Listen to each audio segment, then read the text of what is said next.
Chapter 332. What do you mean by this? Count Hurst stared at the king with an unfriendly gaze. He was not the only one. All the nobles in the hall were enraged by the king's provocation. Except for a few.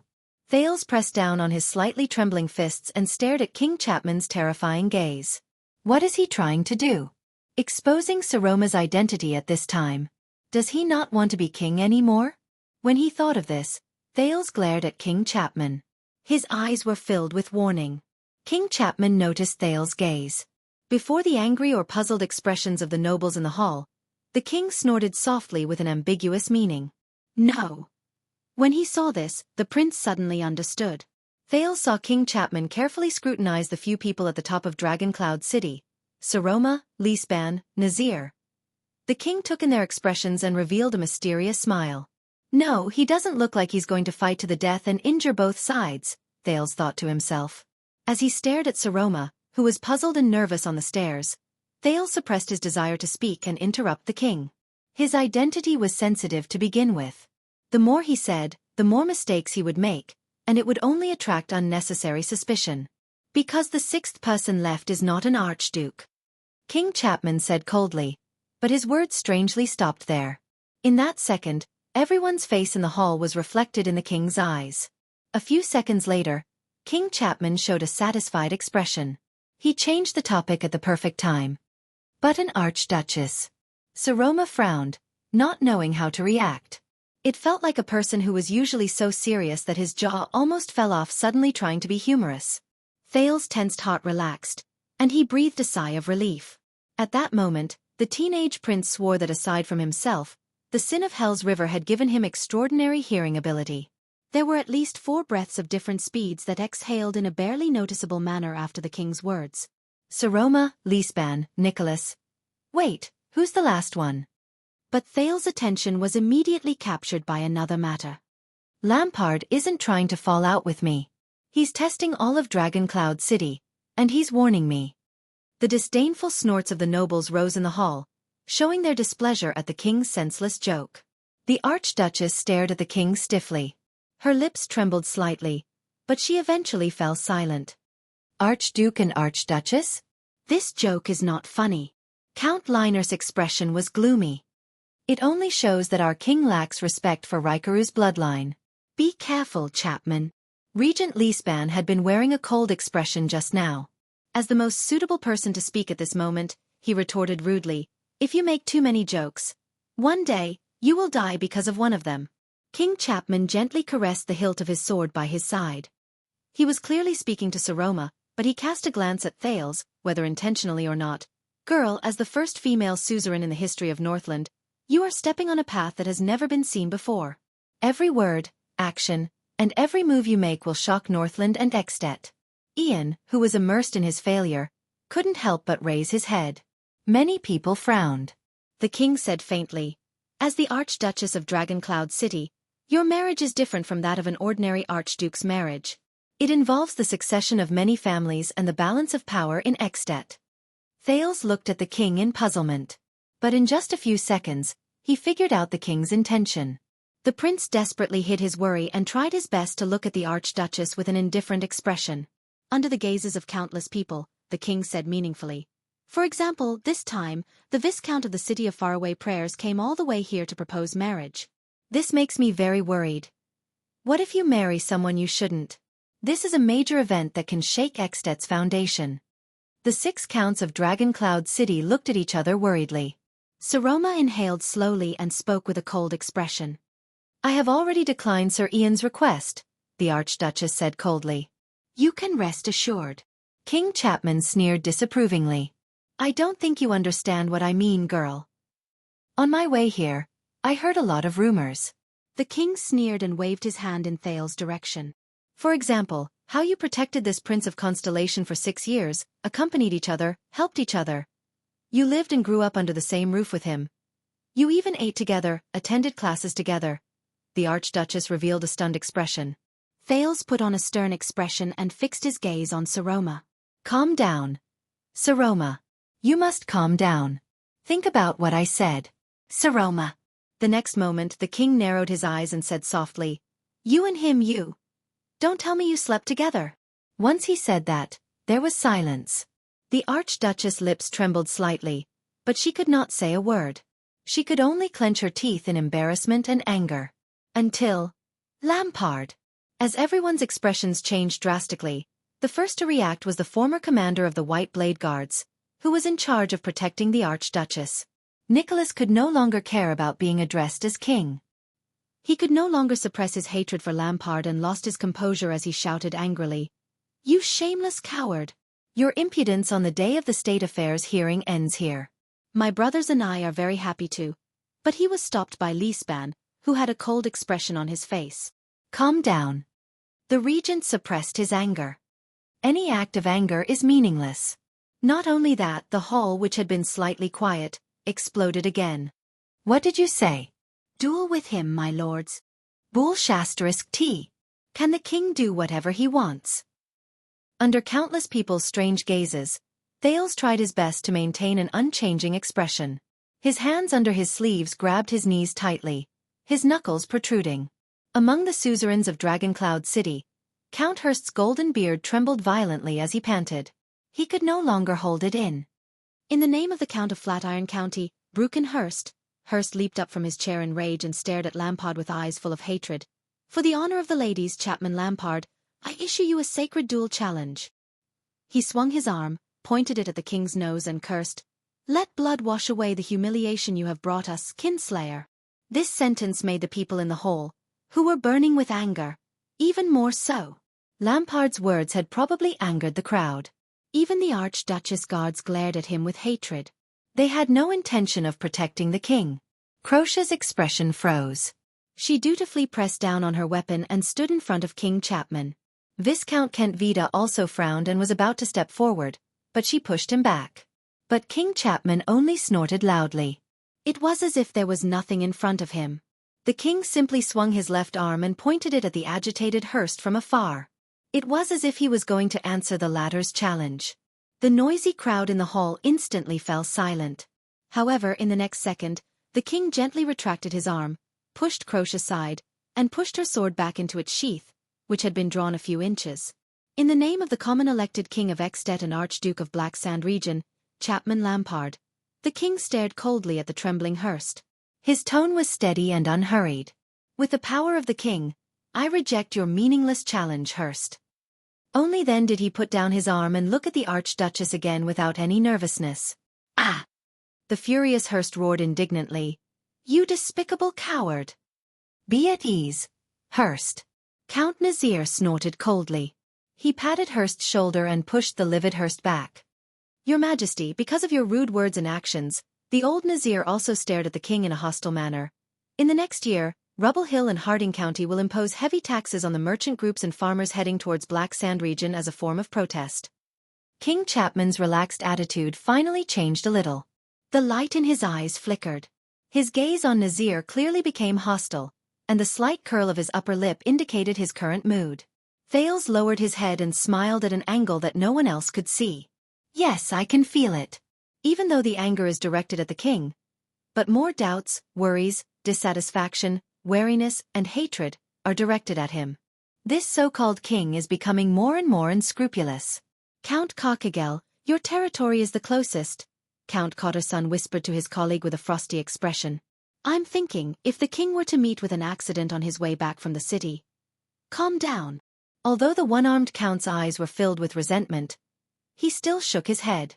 "If the king dies within the jurisdiction of Dragoncloud City, no matter who did it, the unlucky ones will be Dragoncloud City." Next to him, Count Liner nodded. "Do you think the other archdukes will be filled with joy and gratitude for our righteous act?" Count Liner stared at King Chapman. There was a deep chill in his eyes. "I swear to you, they will mourn the king's misfortune while discussing how to seize the opportunity to slaughter Dragoncloud City. After Black Sand region, it will be our turn." Liespan remained the calmest in the chaos in the hall.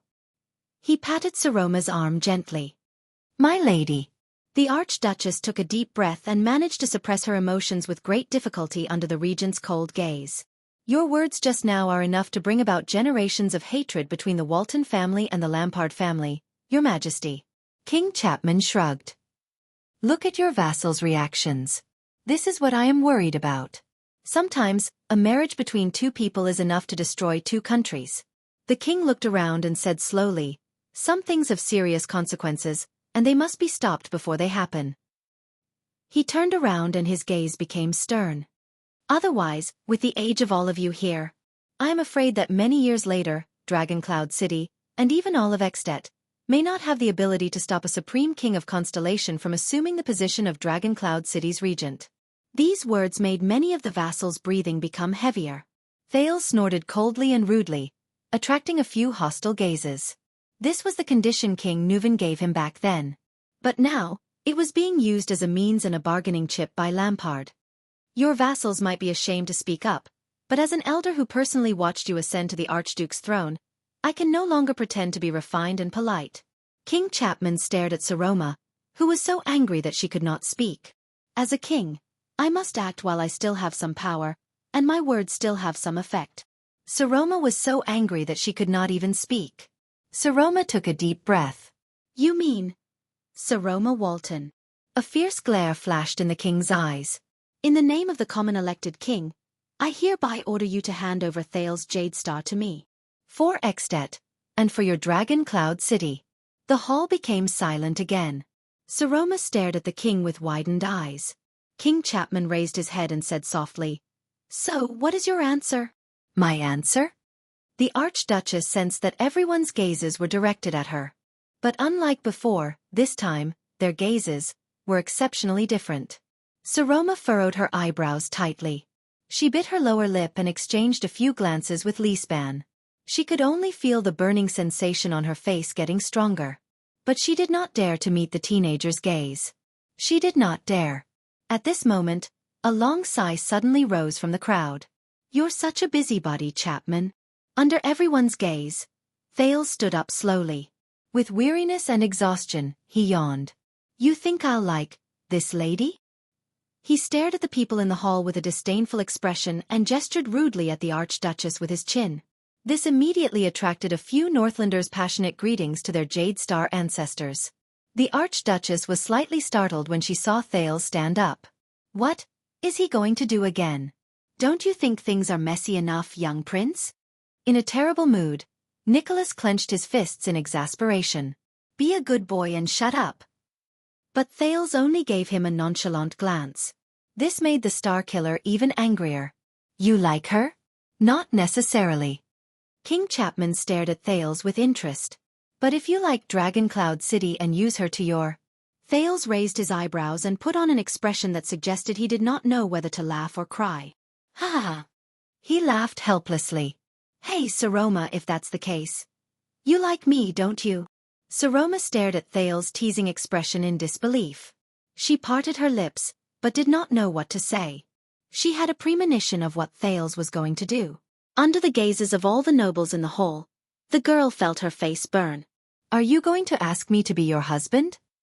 Thales seemed to be amused by his own words. He even ignored the angry glares and curses of the nobles in the hall. He crossed his arms and chuckled as his shoulders twitched. Saroma knew that her expression at the moment was definitely unpleasant. He was definitely acting.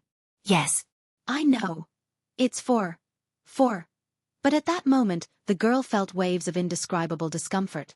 "Ha ha ha ha ha." As his laughter continued, the Northlanders looked at the prince with increasingly terrifying gazes. It was probably already very difficult for anyone to tell who was the most unpopular person in the Hall of Heroes at that moment, Thales or Lampard. Dragoncloud City protected you for 6 years, so-called prince. Count Hurst took a deep breath. His eyes were burning. "This is your repayment?" Thales stopped laughing. "Protection?" The prince ruminated on this word, and his expression slowly changed. "How dare you say that? My greatest enemy in the 6 years I've been here. Isn't it you Northlanders who use me as a bargaining chip?" Saroma's breath froze for a moment. But the prince's words immediately changed. He put on that disdainful and sarcastic expression again. "But since your Archduchess has taken a liking to me, ha ha ha, perhaps I have a way to repay her?" Ha ha. Everyone in the hall stared at Thales with cold expressions. Nicholas was so angry that his entire body trembled. The red flush on his face did not fade. The Archduchess pursed her lips. Her expression was mournful as she ignored the countless gazes directed at her both openly and secretly. This is your determination? Your backup plan? You want me to choose the path most suitable for the Archduchess? Is this what you mean? On the other hand, King Chapman's expression as he stared at the prince became more and more amused. Only Nazir sighed softly. Lisban, who was sitting opposite him, saw it. He only frowned and shook his head. I understand. Saroma raised her head and straightened her face. With great difficulty she said, Prince Thales, you want to go to Black Sand region, don't you? Thales stopped laughing. Why? The prince's expression returned to normal. He sighed softly and said provocatively, You can't bear to part with me? Saroma shuddered slightly. Bah! Count Hurst turned his head away. He seemed to be disdainful of even cursing. The young girl closed her eyes. Her expression was one of struggle. My lady, as long as you say it, Kotterson said angrily, we should still be able to make it if we keep one of his hands. Karkagel snorted coldly. Shame. Count Liner shook his head coldly. You little brat, I don't care what you and the Kinslayer did behind my back in a pathetic. At this moment, enough everyone. The Archduchess abruptly spoke and interrupted the conversation. Saroma's voice echoed in the hall and spread. The silence lasted for a while.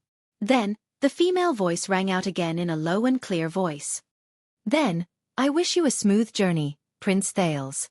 Saroma opened her eyes. Her expression was cold.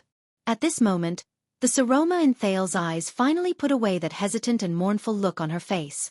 Thales' tense nerves slowly relaxed at this moment. Very well, Saroma. He sighed in his heart.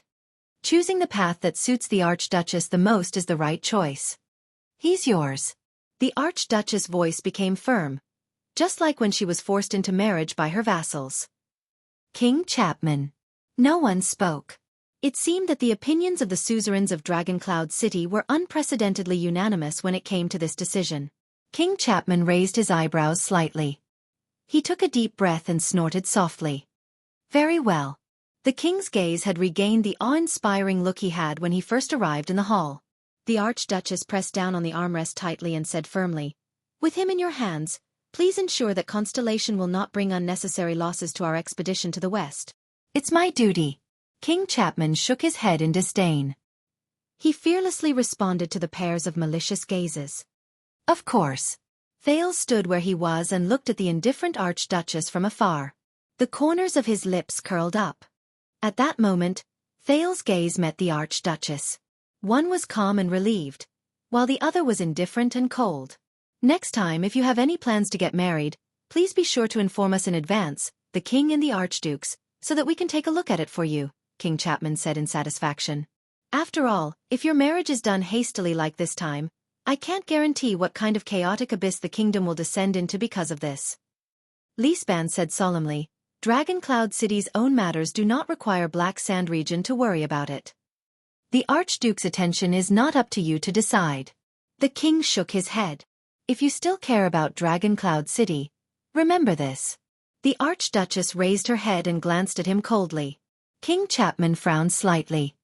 The state affairs hearing is almost over. We will choose another day to discuss the matter of the expedition to the west, the Archduchess said quietly. Your Majesty, you don't have to stay here anymore. The vassals looked at each other and exchanged their complicated emotions. King Chapman narrowed his eyes slightly.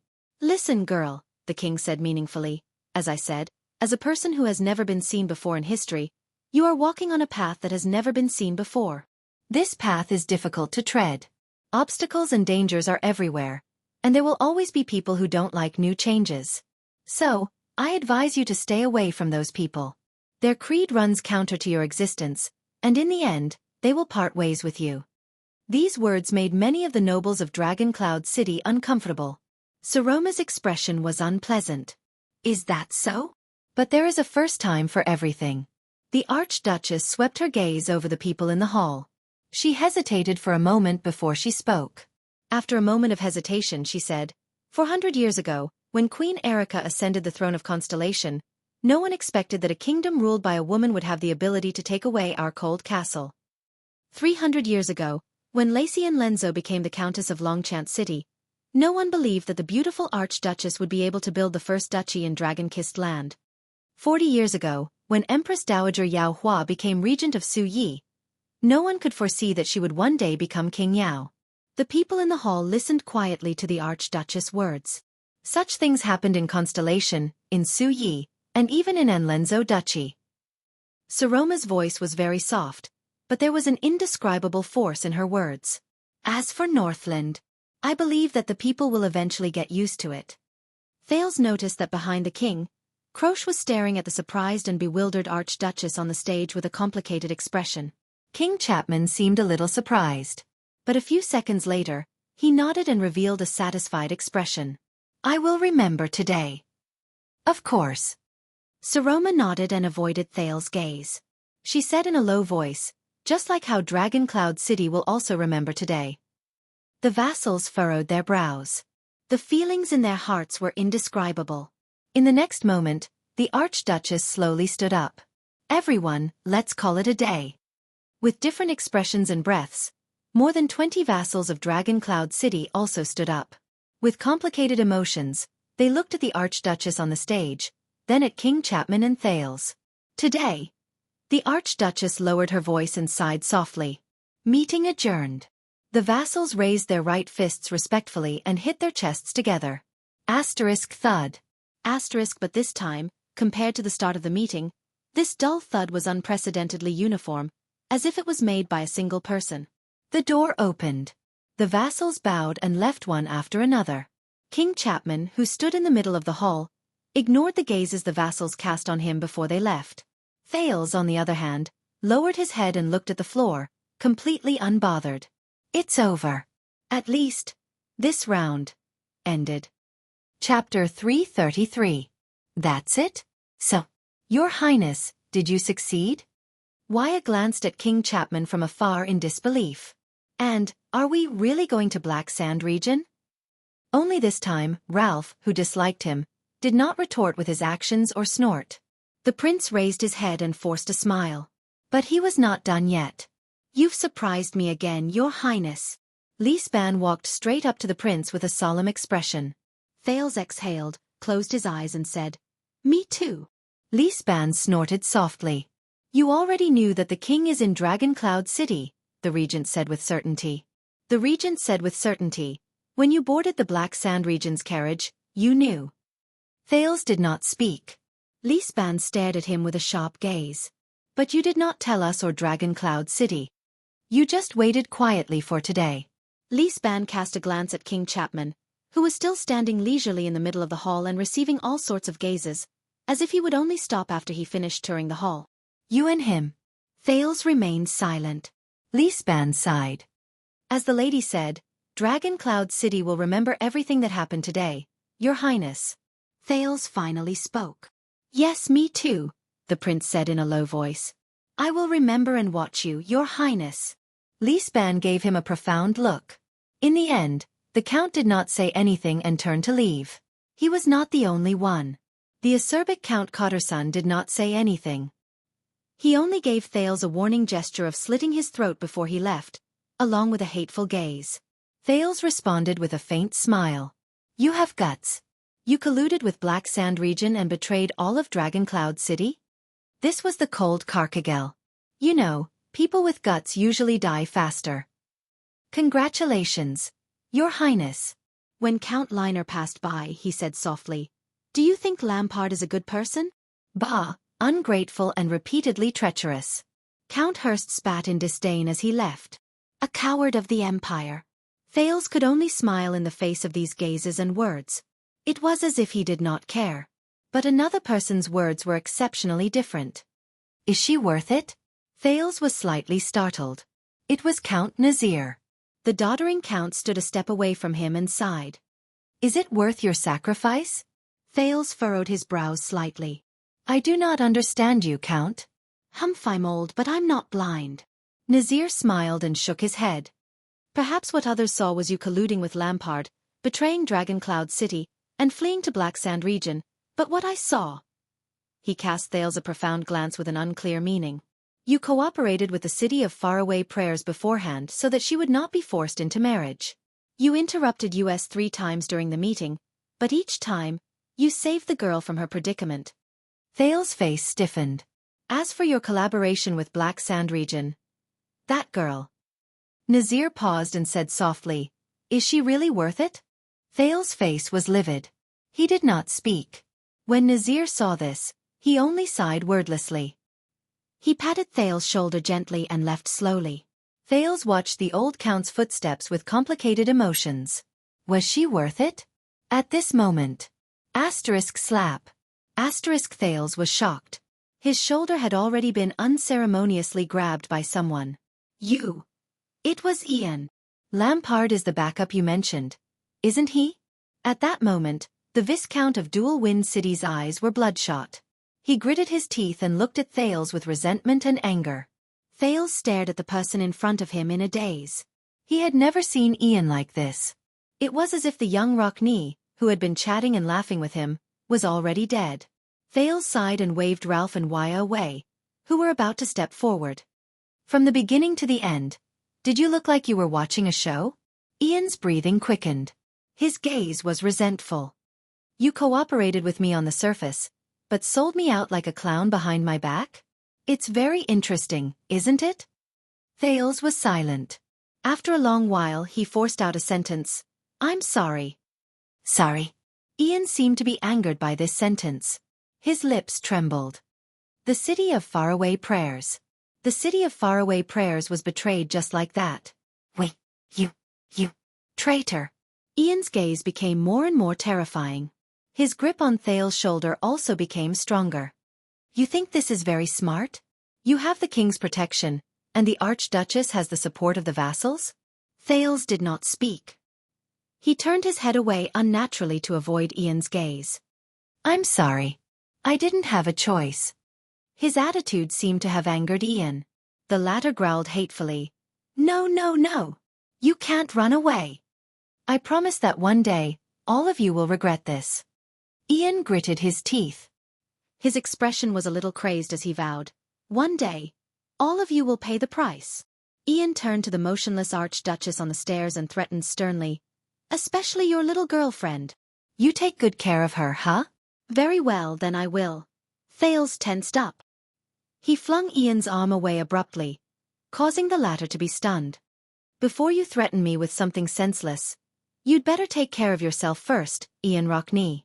Thales' expression turned cold. He met the extremely resentful Ian's gaze. You and your sister. Ian was slightly startled.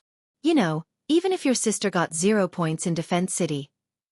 Thales said softly, it's still better than a certain someone getting negative points in Dragoncloud City? Ian widened his eyes. His expression became more and more unpleasant. You. That's right, Ian. A long time ago, a terrifying and ugly old witch taught me. Thales' gaze became sharp. Betrayal is the true meaning of an alliance. Ian glared at him, as if this was the first day he met Thales. Today, I will teach you this sentence. Free of tuition. Ian's expression changed. He was about to flare up, but his shoulder was held down tightly by another person. A loss is a loss. Monty, the Raven of Death, stood behind Ian and said coldly, Ian, at least act like a man. Ian glanced at Monty in disbelief. This isn't over. Finally, Ian gave up on pestering Thales. He approached him and stared into his eyes. Thales Jade Star. Now I know. Lampard isn't the only opponent I have. And you. Thales continued to stare at him coldly, not showing any signs of weakness. In the next second, Ian angrily flung Monty's hand away. With a dark expression, he brushed past Thales and turned to leave.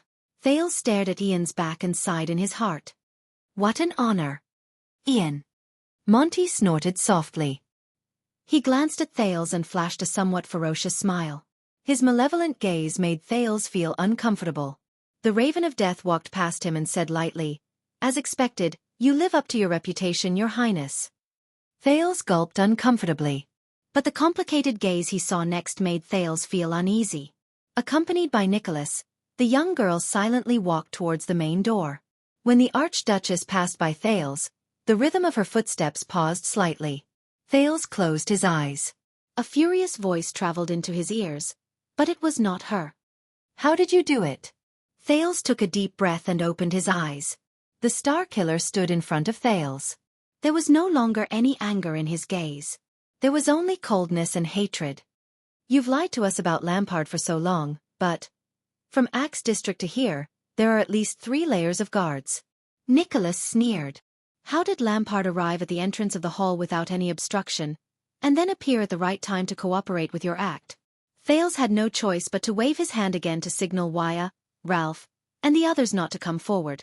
Saroma stood not far from them and did not turn her head around. Thales exhaled. At this moment, he truly felt a heaviness in his heart. The diplomat group from Black Sand region has been in Dragon Cloud City for a long time, Thales said flatly. Viscount Kent Vida came in the name of meeting the Archduchess. As long as no one knows the king, they can smoothly pass through the patrols at the first gatehouse. As for Heroic Spirit Palace, today is a special day. The elite Archduchess guards are all around the Hall of Heroes to protect the nobles. So the palace guards are in charge of guarding the palace gate, and they have to receive the suzerain's attendants who are waiting outside. Thales said quietly, so as long as we know their shifts in advance, Ralph's psionic ability and Waya's identity work together. Lampard can avoid the palace guards and reach the entrance of the hall, leaving only your Archduchess guards in front of him. Nicholas narrowed his eyes. The palace guards' shifts? Thales nodded with a gloomy expression. The Archduchess guards can't avoid them, but Lampard doesn't need to face them directly. He only needs to have Kent Vida find the herald at the entrance and have him inform Count Liespan in the hall that the king is here. Nicholas furrowed his brows. The Archduchess was already at the end of her rope at that time. Thales sighed. What I need to do is to intensify the conflict and push the terrible situation in the hall to a point where no one can handle it. Count Liespan, who knows how to judge the situation, will know what to do. He's very good at making choices. Not far away, Saroma's shoulders trembled slightly. Thales finished speaking. Nicholas stared at him coldly. The palace guard's shifts? Nicholas' voice became more and more terrifying. Every word he uttered was laced with danger. That's a secret that is rearranged every month. Which rat betrayed us? There's no need to disturb the others. Thales shook his head. That head chef's son, Joseph. Do you remember him? Nicholas furrowed his brows, as if he was trying hard to search for this name in his mind. He's very lonely in the palace. Thales flashed a bitter smile. I often practice my sword skills with him when he comes to the courtyard to deliver food. Nicholas seemed to have figured something out. His face turned pale. The scullery?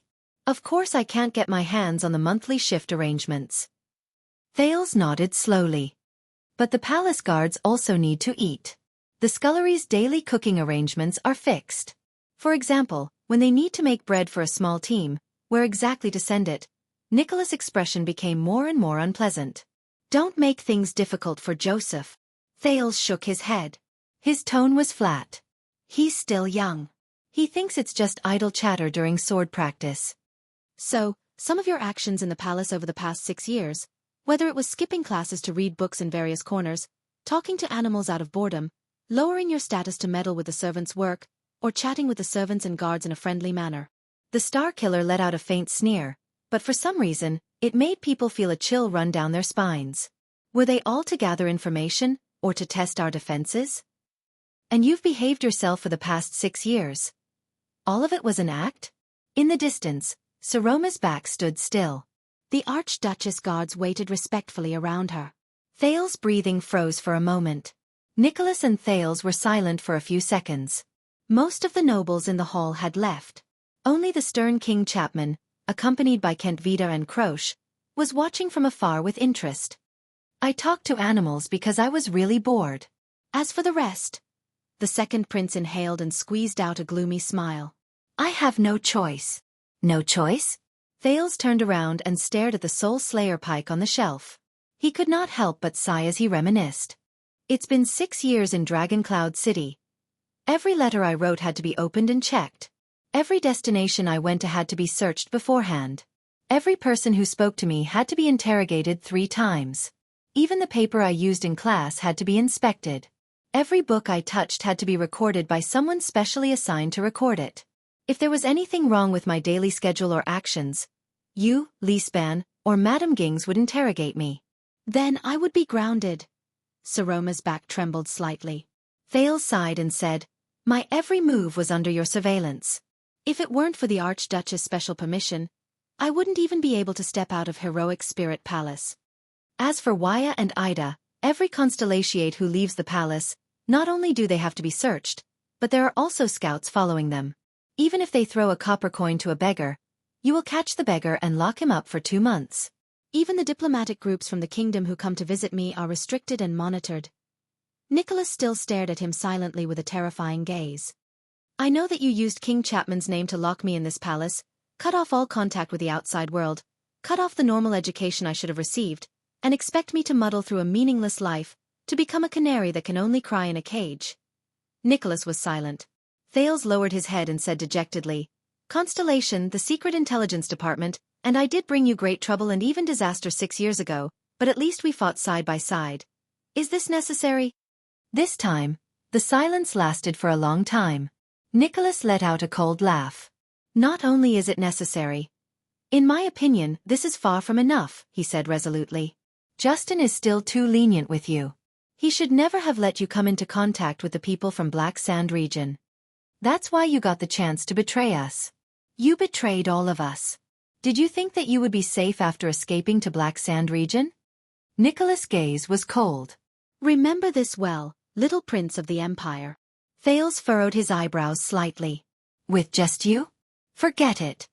The prince shook his head slightly. Don't overestimate yourself just because someone calls you the Star Killer, dead face. You and I were never on the same level. Nicholas' expression froze. Very well, the Star Killer said hatefully. Be careful, you better not fall into my hands. When that time comes, you won't even have the chance to regret it. Nicholas gave him a fierce glare, caught up with the Archduchess team, and strode away. Thank you, dead face. I will be careful. As always. The Archduchess did not stop. Her figure stepped out of the main door. She did not look back. As he listened to the footsteps leave his ears, Thales sighed. There was an indescribable heaviness in his heart. Aren't we leaving? As he watched wave after wave of important people make harsh remarks, Waya, who came up to him, did not even dare to breathe loudly. Your Highness? Thales shook his head. No, there's still one more. Finally, the sound of heavy footsteps approached. Waya and Ralph immediately felt as if they were facing a great enemy. How do you feel? King Chapman's deep and slightly hoarse voice rang out. Compared to his earlier awe-inspiring tone, his tone was now less domineering and more playful. But Thales did not answer directly. He gestured for Waya to step down. You reacted very quickly. Thales turned to the king and sincerely sighed with emotion. I only mentioned a little about Constellation sending troops to the Alliance of Freedom, and you seized the opportunity. King Chapman snorted in disdain. Same here. The prince faced the king and took a deep breath. But just now, you said that you have already won against Black Sand region and those vassals who oppose you? The king's gaze shifted slightly. Why? Thales narrowed his eyes. You also said that Archduke Trentida will send troops with you to deal with them? King Chapman raised his eyebrows. Thales stared at him, his gaze unwavering for a long time. After a while, the prince laughed out loud. Stop joking. Thales shook his head and said, We all know him, Trentida of Reformation Tower. Will he help you? What's the big deal? King Chapman snorted softly. Everyone knows that Porpheus Trentida has always been indecisive, treacherous, and cunning. Thales ran his fingers through his hair in resignation and recalled the Archduke with a bowl cut who had a glint in his eyes. That's right, but let me put it this way. If you invite Trentida to hunt deer with you, he will definitely not agree. Thales sighed and said, unless he knows beforehand that the deer he wants to hunt is already dead, and all he needs to do is to drag the venison back. Only then will Trentida look forthright, generous, tragic, and generous. Like a hero who will never return. He will carry his bow and arrows on his back, and ride out on his horse. The two of them stared at each other in silence. After a while, King Chapman laughed. Ha ha ha ha ha, a hero who will never return. This time, Lampard laughed in an exceptionally carefree manner. Contrary to his previous sneer and mockery, it was as if he was truly happy at this moment. I have to say, It's very vivid and appropriate. Thales laughed as well. His shoulders trembled slightly. But his smile disappeared very quickly. So, even though Trentida makes it sound nice, he will never go out with you. The smile in Thales' eyes was replaced by graveness and seriousness. If your vassals gather together, shed all pretenses of cordiality, and fight to the death against the Lampard family, it will be hard to tell who will emerge victorious between you and them. King Chapman's laughter also stopped. Thales stared at him coldly. Your claim that the outcome of the chessboard has already been decided is just empty talk. That's why you came here personally. Just like 6 years ago. King Chapman neither denied nor admitted it. He only stared at Thales with a mysterious expression. Thales looked in the direction of the door and sighed. Ian is still a little too young. He still lacks the experience to face you. That's why he was so easily frightened by you. If it were his father, that resolute, stubborn, and callous warrior come Archduke of the city of faraway prayers, Culgan Rockney, King Chapman sneered. You have quite a high opinion of him. Thales snorted. Looking at Lisban and Nazir's expressions, I'm afraid that they have doubts in their hearts. The prince exercised his aching shoulders and said softly, It's just that they're wary of your relationship with Constellation and don't have confidence in Trentida. They're afraid that you'll really promise him something he can't refuse. That's why they don't dare to bet with you. King Chapman shook his head in a seemingly casual manner. Not everyone has the wisdom to see through the bet and have the courage to make a bet with me. Thales shook his head and snorted softly. But very soon, everything that happened in this hall, whether it was the city of faraway prayers' great defeat in the confrontation with the king, or the news that Dragoncloud City did not join the alliance to denounce the king and handed over the Prince of Constellation to the king in the end, will spread throughout Extet, especially to Black Sand region. Thales suddenly felt exhausted, as if the morning meeting had drained his energy. The moment the Archduchess agreed to hand me over, you truly won, he said, a little dispirited. What happened before was just a bluff. Are you satisfied now? The two of them stared at each other silently in the middle of the hall. Their delay also caused the Archduchess guards who were still guarding the hall to frown, but Kentvida's smiling face and Crocia's cold expression effectively stalled them. But you did not leave empty-handed, Thales. After a while, King Chapman said quietly, First of all, you yourself. Not only did you avoid the fate of being dragged into the war, you also broke free from Dragoncloud City's evil clutches. Is that so? The prince yawned as if he did not care. Forgive my poor eyesight, but I can't tell what a good thing this is. But the king ignored him. He only said in a slightly cold tone, and according to the conditions we agreed upon, I also gave that girl a chance to cultivate her prestige so that her vassals would no longer be her enemies. This sentence instantly caused Thales' unfocused gaze to focus. Under the pressure of a certain terrifying king, the Archduchess of Dragoncloud City will not lose their support, at least for the short term, and will not be forced to marry. Under external forces, they will instead be more united. Isn't this what you want? Thales furrowed his brows. But she is still a girl, Thales said after a few seconds. No matter what, her existence will make many people in Dragoncloud City feel uneasy and indignant. King Chapman raised his eyebrows. Then I can't do anything, unless you turn her into a man? Thales looked up. So? The prince stared into King Chapman's profound eyes with certainty. You must help her gain a firm foothold, no matter what method you use. The king seemed to be a little amused. Must I? Thales nodded. As the king of Extet, he said calmly, it is in your interest to let an archduchess who is controversial and a girl who subverts tradition continue to rule Dragoncloud City, which is full of capable people and has a strong foundation. You also don't want to see an archduchess of Dragoncloud City who is as watertight as Lisban, as cunning as Nazir, and as unyielding and upright as Carcagel, right? King Chapman's expression froze for a moment. Thales stared at him without blinking. A slight ripple appeared on the king's rugged face. Indeed, we don't need a second King Nuvan. Thales breathed a sigh of relief. For this, you even have to help her obtain a considerable amount of power. The second prince's tone became heavier and faster. Don't forget, as an archduchess, the obstacles she faces are similar to the problems you face to a certain extent. For example, the tradition in Northland that has lasted for thousands of years. When King Chapman heard this, the interest in his eyes grew stronger. Moreover, she is the archduchess whom you acknowledge, and you are also voting for her.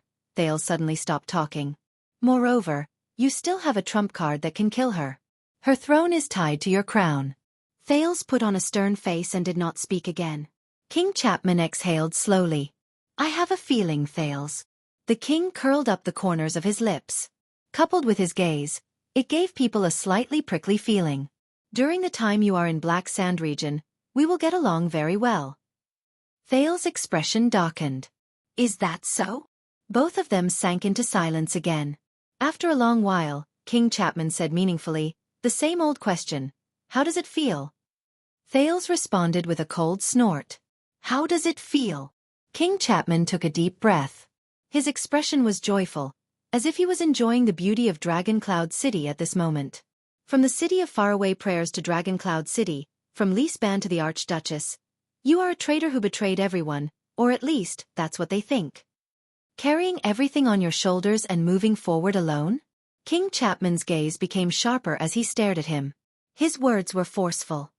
How does it feel? Thales was silent. He lowered his head and did not speak for a long time. The prince suddenly remembered how he sat in the carriage of the Marquis from Camus Union 6 years ago. When he angrily questioned the then Archduke of Black Sand region, who later became King Chapman, the other party's cold reply. Child, you don't know anything. Black Sand region and I are already beyond redemption. King Chapman stared at him and shook his head in what seemed to be disdain. He turned around and left. The moment he turned, the Prince of Constellation's voice came from behind him. But it was gloomy, and cold like never before. This feeling. Thales stared at the ground. Without raising his head, he said hoarsely. This feeling is like Chapman Lampard. The king's body froze in the middle of his stride. In the quiet air, Thales snorted softly. With his usual expression, he called for Waya and Ralph and walked towards the door. When the prince reached the entrance of the hall, he paused for a moment. He stared at the rough floor tiles, which were slightly uneven, and curled up the corners of his lips. 6 years ago, he met the born king, whose name shook Northland for the first time in this place. 6 years later. In the next moment, Thales resisted the urge to turn around. He took a deep breath. Damn it. Thales lifted his foot without hesitation. 6 years later, my foot. Chapter 334. Accompanied by his attendants and guards, Thales walked on the way to the stable. When the few palace guards standing guard at the palace gate saw the Prince of Constellation, they snorted in disdain. It's him. He worked with Lampard from the inside and outside.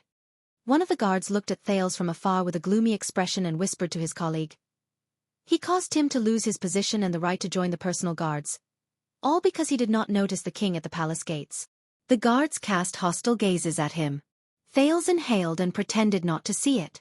The prince and his group walked past the guards. The palace guards bowed to the deputy commander of the Archduchess Guards, Lord Justin.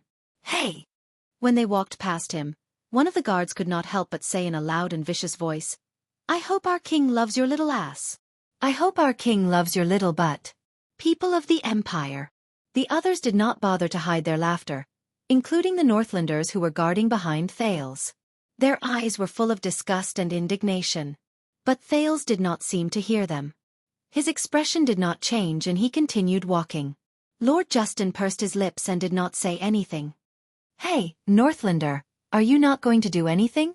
At the back of the group, Ida, who had been missing for a long time, tugged at her cloak and protested to Justin in front of her. My duty is to protect the prince's safety before His Majesty's White Blade Guards rush over to escort you out of Dragon Cloud City. Justin's tone was cold. When he mentioned the White Blade Guards, he raised his tone in a sarcastic manner. He gestured at the group of guards who spoke rudely. Unless they draw their swords and charge at me, reasonable protests are not part of my duty. You call this reasonable? Waya was about to retort, but Ralph, who was beside him, stopped him in time and shook his head. Humph. Northlanders. Ida turned her head and distanced herself from them in dissatisfaction. Thales still did not say a word. His expression was solemn. It had only been a few hours since the meeting that decided the outcome of the battle in the morning, but some news had already spread. Thales could clearly feel that the atmosphere in Heroic Spirit Palace had plummeted the moment he walked out of the Hall of Heroes. From the guards to the nobles, every single insider who entered his line of sight seemed to want to eat the Prince of Constellation alive. This included Justin, who had protected him for a long time and was somewhat easy to talk to. The prince sighed in his heart. At last they came to the stables, and Jenny's loud neigh sounded cheerfully. But Thales was slightly stunned. Someone was already waiting for them. Justin calmly nodded at the people in the stable. Boss. The Starkiller Nicholas was carrying the black-hilted saber Tolja had given him. He crossed his arms and leaned against Jenny's stable, staring at them coldly. Just like so many times in the past.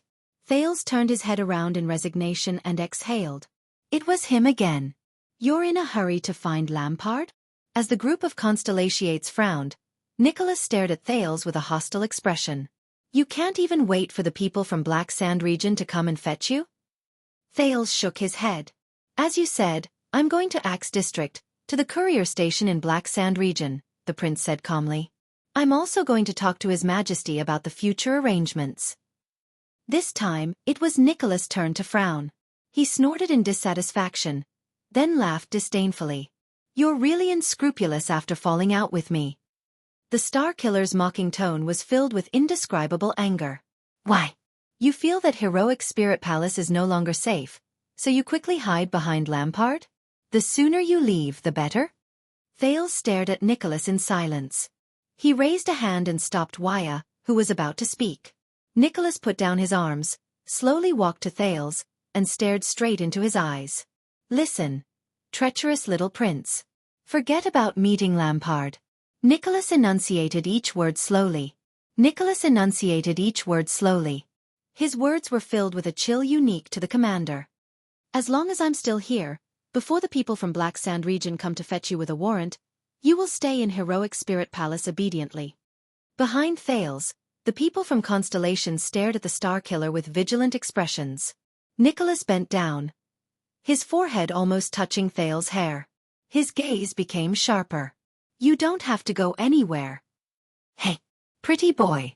Ida fiercely made a gesture of rolling up her sleeves and moved closer. Do you believe that I won't beat? Nicholas put on a strange, cold smile. He turned his body sideways, revealing the hilt of the sword behind him. On his back, the golden saber reflected a wondrous light.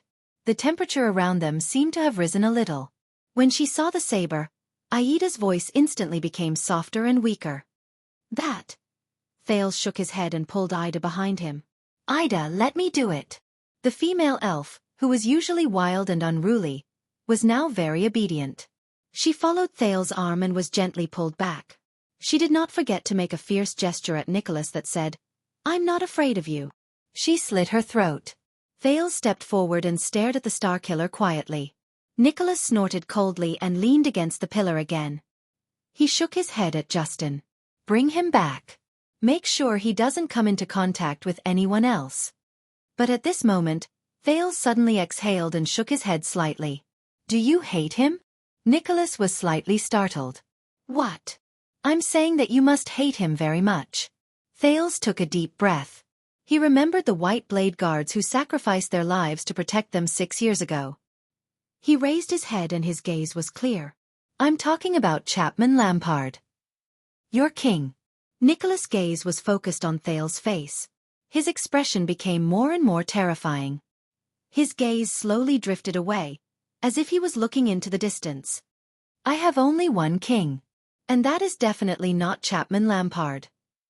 A few seconds later, Nicholas' gaze slowly focused. His words were sonorous and forceful, regardless of the past or the present. As for Lampard, the only reason why he is still alive is because he appeared in Dragon Cloud City. The Starkiller's enunciations were clear and short, but Thales could feel the hatred and anger behind each of Nicholas' words. I'm still worried about the city left behind by the late king. That's why I didn't cover my face, bring my sword, and send him straight to Hell's River. So, you better choose carefully. Whether it's talking to him or standing beside him, it's not a good idea. Thales fixed his gaze on Nicholas and nodded in all apparent seriousness, as if he had understood something. So, you told Lisban, right? Nicholas was stunned again. Thales raised his hand and gestured for Waya and the others to step back. He took a step forward and faced Nicholas alone. You told Lisban about the fact that Lampard already has something on Dragon Cloud City, the Archduchess identity. Thales sighed and spoke softly at a volume that only the two of them could hear. That's why Lineage was so restrained in the hall this morning. He didn't want to see Dragoncloud City destroyed in the internal strife between the archdukes. It's the same for you. Nicholas' gaze on Thales became more and more displeased. I don't want to talk nonsense with you anymore. He gestured in the direction of the blood court with his chin. Now go back to your... But Thales suddenly raised his head. But this is far from over.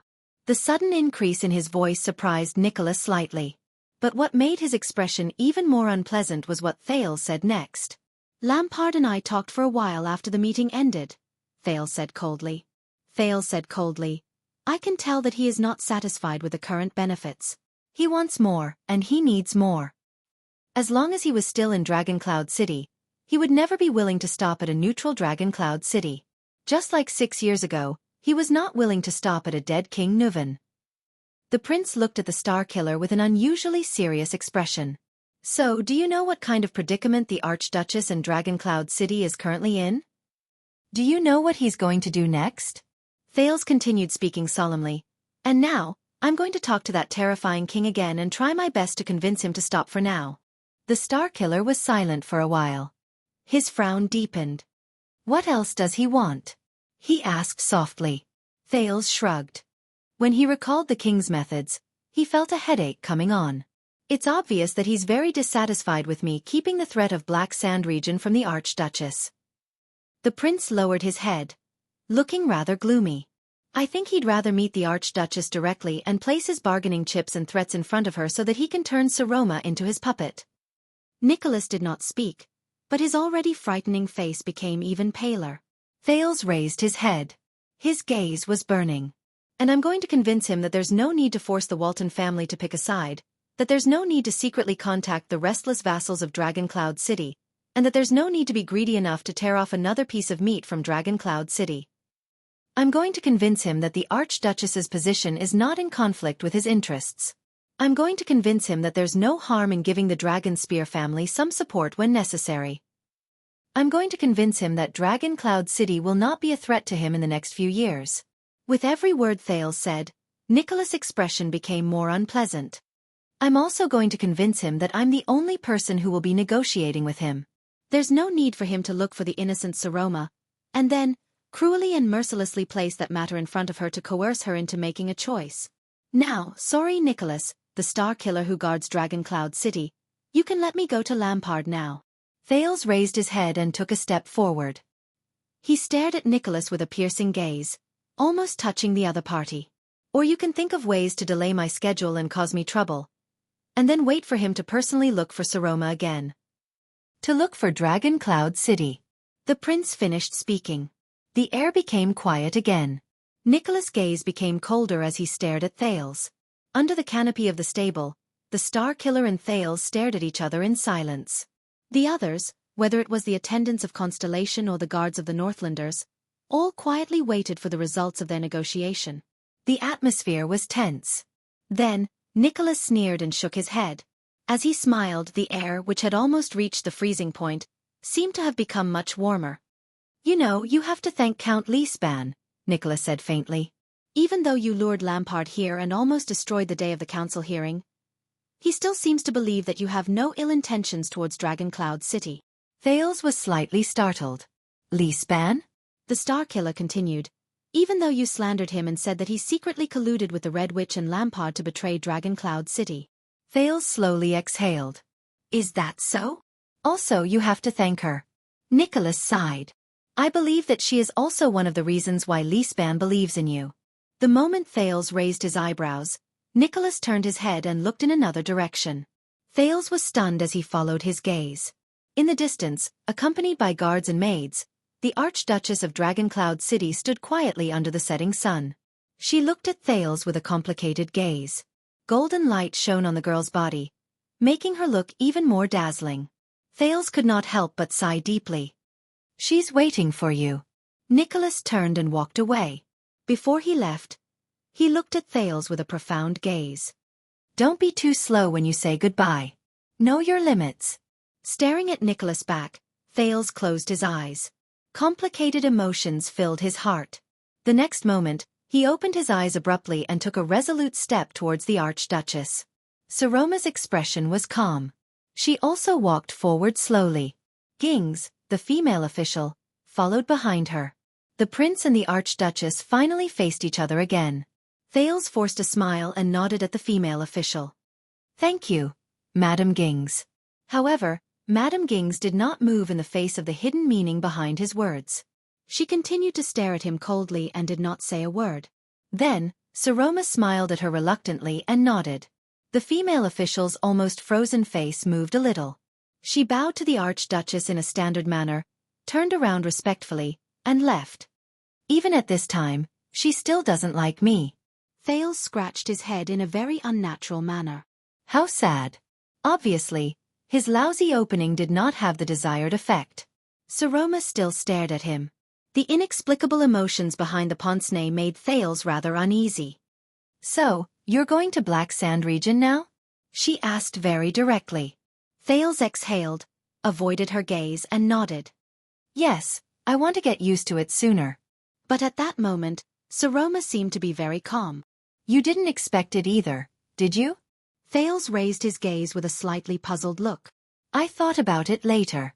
You said that you wanted me to choose the path that was most suitable for the Archduchess, and that you would solve the rest of the problems." Chapman Lampard. The Archduchess' expression was calm. "He should be the solution to your remaining problems, and also your last and worst trump card, right?" Thales did not speak. He exhaled through his nose and nodded. The Archduchess' expression was a little gloomy. "If everything had gone smoothly, if I had chosen not to be so stubborn, if I had chosen to disregard your life and death, and calmly obtain the vassal support, if Dragon Cloud City could successfully dispatch their troops, if we could form an alliance against the king." Her voice trembled slightly. "Then you wouldn't have gone to Lampard, and you wouldn't have betrayed Ian, and you wouldn't have sold yourself to Black Sand region, right?" Saroma seemed to want to smile, but in the end, she failed. "You know, the moment you spoke up in support of Lampard, I kind of didn't know you anymore." Thales wanted to say something, but stopped. "So, just like 6 years ago." The Archduchess turned her head and no longer lingered on this topic. "You took the risk and took the final step to save me." Thales could only close his eyes. "You shouldn't have been so stubborn, Saroma. There's no need to, for a hostage. Put yourself in a dangerous situation where you're deserted by everyone." The Archduchess suddenly raised her head. Her gaze was resolute, as if she wanted to argue. "But you're not a hostage, Thales. No matter what others think, at least in my eyes you're not." She seemed to have remembered something and immediately lowered her head. There was an indescribable sadness in her voice. "I'm sorry, Thales." At that moment, Thales' mood, which had been extremely gloomy since the State Affairs hearing, suddenly fluctuated slightly. He was like a mountain climber in the winter snow who welcomed a ray of sunlight after climbing over the top of a slope. "At least she understands. She believes in me. As always. Apologizing to me for protecting me." Thales inhaled forcefully. He felt that the air today was exceptionally refreshing. "I can't accept this apology. But you're going to Black Sand region. Do you still remember Lampard's soldiers? They fired arrows at us without hesitation." The girl's voice was a little sad. "Can you imagine what you'll have to face in that man's territory? If I want to count on Lampard's help, then this is the price I have to pay." Thales sighed. "Wish me luck. Is there anything worse than being tied up on the battlefield or being chopped into pieces?" But Saroma's expression was still very stiff. Thales opened his eyes and took a deep breath. "Hey, listen to me. It's not your fault, Saroma, all right? It's Constellation who interfered. I mean, it's my father." The second prince shrugged. "He caught me off guard, and I could only adapt to the situation." Both of them were silent for a while. "That's great." Saroma forced a smile and forced herself to joke. "I've never known what it feels like to have a father." The prince looked at the bitter expression on the Archduchess' face and flashed a bright smile. "So, do you want to exchange identities with me?" Thales seemed to be in a good mood. "Anytime, Princess Saroma of Constellation." Both of them laughed. But Saroma's laughter only lasted for a few seconds. "Princess," she subconsciously repeated. "Princess Saroma, Princess Selma?" Thales realized that something was wrong. Thales realized that something was wrong. He took a deep breath, turned his gaze away, and coughed loudly. Then, the prince's expression became serious. Listen, at least in the next few years, Lampard will not be your primary threat. The fight between the king and the archdukes will only become increasingly intense, and the extent and methods used will gradually exceed our expectations. Saroma looked at him quietly and nodded quietly. It was as if both of them were back in the library and in the classroom. Under the rule of the Archduchess, Dragon Cloud City, which appears weak on the surface and is internally divided, will instead be ignored by them, whether intentionally or unintentionally. You may even become the target of their enticement. You can even stand in the position of a third party and reap benefits from both sides during their confrontation. Just like this time, be cautious when they extend their hands, but do not place your bets rashly. Thales was extremely serious. At this time, sit firmly in your position. This is your top priority. Be a competent, qualified, and even outstanding Archduchess, Saroma. The Archduchess smiled. Her expression was a little forced. King Nuvan left you a good entourage. Thales recalled the scene during the hearing. Nazir is wise, astute, and skillful. Karkagel is a man of few words but has quite a bit of prestige. Even the seemingly annoying Cotterson and Liner, and even the people who are not part of the 6 counts, they will all be useful to you. If you show them the boldness and skillfulness that an archduchess should have, prove to them that you are indispensable to this territory. As for Lisban, when Thales said this, he could not help but pause for a moment. In the end he sighed and said, he is an excellent regent, but perhaps you should consider the feelings of the other vassals, and the balance of Dragon Cloud City. Saroma frowned. You don't like him? Why? Thales shook his head. Your enemies will still be within you. When the prince thought of this, his heart became a little heavy. Perhaps they will appear in various forms. The dissatisfaction of the vassals, the contempt of the people, the obstruction of tradition, sinister rumors. But at the end of the day, the biggest enemy is yourself. Saroma snorted softly. Her gaze was still fixed on Thales. It was as if this was the last time they would meet. She smiled and said, the biggest enemy is yourself. Humph. It sounds like the pretentious, empty rubbish encouragement in a knight's novel. Thales could not stand her gaze. He had no choice but to lower his head. Because you are a girl, Saroma. Saroma was slightly taken aback by his words. Thales let out a long sigh. There was a strong sense of sorrow in his words that could not be dispelled. You are a girl. That means that in most games in this world, not just in Northland, but also in Northland, you have to pay a higher price than men. You have to work harder than men and achieve better results than men. Only then will you be able to obtain rewards, results, and recognition from the outside world that are comparable to theirs. In other words, if the Archduchess can't come up with a better answer than the late King Nuvan, or even just be on par with King Nuvan. The prince gritted his teeth and looked at heroic Spirit Palace, which was boorish, imposing, thick, and gave off a heavy, oppressive feeling. Then you will forever be that little girl. Saroma was silent for a long time. Her mood was gloomy. Finally, the Archduchess sneered expressionlessly. It's really not fair. I know it's not fair. Thales frowned and looked at her. He could not hide the worry in his eyes. That's why you can't give up. Do you know what will happen if you don't fight back against the beggars who beat you when you're surrounded by beggars?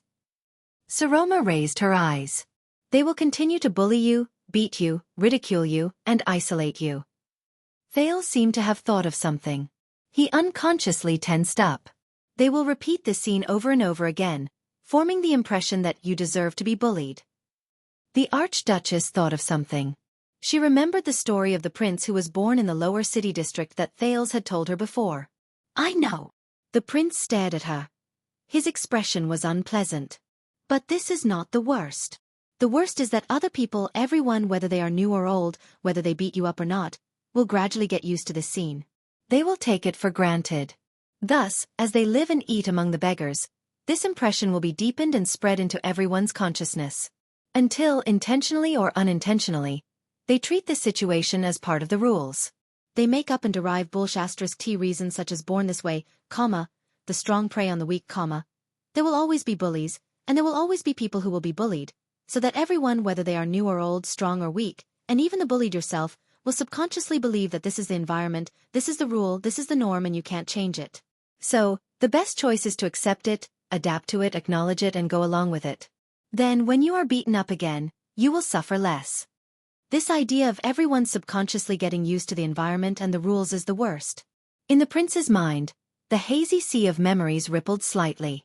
At that moment, Thales's gaze became a little unfocused, as if he was staring into the distance. It will make you forget that individuals and society are united and inseparable. Your actions are also one of the factors that shape the environment and the rules. He exhaled and brought his thoughts back to reality. It may be a little complicated, but... Thales looked at the girl in front of him, who had a puzzled look on her face. He pursed his lips. If you don't dare to change and choose to respond in silence, or even exile yourself, then the unfair environment will never change. The prince said softly, "Girl." Thales looked at the gradually silent girl and sighed softly. "You're right, Saroma. I shouldn't have treated you as a weakling waiting to be rescued." He smiled again. "And you have to learn to grow on your own, learn to believe in yourself, learn to listen to the old crow's lessons," Thales said quietly. "Even without me." "Your Excellency, Archduchess. Take care." Once he finished speaking, Thales could not bear to look at the girl's expression anymore. He turned around and left.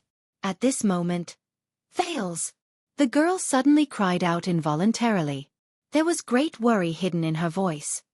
"Be careful." Thales' footsteps paused slightly. He did not turn around. He only smiled. "Yes, I will." But Saroma interrupted him regardless of the consequences. "No." On the eve of the council hearing, Count Lisban came to me in private. Saroma seemed to be very anxious.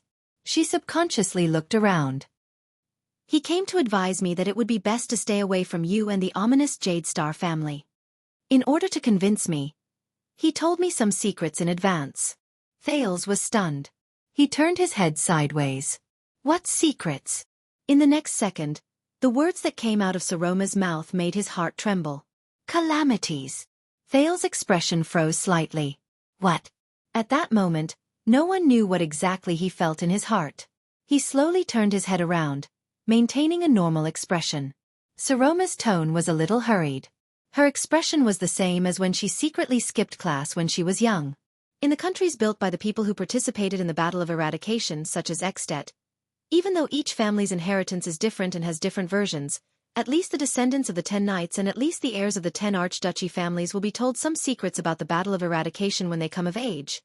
Thales completely turned around and stared at Saroma in a daze. The Battle of Eradication.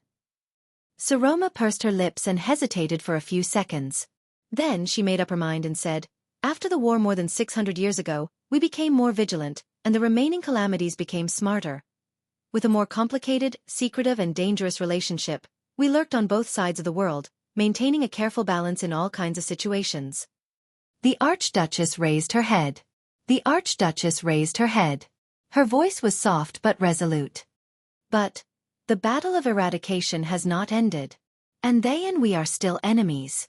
Thales' breathing gradually quickened. He could not help but clench his fists.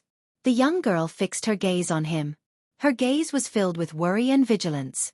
"Thales, 18 years ago, during the bloody year of Constellation, the reason why you were attacked from all sides, ran out of ammunition and food supplies, why Extet invaded the south without any qualms, why the Baron Bone tribe and the orcs were also in a great uproar. Even your rebel army and the tragedy of the Jade Star royal family. All of these are related to the calamities." In that second, Thales' pupils shrank abruptly. He could not help but raise his voice. "What does it have to do with this?" But the Archduchess shook her head. "I can't go on. Seal only told me this because he trusted me." Saroma's expression was mournful and hesitant.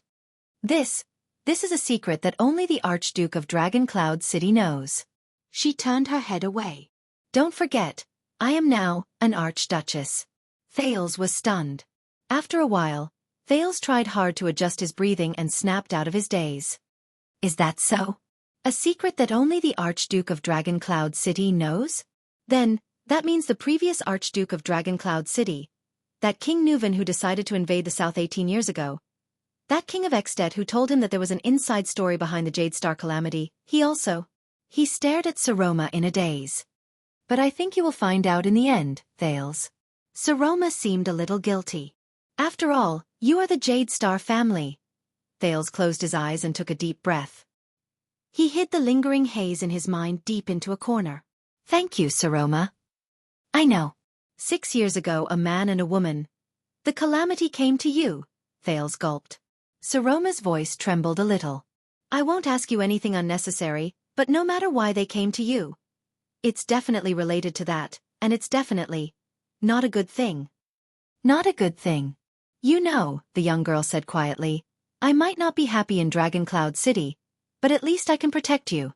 Nicholas has a legendary anti-mystic equipment, and the Soul Slayer pike in the Hall of Heroes is always on guard.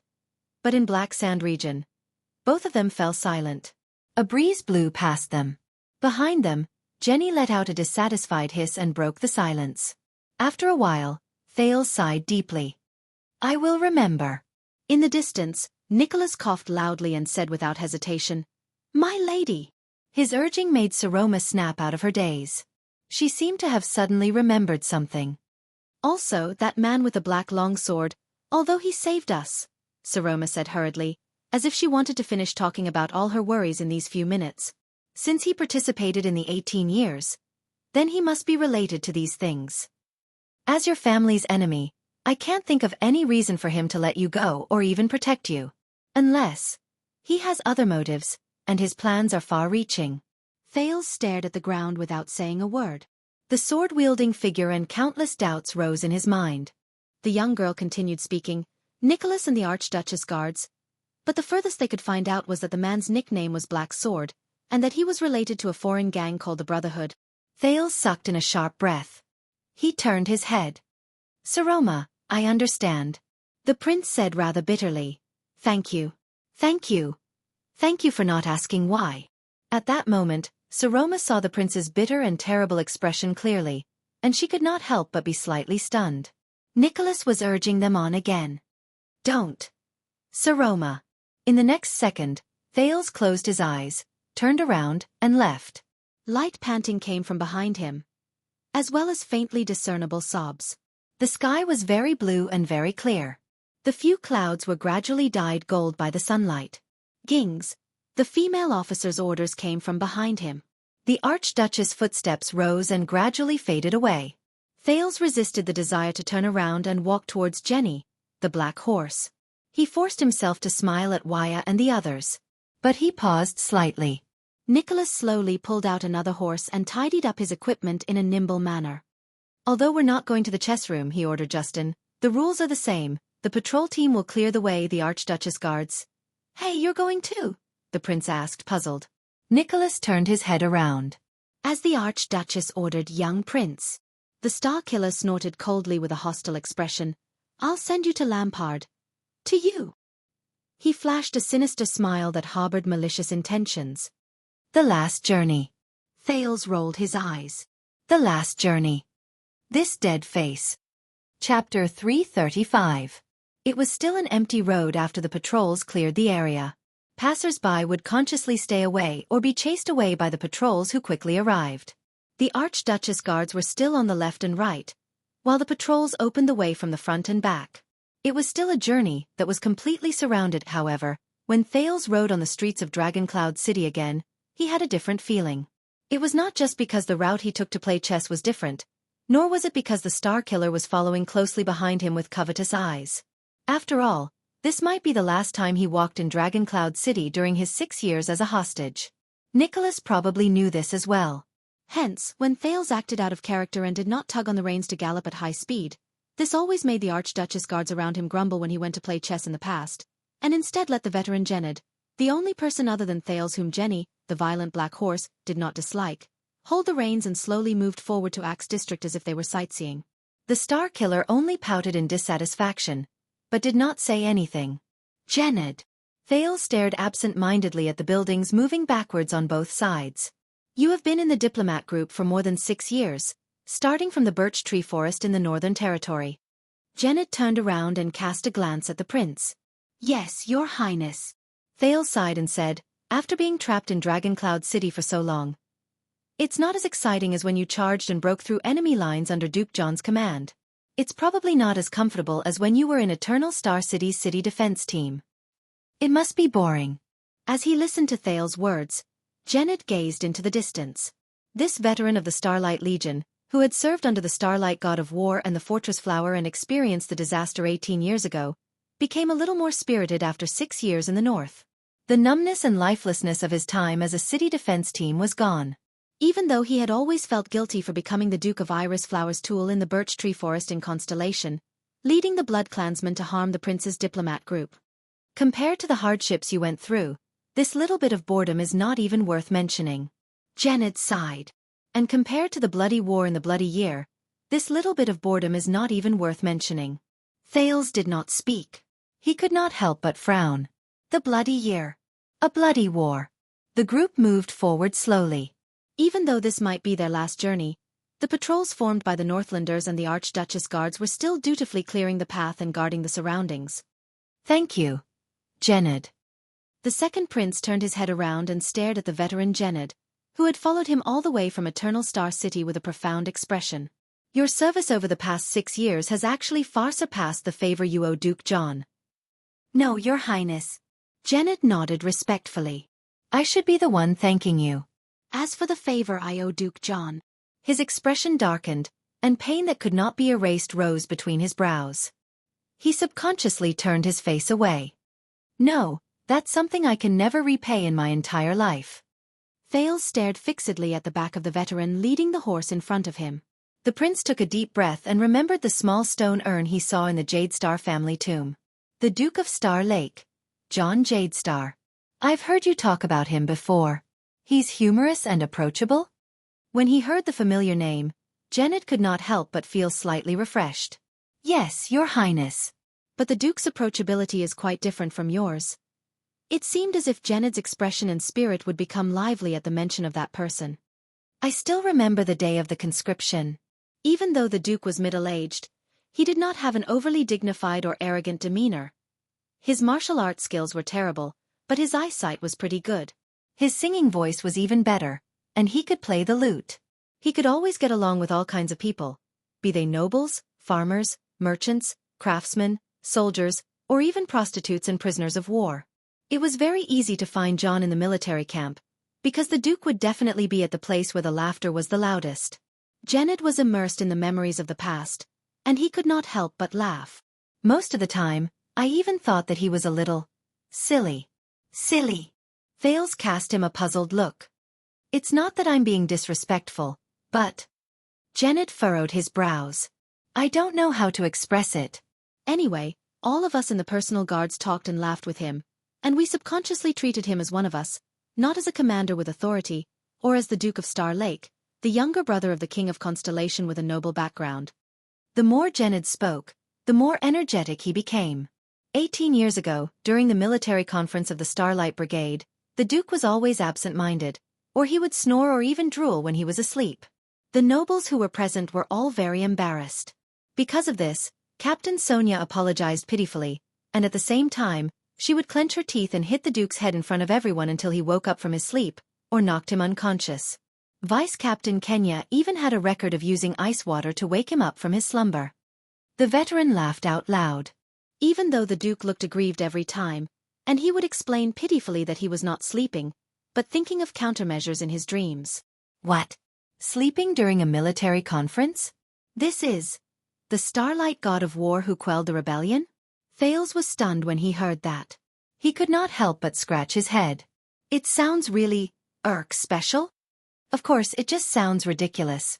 After all, if he was really an idiot, he would not have the title of Starlight God of War. Gened cast Thales a profound glance and sighed. Thales frowned slightly. What about you, Willow? Willow, a soldier with a long gun and a short gun strapped to his back, walked behind Thales' horse. He was caught off guard when his name was called. He was shocked. Me? Over the past 6 years, this new recruit, who was saved by Thales from the gallows in Broken Dragon Fortress, had mostly gotten rid of his childishness after going through the trials from Black Sand region to Dragon Cloud City. Even though the veterans in the team still liked to make fun of him. How did you feel during the past 6 years in Dragon Cloud City? To be honest, when I came out of the fortress 6 years ago, I didn't think that I would have to stay in the enemy country for so long. Under Gened's reminder, Willow quickly adjusted his expression. But, he frowned. Uncle Gened said that it is because you are here that the people in the Northern Territory can enjoy peace. So, this is probably worth it. Thales was slightly stunned. Willow raised his head. There was a slightly bitter expression on his face. That's right. You know, sometimes I think. Willow sighed. If you had been here 18 years ago, and used yourself as a hostage to go to Extet, perhaps the war would not have happened, and my sister would not have died of illness. Thales lowered his head and sank into deep thought. Is that so? He said faintly, as if he was talking to himself. The team moved forward again and walked past a junction that separated Spear District and Axe District. Waya! The prince on the horse raised his hand. He moved past the heavy guards on both sides and pointed at the 3-story building with a balcony not far away. That house is the chess room that we go to once a month, right? Yes, Your Highness. The attendant observed it carefully and answered cautiously. Thales stared at the familiar outline of the building and felt a little sentimental for some reason. In the past, we always went straight to Spear District. We have never seen it from this angle. He stared at the chess room that was specially decorated with a profound look and remembered the few times he and Asda had lessons in it. I probably missed the time we played chess in there. Actually, it is not too far away. If you want, why don't you go and take a look? Waya estimated the distance to the house. There is no need. Thales shook his head and pointed at Nicholas beside him. He sighed and said, Look at his expression. He probably wishes that an assassin would jump out of nowhere and kill me before we go to Black Sand region. These words made Waya frown deeply. He subconsciously looked around. Ralph made a mocking expression at him, and as expected, it attracted the attendant's angry glare. Nicholas turned his head, snorted coldly in disdain, and urged his horse forward. Where is that vice diplomat of yours? The Starkiller asked coldly. Why didn't I see the cunning put Ray Nemain with you to Black Sand region? Thales' expression darkened and he shook his head. We have not seen each other for 6 years. To be precise, Put Ray is no longer part of my diplomat group. 6 years, and the moment he appeared, he accompanied Constellation in attacking the Alliance of Freedom? Nicholas' expression was tense, and his words were stiff. Perhaps I should have arrested him a long time ago. That man is not simple. He might be the middleman between Constellation and Lampard. Thales raised his eyebrows. According to Put Ray, you have been watching him in Dragon Cloud City. Thales sighed and said, Shouldn't you know his every move better than I do? Nicholas gritted his teeth and gave him a warning glance. Speaking of which, you know, the Starkiller said coldly, I have confirmed that the person who leaked the Archduchess' secret to the secret room was not Liespan. Thales was slightly startled at first. The prince took a second to remember something. Then, the corners of his lips curled up and he secretly exhaled. You still need confirmation? But Nicholas' expression immediately became terrifying. But you were the one who lured Lampard here. So if it wasn't Liespan, was it you, young prince? The Starkiller's expression was cold, and he looked as if he was about to beat him up at any moment. You took the initiative to leak the biggest secret of Dragon Cloud City to Black Sand region and the secret room. That's why the king came here and joined forces with you, right? What? It took Thales 2 seconds to snap out of his daze and figure out what Nicholas meant. The next moment, the prince widened his eyes and his voice suddenly rose. What? Nicholas ignored his astonishment and continued to speak coldly. Answer me. Were you the one who gave this information to Lampard? Thales stared at the Starkiller in a daze.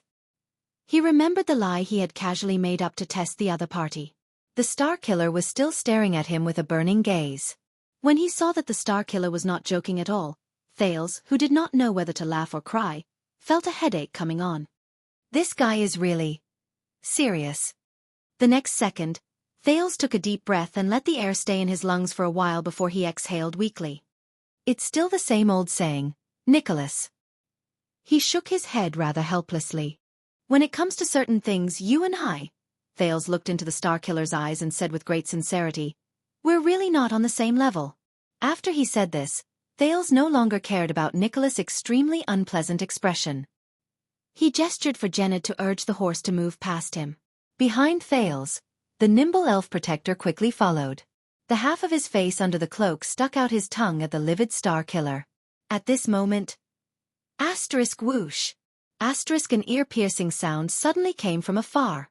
The group seemed to have been pressed down by an invisible hand, and they were forced to a stop. Many people's expressions changed drastically. Thale's face turned pale, as if a certain scene in his memory had been awakened. The moment he recognized the sound, he anxiously shouted, "It's a crossbow bolt!" The patrols on the outer perimeter quickly formed a formation. The Archduchess guards consciously surrounded the inner perimeter. The Constellations reacted with the prince as the center. Ida lowered her body and slid past Jenny's horse's hooves in 2 steps.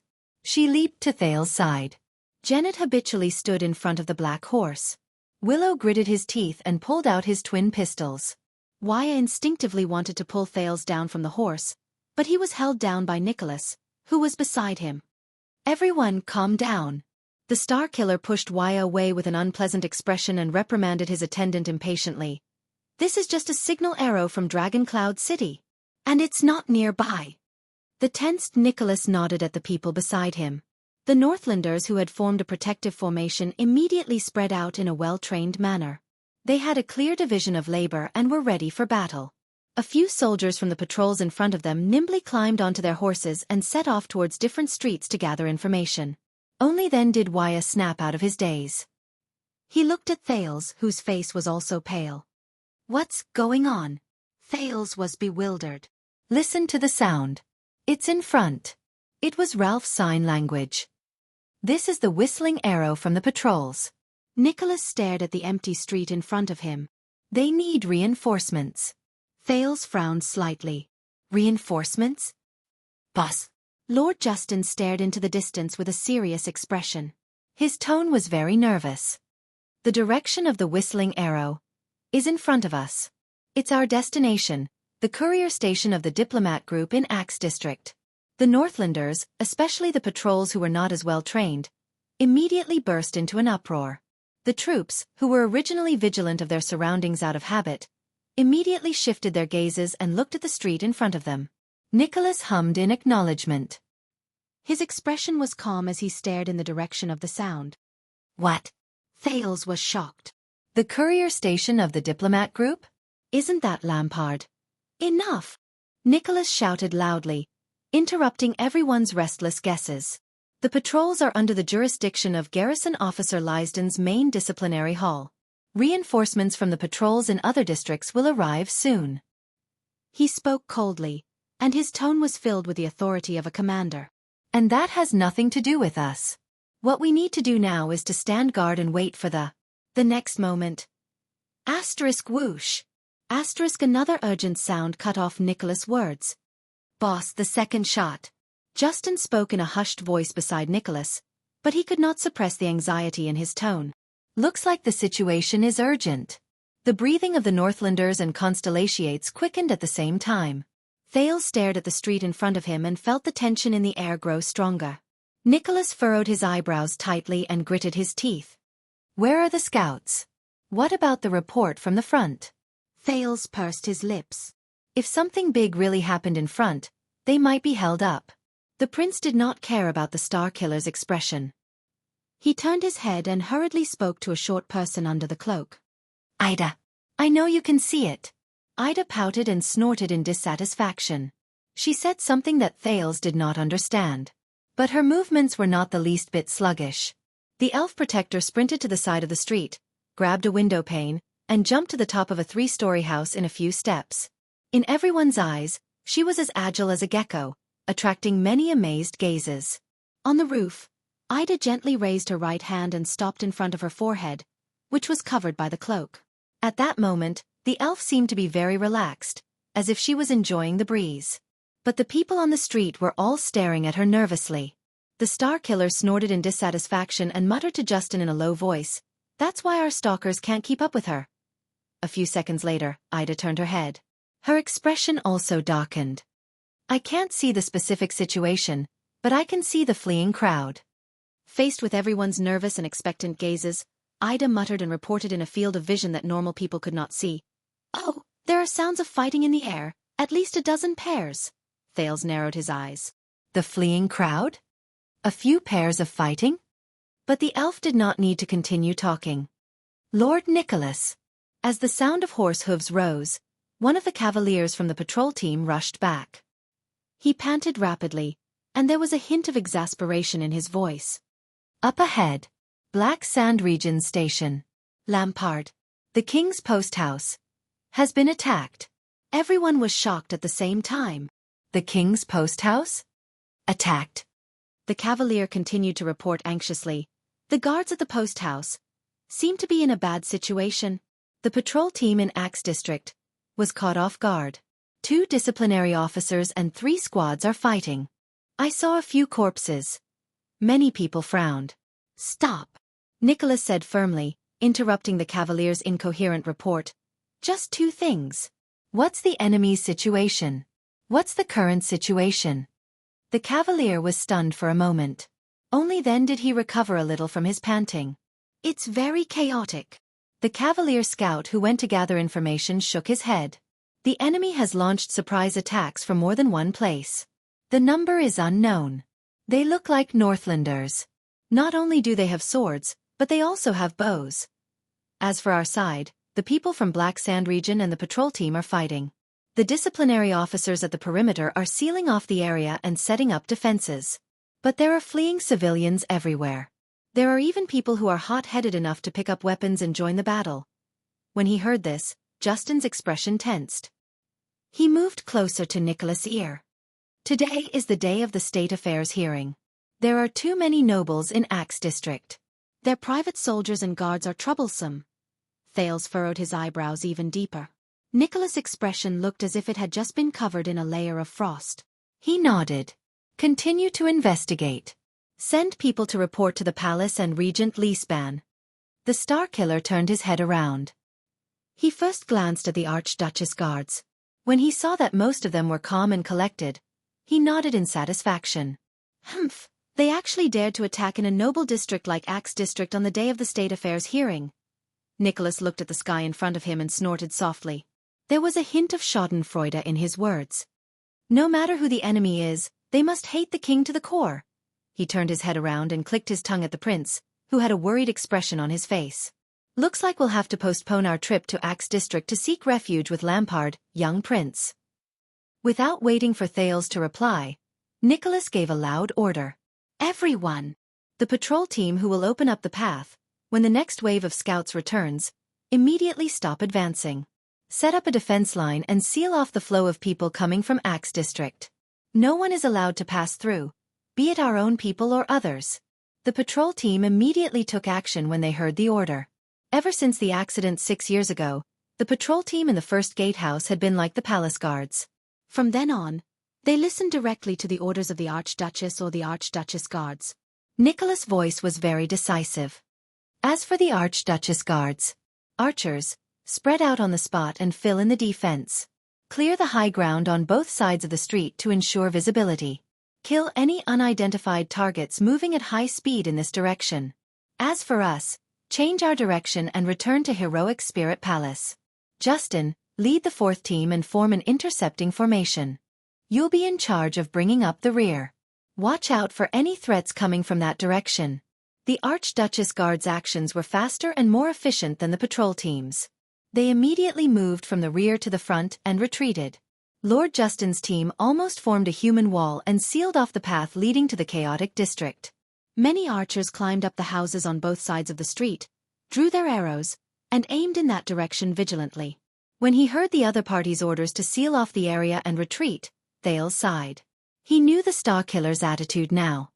Hey! Thales turned around and reminded the Star Killer indignantly. I know you want to see him die, but if Lampard dies here today, are you sure this is a good thing for Dragoncloud City? Nicholas shook his head in disdain. My current responsibility is to transport you back to Heroic Spirit Palace in one piece. I don't care about anything else. Thales took a deep breath. All right. The prince spread his hands. Think about it, King Chapman died mysteriously in Dragoncloud City, which is under the Archduchess rule. If I were the city of faraway prayers or Defense City, I would definitely righteously criticize Dragoncloud City, which did not protect me well and was even more suspicious of me. Then, in the dirty deals of the King's Selection Congress, the Star Killer froze for a moment. He turned his head to look at Thales with a cold expression. Thales shrugged in resignation. For Dragon Cloud City? At this moment, the sound of the third whistling arrow came from afar. The atmosphere became even more tense. After a few seconds, Nicholas snorted angrily and turned around while he cursed. Son of AB*TCH, he yelled in dissatisfaction. Gale, bring the 5th and 6th teams to the post house to reinforce the patrol team over there. We've practiced this kind of situation for the past 6 years. You know what to do.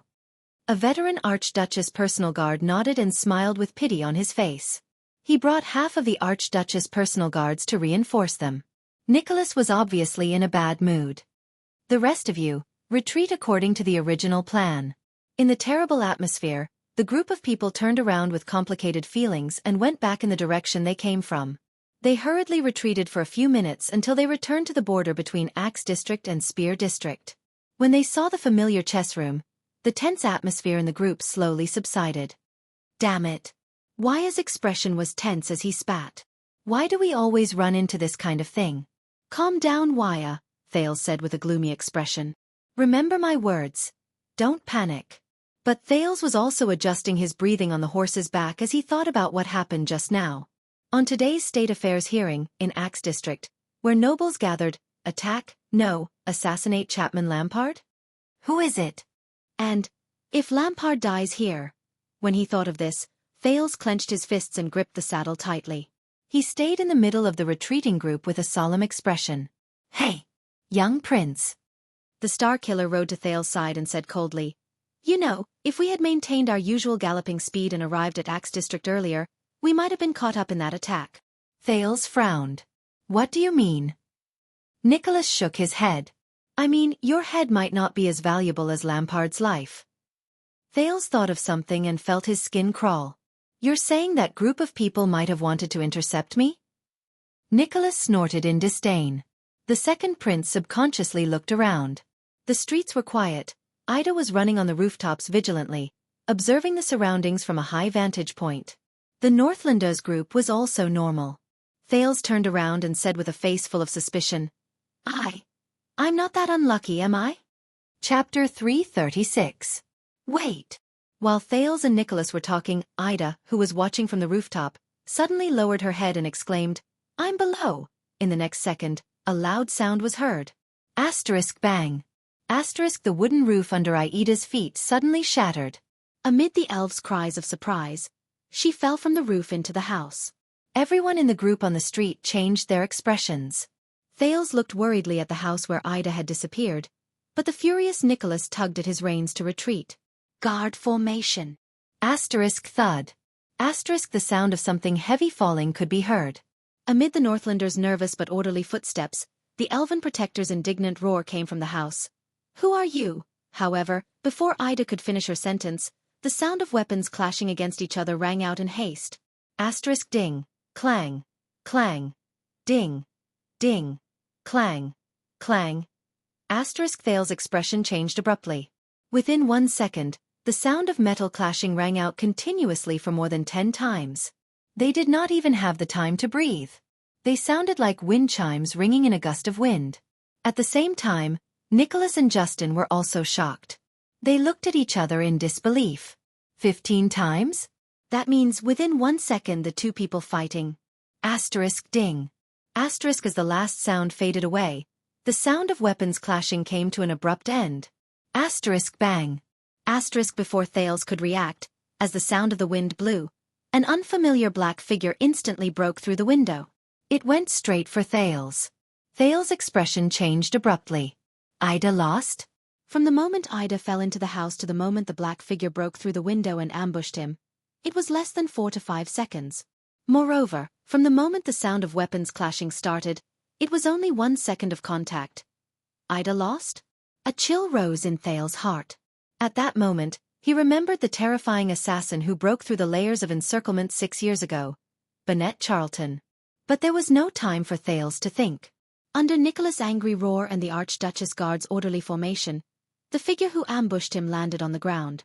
Since they had already cleared the perimeter before they came, Nicholas placed most of the guards at the periphery.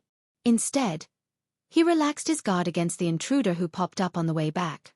The black figure staggered when he landed, but when he stood up shakily, he was only a few meters away from Thales. His body was long and narrow, and he was even a head taller than Nicholas, who was of average height. His entire body was wrapped in a dark black robe. His face and skin could not be seen. It was like the purest night. However, he was holding two narrow swords in his hands. The blades were not even 2 fingers wide. "Do it!" Nicholas got down from his horse resolutely and was the first to attack with a shout. The rising sun saber was unsheathed from his back and he slashed with all his might. Justin, who had rushed over from behind, also had a weapon in his hand and attacked furiously. The 6 Archduchess guards who surrounded Thales blocked his way. Right at this moment, following an explosion, thick gray smoke suddenly emerged from the intruder's body. "It's an alchemy ball. Back off!" Nicholas' enraged roar came from the gray smoke that obstructed their vision. "Protect the prince and seek cover. I'll deal with him." The surrounding Northlanders surrounded the assassin and surrounded him. Some of the Archduchess guards protected the prince as they retreated to the other side of the street. As the smoke became thicker, Thales felt his vision blur. He could barely see the black figure and Nicholas back. "Your Highness!" Wyatt used all his strength to pull Thales off the horse. Together with Ralph, he dragged Thales backwards. Willow, Genid, and the other Constellations blocked the front and stood firmly behind the Archduchess guards. Thales' feet were firmly planted on the ground. He broke free from Wyatt's grip, which was too tight. "Get into formation first." At this moment, through the blurry vision of the smoke, the prince could barely see the black-robed intruder raise his 2 swords. At that moment, Thales only had one feeling. "Is it raining?" Clink, clink, clink. It was as if an endless storm was violently beating against the fragile eaves of a house in a terrifying gale. Clink, clink, clink. It was pleasing to the ears. It was hair-raising. The storm-like clashing sounds almost drowned out the angry shouts of the Northlanders who pounced forward. However, at that moment, in the center of the thick smoke, no one was more shocked than Nicholas himself. There was no other reason. He had been suppressed. The moment he drew his sword and engaged in battle, Nicholas had just swung his first slash and parried the enemy's slash. Clink. The enemy's sword immediately rushed forward and delivered the next strike. There was no pause. Nicholas' heart clenched. The unique twist of fate instantly surged from his joints. At the critical moment when the momentum of the attack was exhausted, he immediately bent his blade upwards and blocked the second strike. Clang. But it was not enough. Because the enemy had just withdrawn his first slash, and without the need for a buffer, he delivered the next slash. Clang. The twist of fate was activated again. Nicholas' face turned red as he blocked the third slash. Not enough. The enemy's fourth slash broke through the thick smoke from his other hand and came at him again. Clang. Still not enough. Nicholas almost felt like he was suffocating. The fifth slash. Clang. The sixth slash. Clang. Within a second, the enemy's 2 swords attacked alternately at an unbelievable speed.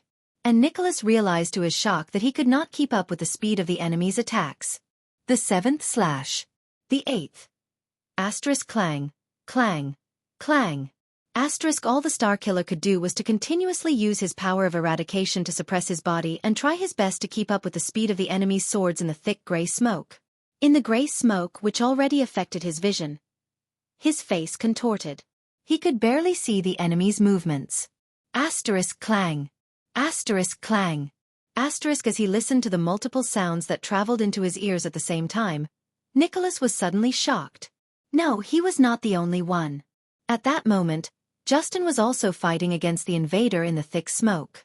He was on the other side of the enemy, and just like Nicholas, he gritted his teeth and persevered.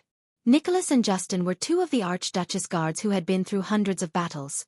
One of them was even in supreme class. But they were suppressed by the enemy's alternating sword speed, which was as terrifying as a rainstorm. Clang. Clang. Clang. The sounds did not stop. And with each swing of the black-robed man's swords, the speed became faster and faster. How is this possible? Asterisk clink. Clang. Asterisk in just 2 seconds, Nicholas was forced to take a step back from the enemy's 9th slash. His heart trembled. How can there be such a fast sword speed? This was something the Star Killer had never encountered in his entire life of fighting. His bones were groaning, his blades were trembling, and his muscles were roaring. But Nicholas knew that his blocks and interceptions were reaching their limits. But the enemy's swords did not stop at all. Instead, they became faster. Asterisk clang. Asterisk in the 3rd second, Justin gritted his teeth. His legs trembled, and his body swayed. He did not manage to catch up with the enemy's next slash. The black-robed man instantly seized the opportunity. He stomped on the ground with his right leg and leaped over Justin's head. Asterisk clang. Clang. Clang. Asterisk along the way, he delivered 3 swift slashes, parrying Nicholas and Justin's attacks, and even counterattacking with 1 slash. The Star Killer's heart trembled. In his frustration and dejection, he finally understood that he had encountered an enemy he could not withstand. It might be a power of eradication that he had never seen before. In just 3 seconds, he broke through the joint blockade he and Justin had set up. 3 seconds.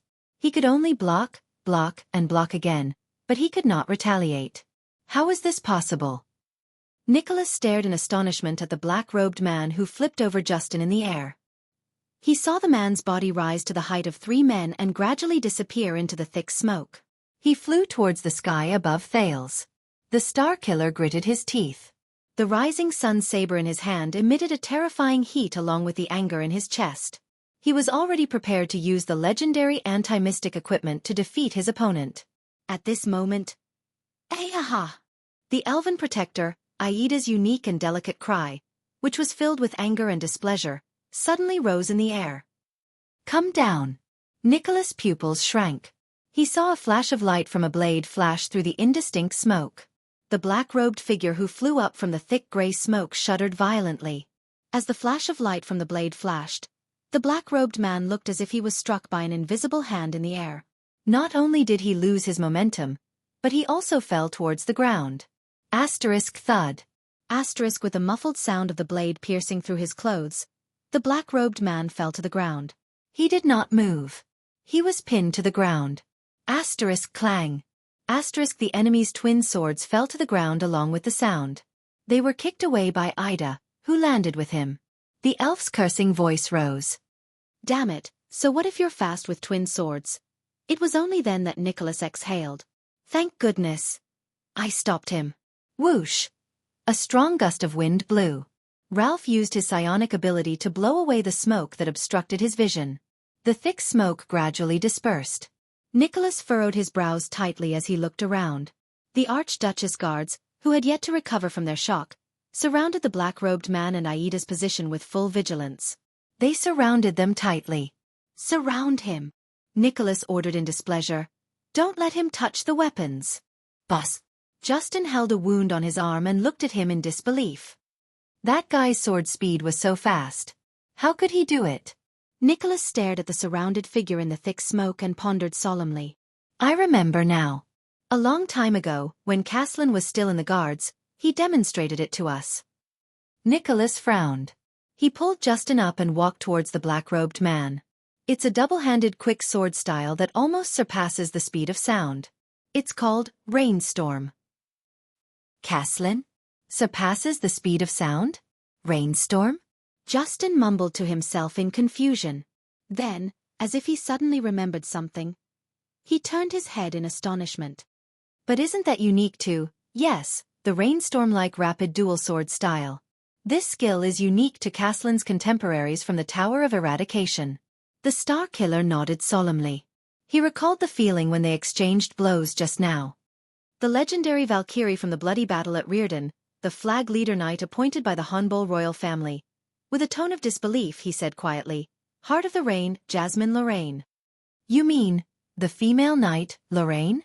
Justin's expression changed. He quickly turned to the black-robed man and said in shock, How is it possible? Heart of the Rain, didn't she die 30 years ago in Honbol in the Eastern Peninsula? Nicholas patted his assistant's shoulder and shook his head. We'll know what's going on soon. In the smoke, they walked towards the black-robed man lying on the ground. Hey! After the smoke dissipated, Aida's short figure appeared in their field of vision, which gradually became clearer. She had her hands on her waist and pointed at the black-robed man who was pinned to the ground by her machete. She kept nagging, "With your skills, it's one thing to bully a pretty boy, but you even wanted to ambush me." Looking at Aida's expression, Nicholas could not help but furrow his brows. But in the next moment, the elven protector's nagging stopped abruptly. "Hey! Hey!" Aida stared at the person on the ground. She opened her mouth wide and looked at the people around her with an innocent and terrified expression. This. Nicholas' expression changed. He did not care that the choking smoke had not completely dissipated. He rushed forward in a few steps and pushed the personal guards aside. Nicholas grabbed the black-robed man with his own hands, then his entire body trembled. He realized that something was wrong.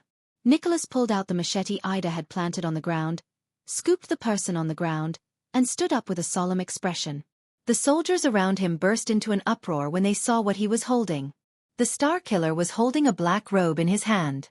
It was an empty black robe. The hem of the robe hung down without any support, swaying back and forth in the air. There was only a black robe. There was no living thing.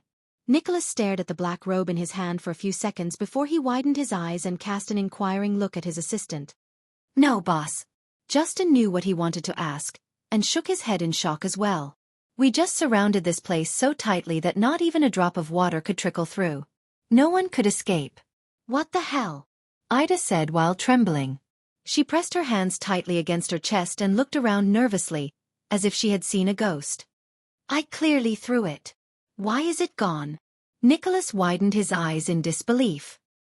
He looked at the black robe, then at the confused and surprised faces of the soldiers around him. He lowered his head and kicked the pair of rapiers on the ground as if he was testing the waters. The rapiers were obediently kicked away, showing that his existence was not an illusion.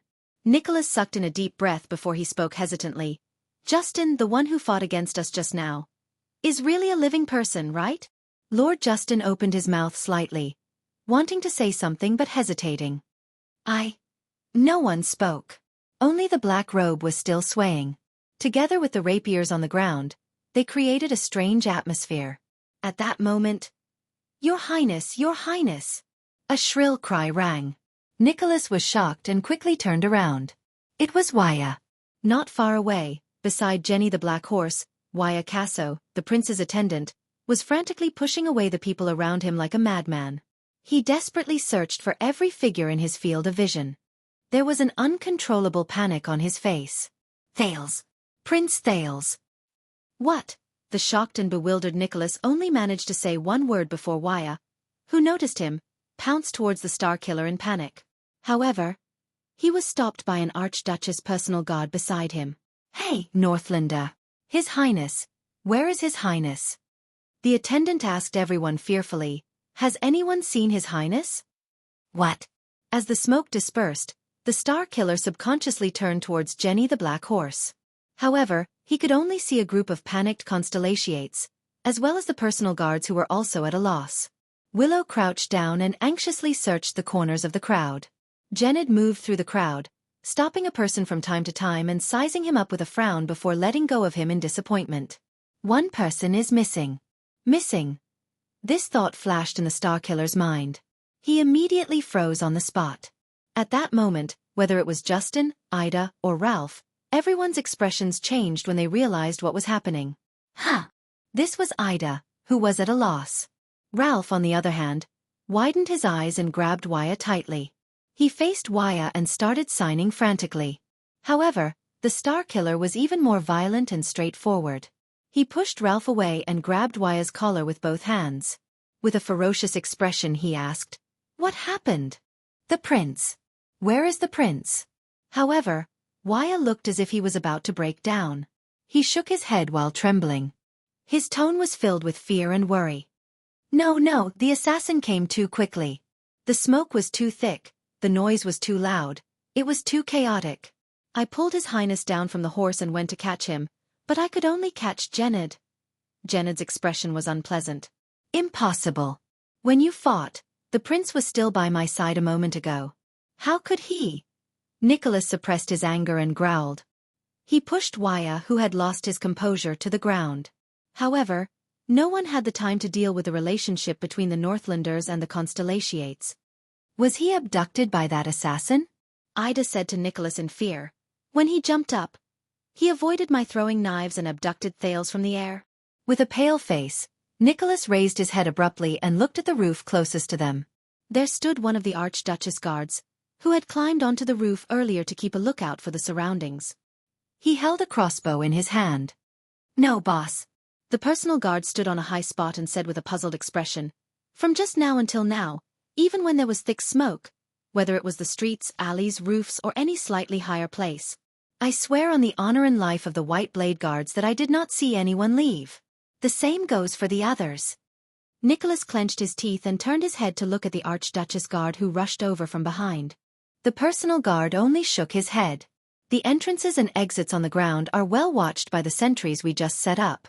From the moment the assassin appeared until just now, no one went in or out. We matched their passwords and faces, and no one pretended to be one of us." Nicholas was completely dumbfounded. How could that be? There's no one in the sky, on the roof, on the ground, or in the alleys. There's no one going in or out of the surrounding hundreds of meters, and no one disguised themselves. The prince was abducted out of thin air? On this street, all the Northlanders and Constellations were dumbfounded. They looked at each other and were at a loss of what to do. The Star Killer turned to the warriors around him. He gritted his teeth so hard that they almost shattered in his mouth. He ordered in exasperation, "Form up, search. From here to our outermost perimeter, every wall, every alley, every house, every ditch, and even the backs of every single person. Intercept every suspicious person. Our sentries and blockade line are still here. It's impossible for anyone to leave here without a sound." In the solemn and strange atmosphere, the patrol team and the Archduchess guards, who also had unpleasant expressions on their faces, answered loudly. They took their positions and executed their duties in a well-trained manner. Move, form up, spread out, search. Everyone looked around anxiously and nervously, searching for their target. They refused to let go of any corner. The Constellations, led by Waya, were also ready to move, but they were blocked by a few cold Archduchess guards. They could only wait anxiously. They waited for the results of the Northlanders' search. But a few minutes passed. There's nothing in the 4 alleys on the east. The surroundings of Loo Lake Mansion are very clean. There's no one at the intersection between Axe District and Spear District. We've searched both inside and outside the chess room. We've searched all the houses in the south. There's no clue in the ditch on the left. We've almost torn down the house where the assassin appeared. Other than the broken roof, there's not even a fly. Neither the patrol team nor the Archduchess guards found anything in their search. As he listened to his subordinate's report, Nicholas' expression became more and more unpleasant. Finally, Justin walked out of the last alley with his men. He shook his head at the livid Nicholas. When the assassins appeared, our sentry posts and blockades were still in good condition. The area from the highest point to the main road on the ground was completely watertight. The assassins' smoke did not affect them either. Justin's voice sounded very strained. But they did not see anyone break out of the encirclement. Anyone? Nicholas' eyes almost popped out of their sockets. He stared at his deputy in a daze, petrified on the spot. Everyone was silent. The situation was very clear. There was no one around, and no one outside. They could not find that figure. That 14-year-old figure. That figure who could affect the future of the 2 big countries in the Western Peninsula. It was as if he had disappeared for no reason. F***CK. Nicholas panted heavily. There was a fierce glint in his eyes as he stared at the buildings around him, as if he was suspicious of what was behind each wall. What's going on? What's going on? Waya and Ralph looked at each other worriedly and shook their heads. Impossible, Ida said solemnly. This is too strange. Beside her, Lord Justin frowned deeply. Leader.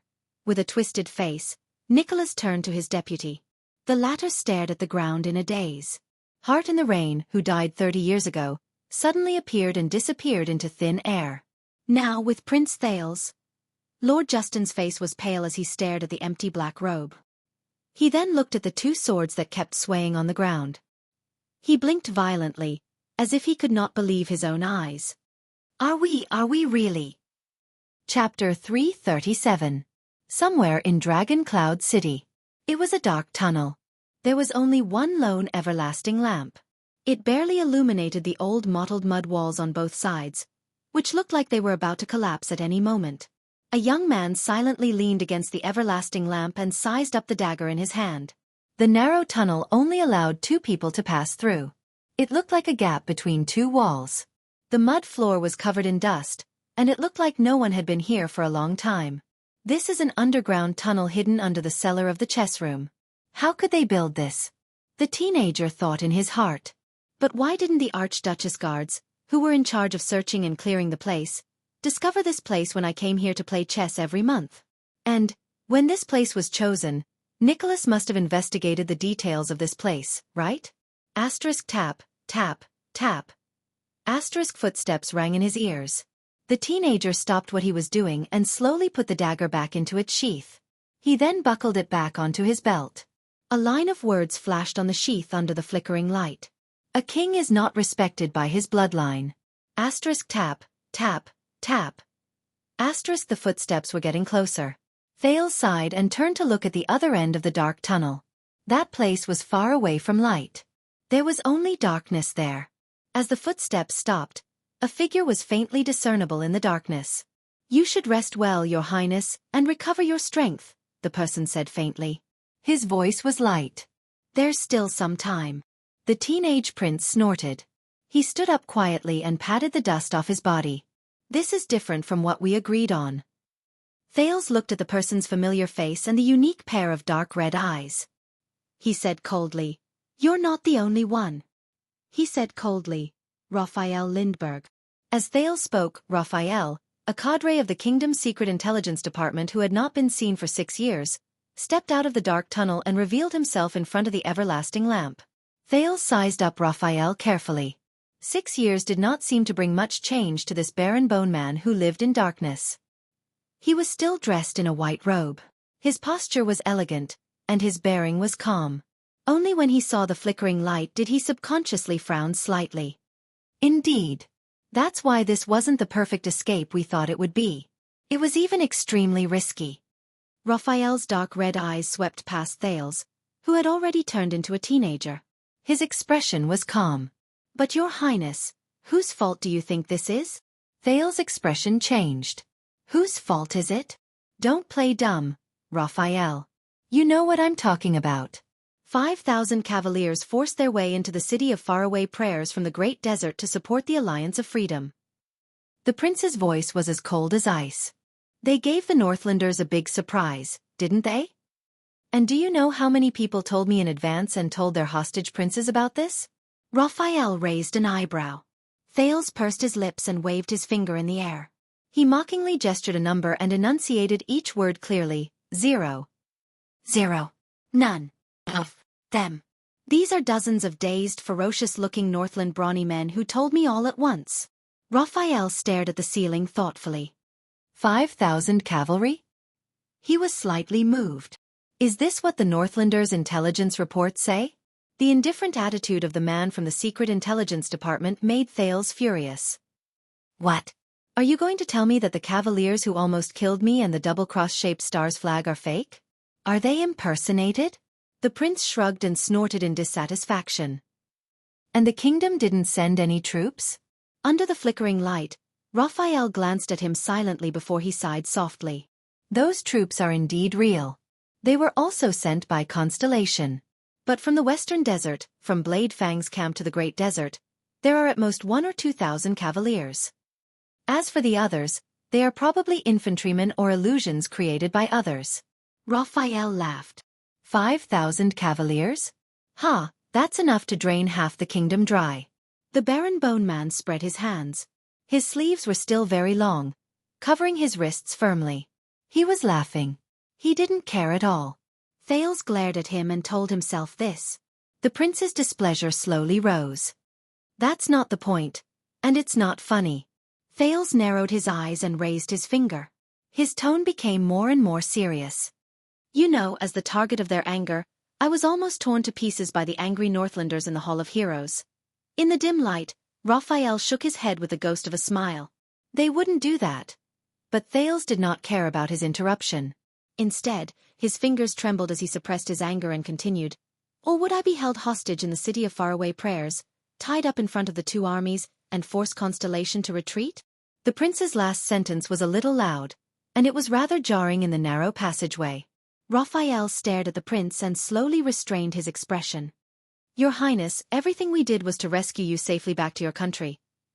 "Yes, the way was to let the Northlanders hang me first, and then you would come and collect my body," Thales sneered, full of sarcasm. "It was very safe." Raphael's expression changed. "Please believe me, the kingdom's secret intelligence department has its own means and arrangements." His tone gradually became serious. "But I can say with certainty that they would never use such a crude, direct, and forced method." The person from the kingdom's secret intelligence department said coldly, "As I said just now, Your Highness, whose fault do you think this is?" Thales did not care about the person's rhetorical question. He sneered. "Means and arrangements? How inspiring. Just like the dragon's blood 6 years ago, right?" Raphael froze for a moment when he heard the code name of the operation, which had not appeared for a long time. The prince leaned against the wall, turned his head to the side, and snorted angrily, "The goddamn kingdom's secret intelligence department." Raphael was silent for a long time, until he took a breath and slowly said, "We are accusing you of accusing us of lying. Your Highness, you think that this accident is the fault of the kingdom's secret intelligence department." Thales snorted softly. "But on the other hand," Raphael's red eyes flashed with a strange light, "you are. Is it really that unreserved?" Thales was slightly stunned and slowly turned his head around. Raphael stared at him with a bone-chilling gaze. "Until this afternoon, we thought that everything was going smoothly. It was only when the news came that we knew what you and Lampard did in the palace." Raphael's voice also carried a certain sharp accusation. "Until we received the news that you left the palace. Caught off guard, we had no choice but to act urgently and adopt the worst backup plan, to forcibly take the risk to rescue you." Thales did not speak. Raphael took a small step forward. His gaze was piercingly cold. "For more than 2 months, from the moment you boarded the carriage in Black Sand region, you always knew that Lampard had been lurking in the city. You even secretly reached an agreement with him to interfere in the internal affairs of Dragoncloud City and Extet together, until you were finally transferred to Black Sand region." Thales felt a chill in his heart. He immediately had a bad feeling. The Baron Boneman said flatly, About your and Lampard's secret plans, and the reason why you were forced to work with him, Your Highness. How much did you tell us?" Thales suddenly felt his heart palpitate as he stared into Raphael's eyes. "Damn it. That's right, my secret meeting with Lampard, the plan for Little Rascal, these things, including the Archduchess' identity. How could I tell you?" Thales took a deep breath and slowly exhaled. He forced himself to calm down. "What happened between Black Sand region and me was an accident." Raphael's eyebrows twitched. "An accident?" Thales pouted and nodded in annoyance. "Yes, your accident happened first, which triggered my accident." "Okay. If it weren't for the 5,000, no 2,000 cavaliers you brought, which caused the situation to take a turn for the worse, the Archduchess wouldn't have been forced into a corner, and I wouldn't have been forced to ask Lampard for help." The prince snorted coldly and tried to change the topic. "No," he said quietly in his heart. "I know." To be exact, Thales had long prepared for this.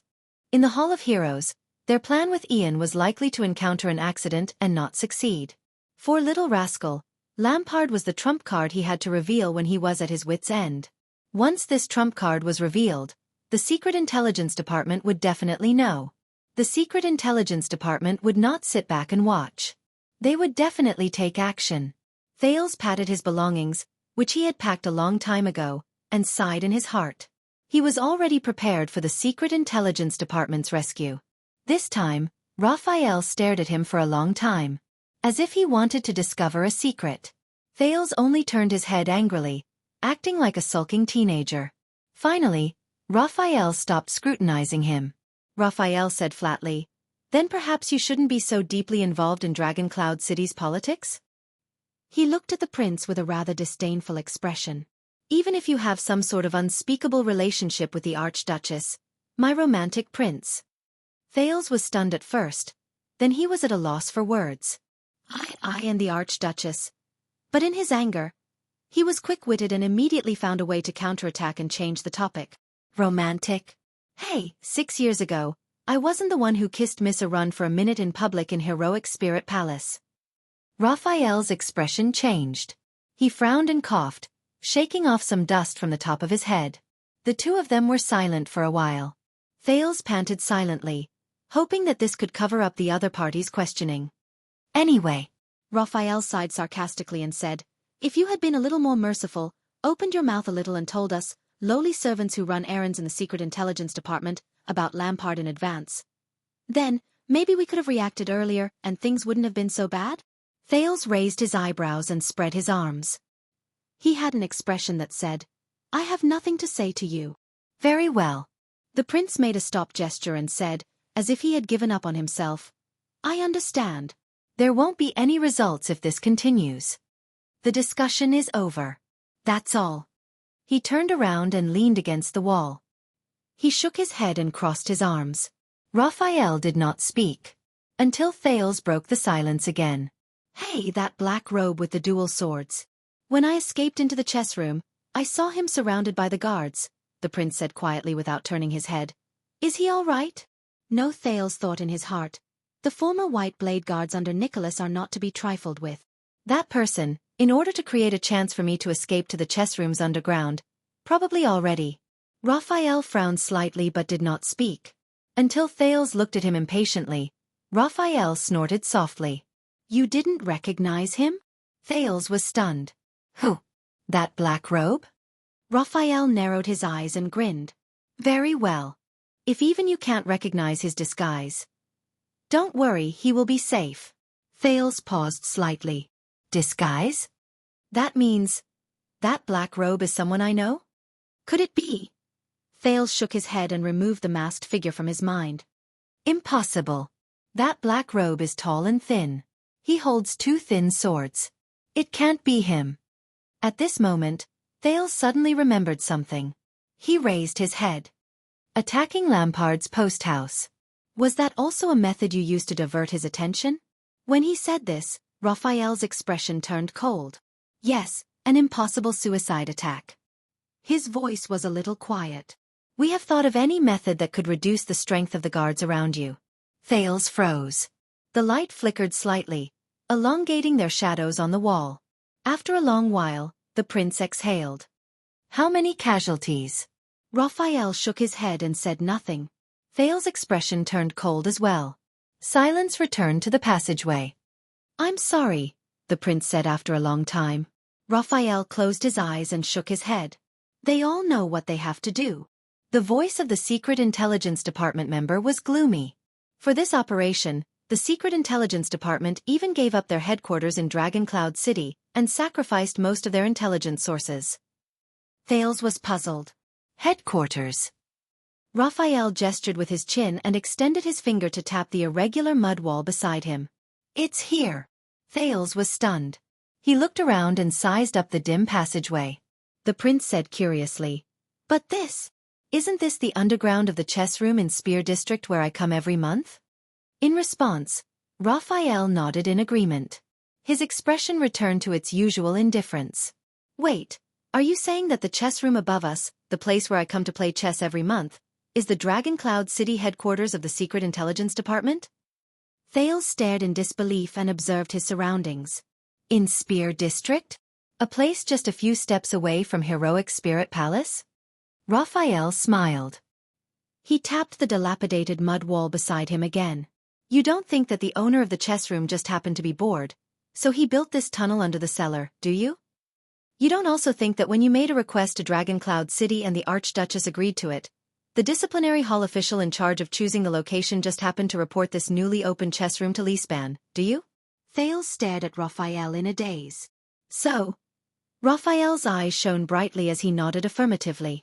Yes, the safest place is right under the enemy's nose.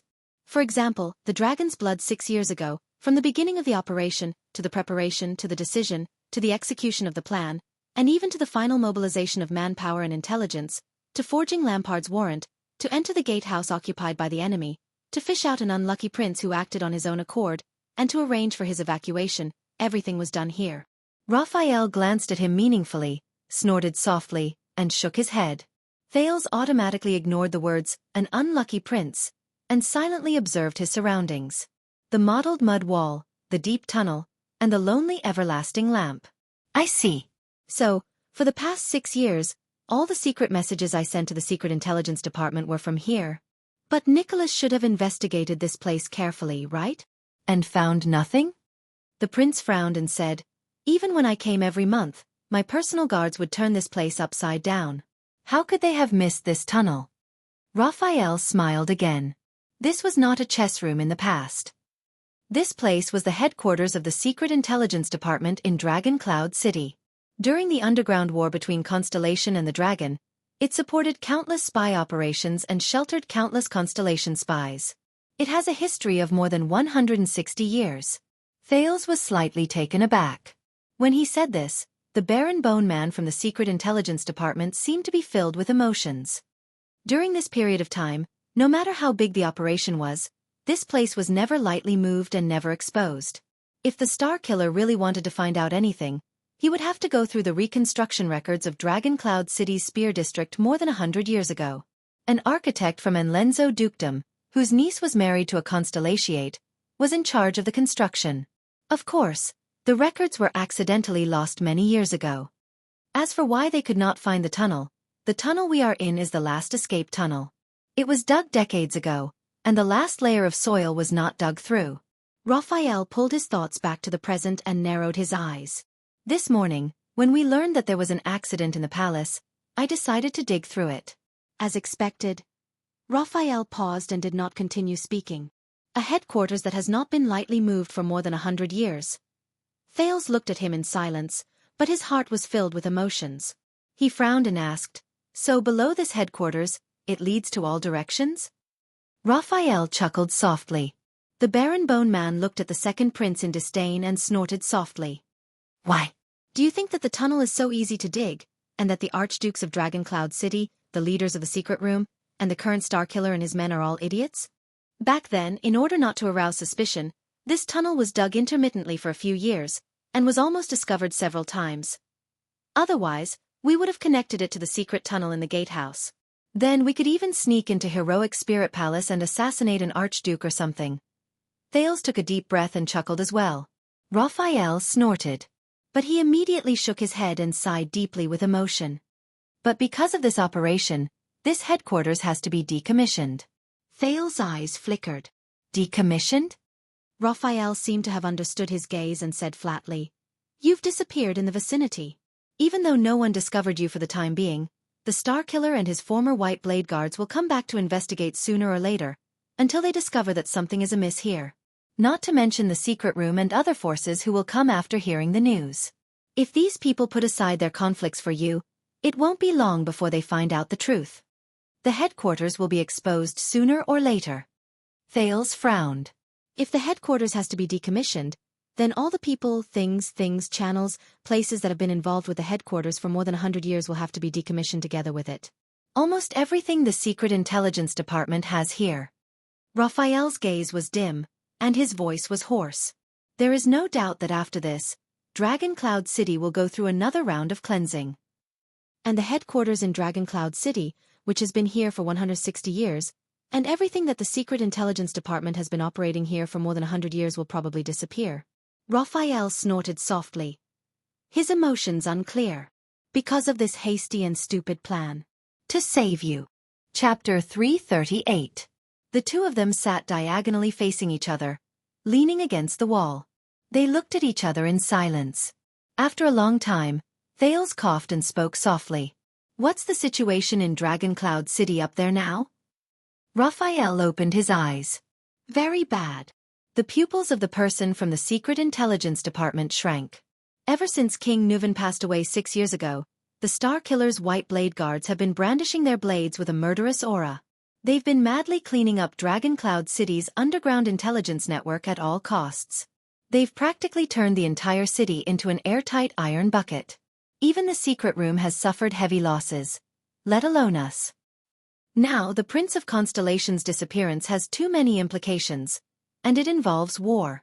Dragon Cloud City has been completely locked down. Entry is allowed, but exit is not allowed. Strict searches are conducted from house to house.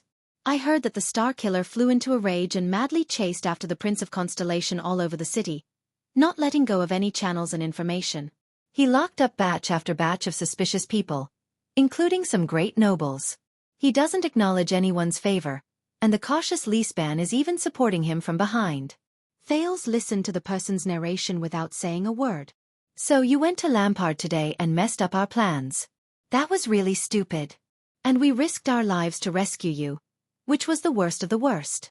Raphael's expression was tense. At least at this moment, everyone in Dragoncloud City is tense, and everyone is in danger. At least, almost all the escape routes in the hands of the Secret Intelligence Department can't be used anymore. When he heard this, Thales sighed heavily. Raphael saw the prince's expression, cleared his throat, and changed the topic. But it's not that there isn't any good news. The day of the state affairs hearing involves too many people, and there are all sorts of people in the city. Your disappearance, whether it's the vassals and suzerains under Dragoncloud City, the city of faraway prayers with ulterior motives, or the aggressive Black Sand region, these people are all suspected of kidnapping you. They don't trust each other, and even view each other as enemies. This will take up Dragoncloud City's energy and attention. The Star Killer and Lineage need time and means to investigate them one by one. If it were any other time, they might not have encountered such a good opportunity to take the risk to rescue you. As he listened to the comforting words, Thales forced a smile. The prince braced himself and asked, "Then we're trapped here and can't leave?" Raphael shrugged. Viscount Putre said that he has an unorthodox way of getting in touch. But before he could finish speaking, a third person's voice came from the dark tunnel. "Very soon, Your Highness. You have to leave before dark." Thales and Raphael stood up at the same time and turned to the other side of the tunnel. There, a middle-aged man holding an everlasting lamp slowly walked over. "Putre." Thales' eyelids twitched, and he said in pleasant surprise, "I haven't seen you since I came out of the hall. How are you?" The thin Putre looked exhausted and forced a smile. "Thanks to you, I'm fine for now. When Lampard appeared in the hall, I had a bad feeling. So, I quickly slipped out to make arrangements." When Thales saw him, his anxious and gloomy mood instantly became much better. Raphael chuckled with an indescribable emotion in his eyes. But Thales' expression immediately changed. "Wait, you said that I have to leave before dark." Thales mulled over this sentence and was immediately shocked. He looked back and forth between Raphael and Putre. You're not coming with me?" Raphael and Putre exchanged a glance. The disappearance of the Prince of Constellation is a huge matter. The Baron Bone Man pursed his lips and his expression changed. If the kingdom's secret intelligence department appears indifferent and quiet, wouldn't it be too suspicious? Raphael looked at the puzzled Thales and nodded. "That's right. Not only can I not leave, but I also have to appear immediately and anxiously gather information everywhere, just like a normal person from the kingdom's secret intelligence department would do. It would be best if I'm discovered by the Star Killer and thrown into prison. Only then can I better cover your escape." Thales was stunned. He stared blankly at Raphael, who was dressed in white and appeared calm. He was momentarily speechless. "Is that so?" "It's not just him." Putre sighed, and withdrew the hand which he had put into his pocket for his pipe. "It's the same for the people around you, including me. We all have to stay in Dragoncloud City and maintain the status quo. It's not only to divert attention from you, but also to continue gathering information until everything is settled and you successfully return to the kingdom." Thales pursed his lips. Yes, he escaped. But he was feeling very complicated right now. "Yes, Your Highness. Although the arrangements are in place," Putre smiled faintly, but to Thales, this smile was rather bitter. "But you will have to walk the rest of the way on your own." Thales turned to Putre and raised his eyebrows. But Putre only stared at him silently. In the end, the prince suppressed his other emotions. "Is that so?" He put away all unnecessary emotions and nodded indifferently. Beside him, Raphael said calmly, "Apart from that, who else among the people around you could possibly know that you would escape from here today?" "We have to consider the worst possibility." Thales tried his best to dispel the gloom in his heart and pulled himself together. "No one knows." The prince pondered for a moment. Apart from Ida and Gened, who could not avoid it among the others, I only gave Waya some hints. Poor Waya. I hope you can remember why I told you. No matter what happens, do not panic. Fortunately, before I left, the sensitive Ralph should have sensed something. Very good, Raphael said seriously. Are there any loopholes or threats? Thales shifted his gaze and pondered carefully. Justin's subordinates, among the Grand Duchess guards that are in charge of protecting me, there are 4 people specifically assigned to monitor my movements. Some of them might suspect Jenny, but it doesn't matter. I've destroyed all communications. Thales shook his head. One of the Archduchess maids is on a mission. She has been eavesdropping on my conversations with the Archduchess for the past 6 years. Such is my farewell to the Archduchess this time. But it should be fine. She will think that I said goodbye because I was going to Black Sand region. The servant who cleans my room is Lee Span and Nicholas' informant. He often stealthily flips through my books, letters, and even scribbles when I'm not around. But I've confirmed that I didn't leave behind anything suspicious. Thales continued to speak as he pondered. Every time he mentioned a point, the other 2 frowned a little more. Ida told me that an Archduchess guard who used to be a scout and was in charge of guarding the roof can use a reed to eavesdrop on my conversations with my subordinates in my room at night. So when he starts eavesdropping, I will deliberately change the topic. And these few days, I have rarely talked to them about my recent situation. Nicholas and Gings will judge whether I am abnormal based on my daily routine and habits. But for this reason, I have tried my best to be as casual as possible, whether it is my resting spot in the palace or my daily routine. I should not be able to find any pattern. And this time, I came out in the name of meeting Lampard, so it will not arouse suspicion. Lord Justin has a small notebook. Every time I come out to play chess, he secretly pays attention to my every move, the person I talk to, the route I take, and even my movements when I ride a horse. Even after the game is over, he will come up and record my final game. Justin suspects that it is a secret code. But fortunately, everything I do in the chess room has nothing to do with this cellar. I can't think of anything else at the moment. Thales finished speaking and looked at the other 2 again. Raphael and Put-Ray looked at each other. Both of them seemed a little surprised. This young man has been in Dragoncloud City for the past 6 years. How did he come here? In fact, it's not just this, Thales thought quietly. In the future, I can probably write a book called The Prince in the North. The days I battled wits and bravery with the Star Killer. Raphael coughed and said a little unnaturally, "It sounds all right." Put-Ray sighed almost imperceptibly. He nodded. "Very good. I have already made arrangements for leaving the city. I asked some of my friends for help. Even though it is not as reliable as using my own people, it should not be a problem." Thales hummed in acknowledgement, but he immediately thought of something. "What about after we leave the city?" The prince frowned and said, "I can guarantee that after such a major incident, the roads leading south from Dragoncloud City are all checkpoints. They are strictly guarded against every 13 or 14-year-old boy. The same is probably true for Prestige Orchid region and Black Sand region. To prevent me from returning to Constellation, the area around Broken Dragon Fortress will definitely be under martial law again. Even birds cannot fly over. How do I return to Constellation?" This time, Put-Ray and Raphael exchanged glances again. Both of them seemed to be smiling. "That's right. Lampard will not let you freely pass through Black Sand region." Put-Ray smiled and shook his head. "So no, we are not going south." "Not going south." Thales thought for a moment and said solemnly, "All right, the other directions. Going north is impossible, unless I want to seek refuge with the orcs at Quaker Glacier. So I can either go east, travel 1,000 miles, pass through Beacon Illumination City to Elafir City, then take a boat south to Constellation." But before Thales, who was thinking hard, Put-Ray only raised a finger and shook it slightly, interrupting him. "No, we are also going east, and we are not taking a boat." Raphael snorted softly beside him. "Neither," he said resolutely and decisively. "You go west." Thales was slightly startled. "West?" Raphael's expression did not change. He continued to nod. "First enter the territory of the City of Faraway Prayers, then head south to the Great Desert, then head east from the desert to Constellation's western desert hill." "Wait a minute." Thales recalled the words Quide often used to threaten them a long time ago when they were child beggars in the abandoned house. "Son of AB*TCH, tomorrow. Tomorrow, I will sell you to the Great Desert, You little brat. You will become a meal for the barren bone people. Head south to the Great Desert. Thales frowned in disbelief.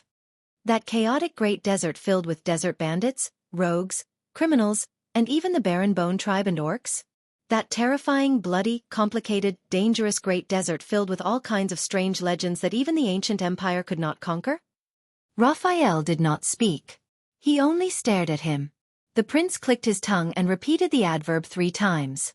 That is much, much more difficult than heading south to Black Sand region. Are you serious? Put-Ray snickered. Yes, Your Highness. What you need to pass through is a certain part of the chaotic Great Desert that was once filled with desert bandits, rogues, criminals, and even the barren bone tribe and orcs. The thin middle-aged man sighed. Thales instantly grasped the keyword. His brain seemed to have stopped for a moment before it instantly restarted. Wait. He opened his mouth wide in surprise. You mean, once? Once. No way. That means... A wonderful thought flashed through his mind like lightning. Thales' gaze became unfocused. His breathing began to quicken uncontrollably. At that moment, his heart skipped a beat. The prince raised his head abruptly and stared at the smiling Put-Ray. His tone was tense. Put-Ray. Constellation's army. 2,000 cavaliers or something. They crossed Blade Fang's dune camp in an unprecedented manner, crossed a small part of the desert, and arrived at the border between the City of Faraway Prayers and the Alliance of Freedom. Put-Ray laughed again when he heard the prince's words. Thales looked at his expression and became more certain in his heart. He finally asked in shock, They did not go to support the Alliance of Freedom, did they? Raphael snorted coldly and turned his head away. Of course not. Put-Ray took over the conversation. He stopped smiling and said flatly, The Alliance of Freedom? Humph. He shook his head and said disdainfully, Since that group of people could not obtain the Great Dragon's friendship, what makes them think that they can obtain Constellation's friendship? Thales widened his eyes to the maximum. So Constellation's army, their goal they are. Raphael shook his head and clicked his tongue. Put-Ray snorted softly and sighed. That's right. At that moment, Thales finally understood. Constellation's army. They are. I see. The prince leaned against the wall weakly and heaved a sigh of relief. At that moment, his emotions were incredibly complicated. There was a mixture of realization, sadness, and relief. I also found it strange that in Gilbert's letter, Madame Gines, who has always been swift and decisive, actually nagged me to eat more Western Desert's bitter vegetables. Western Desert's bitter vegetables. Western Desert she meant. Thales smiled bitterly. His tone was hoarse and his emotions surged. He could not continue speaking for a moment. Put-Ray looked at the prince's expression and nodded slowly. He continued Thales' sentence. Yes, over the past month or so, thousands of Constellation soldiers have set off from Western Desert and marched all the way to the northwest. As an unparalleled force in the desert, they swept through the northeastern part of the Great Desert at all costs, as well as the desert between Extet and Constellation. He let out a long sigh. As for the City of Faraway Prayers, since Xueqi thinks that we want to interfere with the Alliance of Freedom, he will place all his troops on the western border of the kingdom and defend the direction of the Alliance of Freedom. He will have no time to care about the east and the interior of the desert. Thales closed his eyes gently. Put-Ray's voice continued to ring in his ears. And those Constellation soldiers, they did not care about the cost, and the casualties they suffered as they ventured deep into the desert. They drove away and eliminated all the threats from the desert bandits, orcs, and barren bone tribes along the way. They even forced the City of Faraway Prayers to withdraw their troops. It was for you, the second prince, the heir to the kingdom in Northland. At that moment, Thales felt an indescribable heaviness in his heart. Cold sweat broke out on his forehead. For me. Sending troops west, venturing deep into the desert. For me. No one could understand how he felt at that moment. As long as we get out of Dragoncloud City. Put-Ray's voice was still calm, but there was a terrifying sharpness hidden beneath his words. It was a sharpness unique to the Western Peninsula's shield.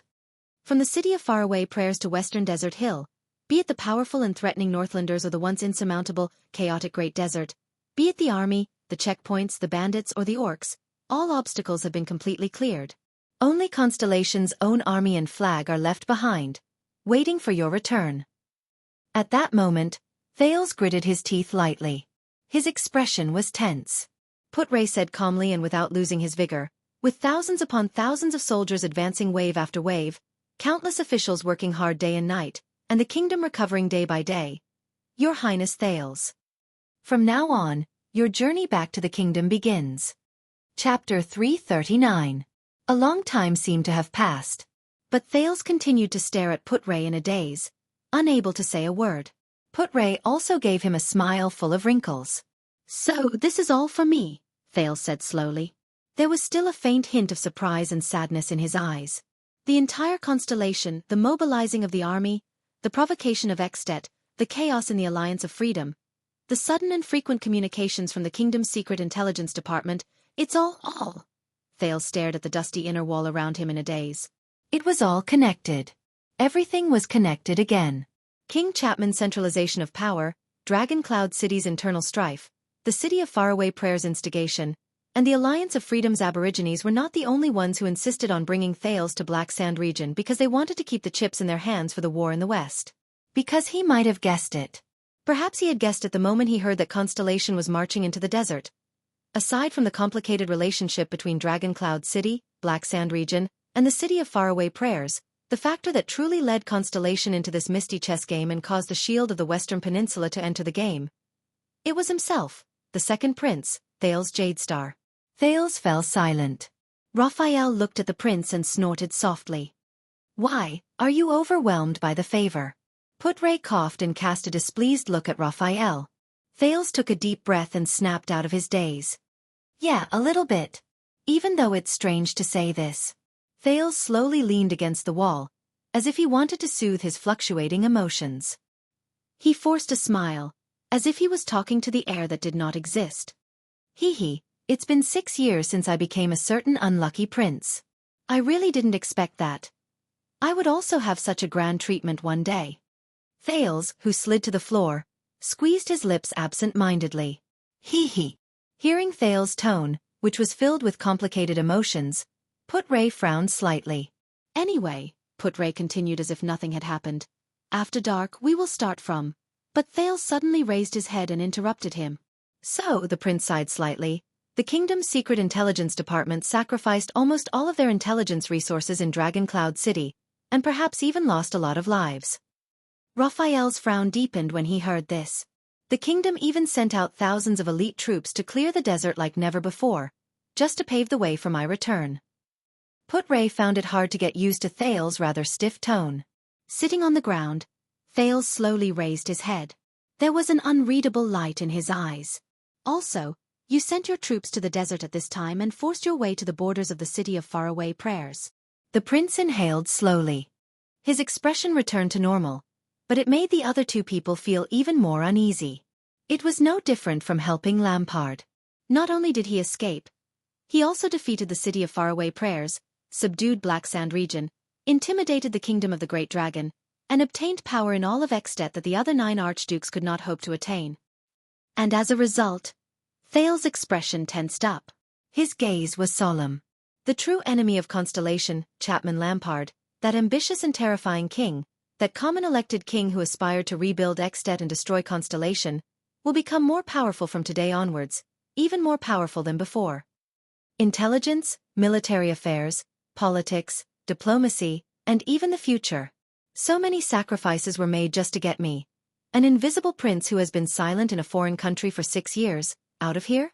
At that moment, Thales seemed to be talking to himself. Was it worth it? The prince turned to his 2 subjects.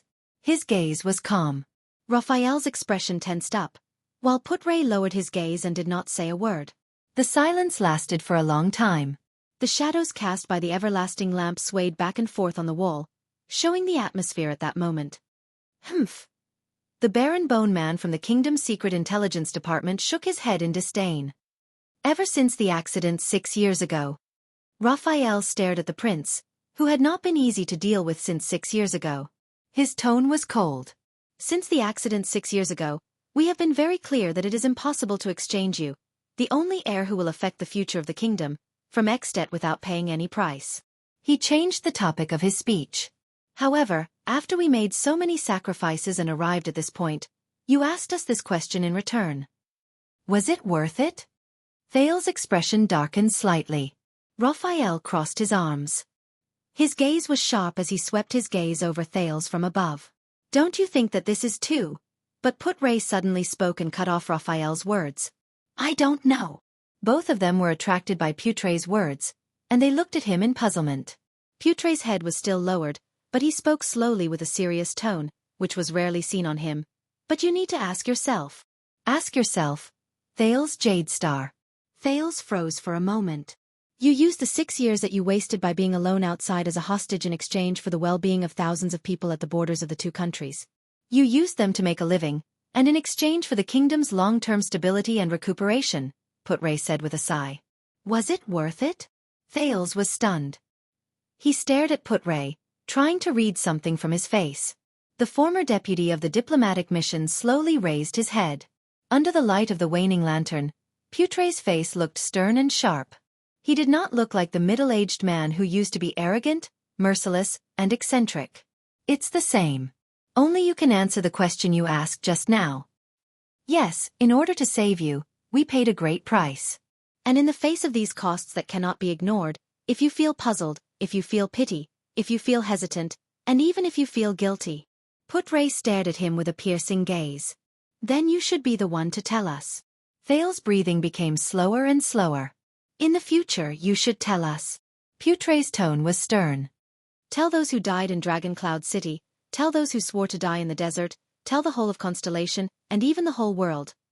Tell us that in the summer of that year, countless people worked hard and spent money, suffered heavy casualties, gave up everything they had, gave up on their own spies, and even did not hesitate to nurture a tiger to become a powerful enemy of Constellation in the future, all for the sake of saving Prince Thales Jade Star from the heavily besieged Dragon Cloud City and Extet. Thales subconsciously held his breath and sat up straight. He leaned his back against the cold and rough mud wall and stared intently at Put-Ray. Put-Ray took a deep breath and said in a resolute tone, "That's right. This is the most worthwhile thing we have ever done in our lives." His tone was solemn and meaningful. Thales' expression froze at this moment. On the other side, Raphael lowered his eyelids and pursed his lips. He did not speak again. The tunnel returned to its familiar silence. If you follow the plan and safely leave Dragon Cloud City's territory, our local reinforcement will meet you at the border between the City of Faraway Prayers and Dragon Cloud City.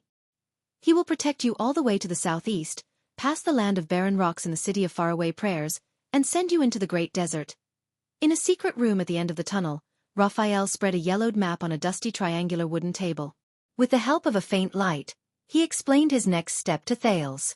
Put-Ray quietly leaned against the doorway and watched the prince listen attentively to their next step in the plan. Raphael pulled his finger downwards. The tip of his finger was closer to Constellation at the bottom right corner. Thales' gaze moved accordingly. Once you enter the Great Desert, your greatest enemy will no longer be your pursuers, but the weather and geography. A barely noticeable change appeared in Raphael's gaze. But don't worry. First of all, the northeastern end of the Great Desert has already been largely cleared by Constellation's expeditionary army who went deep into the desert. No barren bone tribe, orcs, or desert bandits with more than 20 people will dare to stay within our clearing line. At most, there will only be a few unlucky ones who did not manage to escape in time. Second, the reinforcement from Constellation will also head north and meet you at the border between the Great Desert and the City of Faraway Prayers. You will then head south to the desert. Meet? Thales exhaled in resignation. So, am I really some kind of commodity? Raphael was still talking and did not notice that Thales was a little unnatural. We will ensure that you have trustworthy forces and people to protect you from the outside of Dragon Cloud City to the Great Desert. Of course, there won't be too many of them, but they will all be rare elites in the world. We will ensure that any accidents that slip through the net in the desert will not pose a threat to you. In the Great Desert, our cavaliers will patrol day and night to clear out threats. At the same time, they will maintain the smooth flow of supply lines between several large oases. Raphael tapped the map lightly and drew a dotted line between a few small green dots. If you run into them, as long as you reveal your identity, you will be escorted to the nearest military camp or supply point. Even if you don't run into them, you don't have to worry. The people escorting you know the route. As long as you go through the oases one by one according to the plan and stay within our patrol area, you will be safe. until we escort you back to Bladefang's Dune, the furthest end of Constellation's western front line. It is one of our largest military bases in the desert. That place is already our territory. If you head further east, you will enter Western Desert Hill. Raphael raised his head, and a faint light flashed in his red eyes. His Majesty has already negotiated with the 3 great clans of Western Desert, including Duke Fakenhaz. From Bladefang's Dune to the ruins, from Wing Fort to Brave Soul's Fort, you can get all the help you need from the 3 great clans and their vassals. The prince's safe return is their first priority. When he heard this, Thales's gaze froze for a moment. Fakenhaz. The Guardian Duke of Western Desert, the suzerain of the ruins, Cyril Fakenhaz. His memory returned to the Hall of Stars a long time ago. The middle-aged duke with sparse hair, a haggard face, and a face that resembled that of a ghost limped into the hall with the support of a walking stick. He had a creepy smile, a cold, sharp voice, and merciless sarcasm. It's that unwelcome person. Head east through the ruins. The royal guards and part of the regular army will receive you on the Avenue of Blessings, which runs from east to west. They will escort you safely back to Eternal Star City. Any more questions? Raphael finished his sentence. Thales nodded. Are you talking about the most mysterious 4-eyed skull family among the 6 great clans, Fakenhaz of the ruins? Thales pulled his thoughts back to the present. Can they be trusted? Raphael's moving fingers paused on the map. Thales twitched the corner of his mouth. Maybe they don't welcome me as much as I thought they would? I still remember when I left 6 years ago. Sir Zayn Covendier, who was also one of the 6 Grand Dukes, was so friendly. He even specially came to bid me farewell. The prince raised his eyebrows and said sarcastically, Putre, do you still remember? Putre could not help but laugh. Raphael paused. His Majesty will make sure of this. But the Baron Bone Man paused for less than a second. His tone was very firm. The suzerains of the Western Desert, be it Fakenhaz, Bosdorf, or the Chroma family, can all be trusted. Their soldiers are also in the army entering the desert from the west. The regular army of the royal family in Bladefang's camp alone is not enough to clear the desert. All of them can be trusted. Thales shrugged non-committally. I don't hear that often. Raphael furrowed his eyebrows. Putre chuckled softly. Thales, I know that your 6 years of unique life has made you quite cautious. Putre interrupted the conversation. This is not without reason. After all, the return of the heir will not only affect you, but also the whole of Constellation. This is no less than a political storm, and it will affect all parties. Thales snorted softly. The Thin Lord spoke slowly. However, please believe me when I say that in order for you to return to Constellation safely, the nobles in Eternal Star City who hide behind the scenes and play games with each other are not any easier or simpler than the rugged men in Dragon Cloud City. Gilbert is one of them. When he heard the familiar name, Thales moved slightly. Putre stared at him seriously. They have already put in a lot of effort and even paid a great price to ensure that Western Desert is completely on our side. And what you need to do, what you need to worry about the most right now. Putre did not continue. Thales stared at him from afar and remained silent for a few seconds. The prince nodded and closed his eyes. I understand. The desert and the nobles. This journey. He sighed in his heart. Raphael and Putre looked at each other. They did not say anything. Very good. What's left is how you are going to get out of the city. This is the most urgent matter at hand, Raphael said faintly.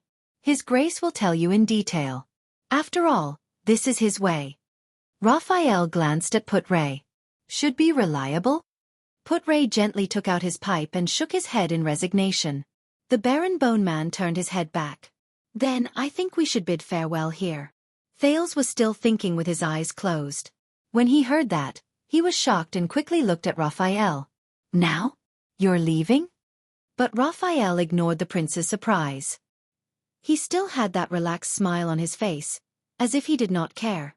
Your Highness, although I always say that nothing will happen. Raphael tightened his collar and pulled up his sleeves a little more, but based on your personality and experiences over the past few years, it would not be surprising if you really ran into an accident in the desert.